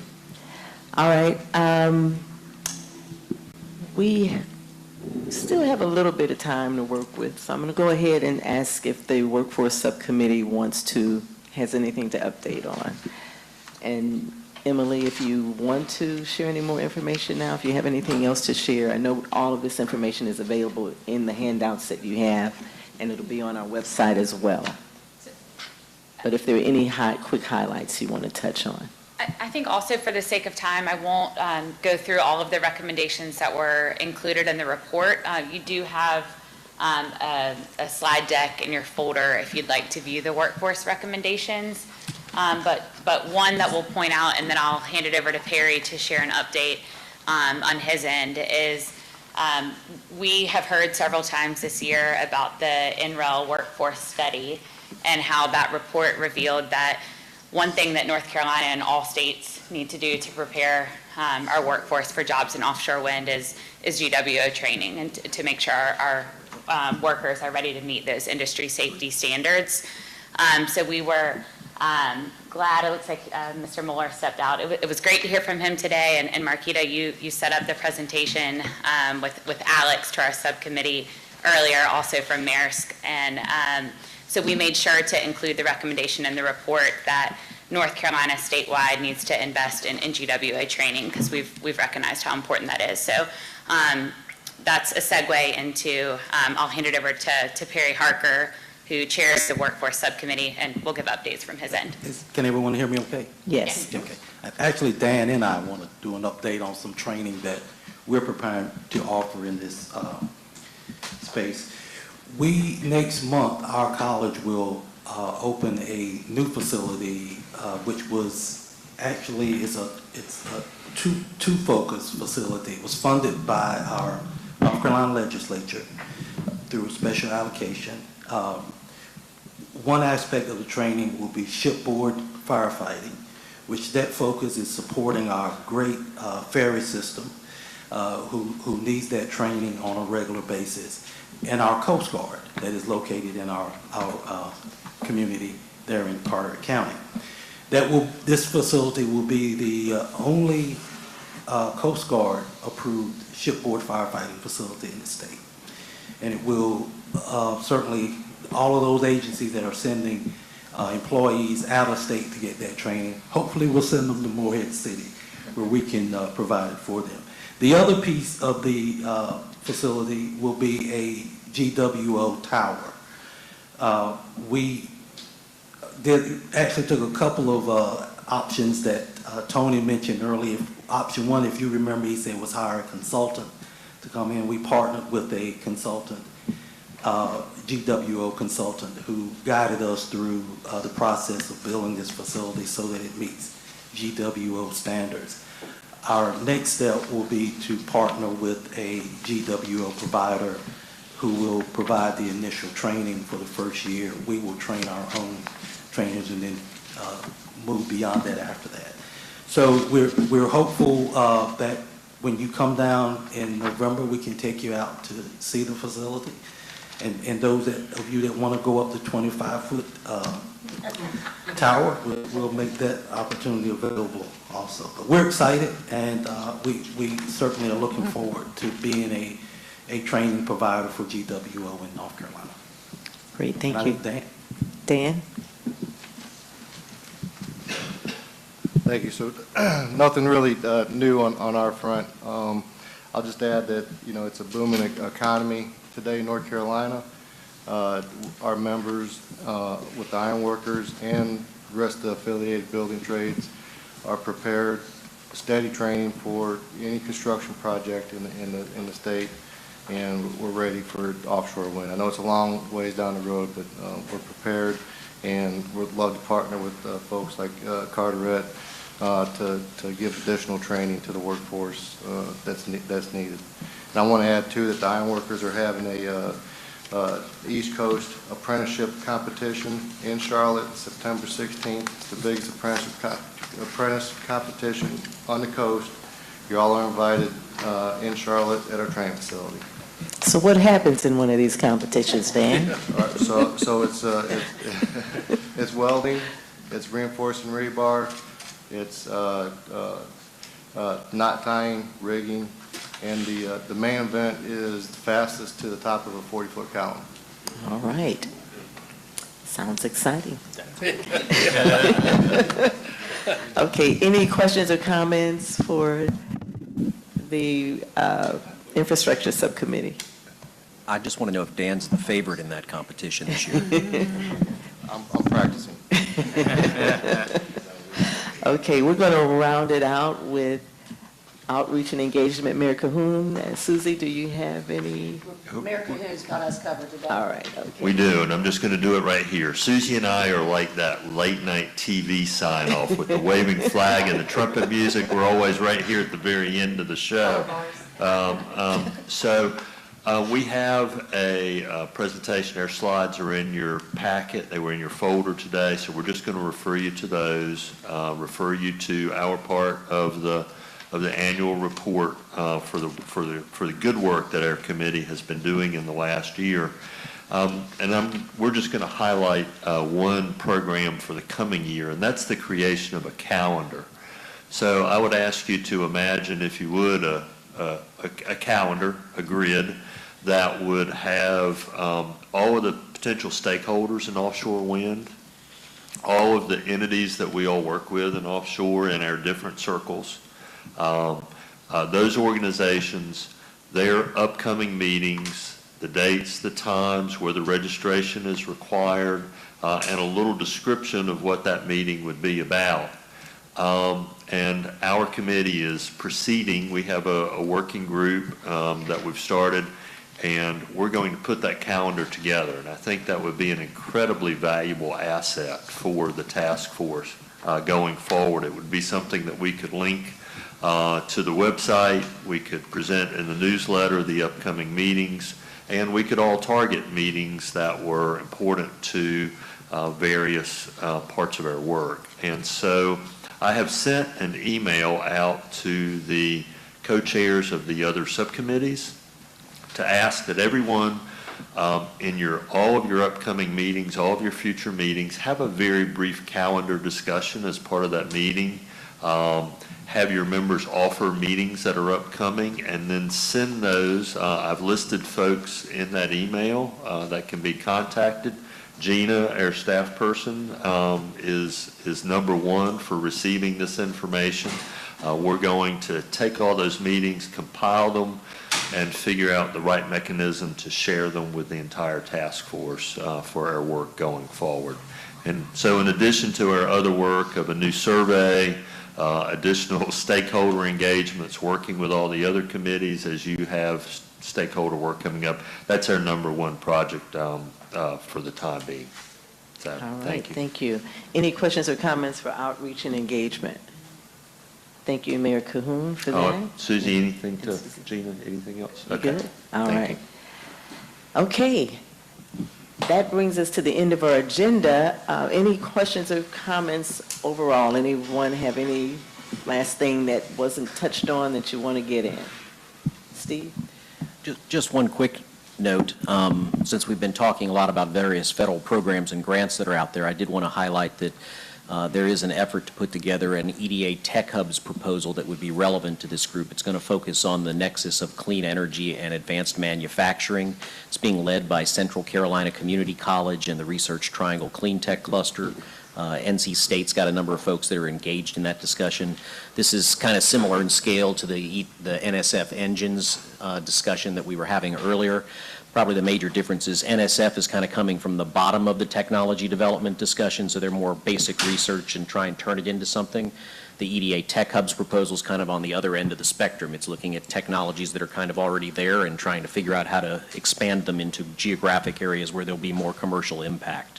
So I'm on that project development team. We've got a designation proposal going in on the 15th, and I'm waving the offshore wind flag as a part of that conversation. All right, wonderful. Thank you, Steve. Well, any final comments from task force members? Anything you want to add? Okay, we're a few minutes ahead of schedule, which is good. And our wonderful photographer is asking if we will assemble in front of the fire truck.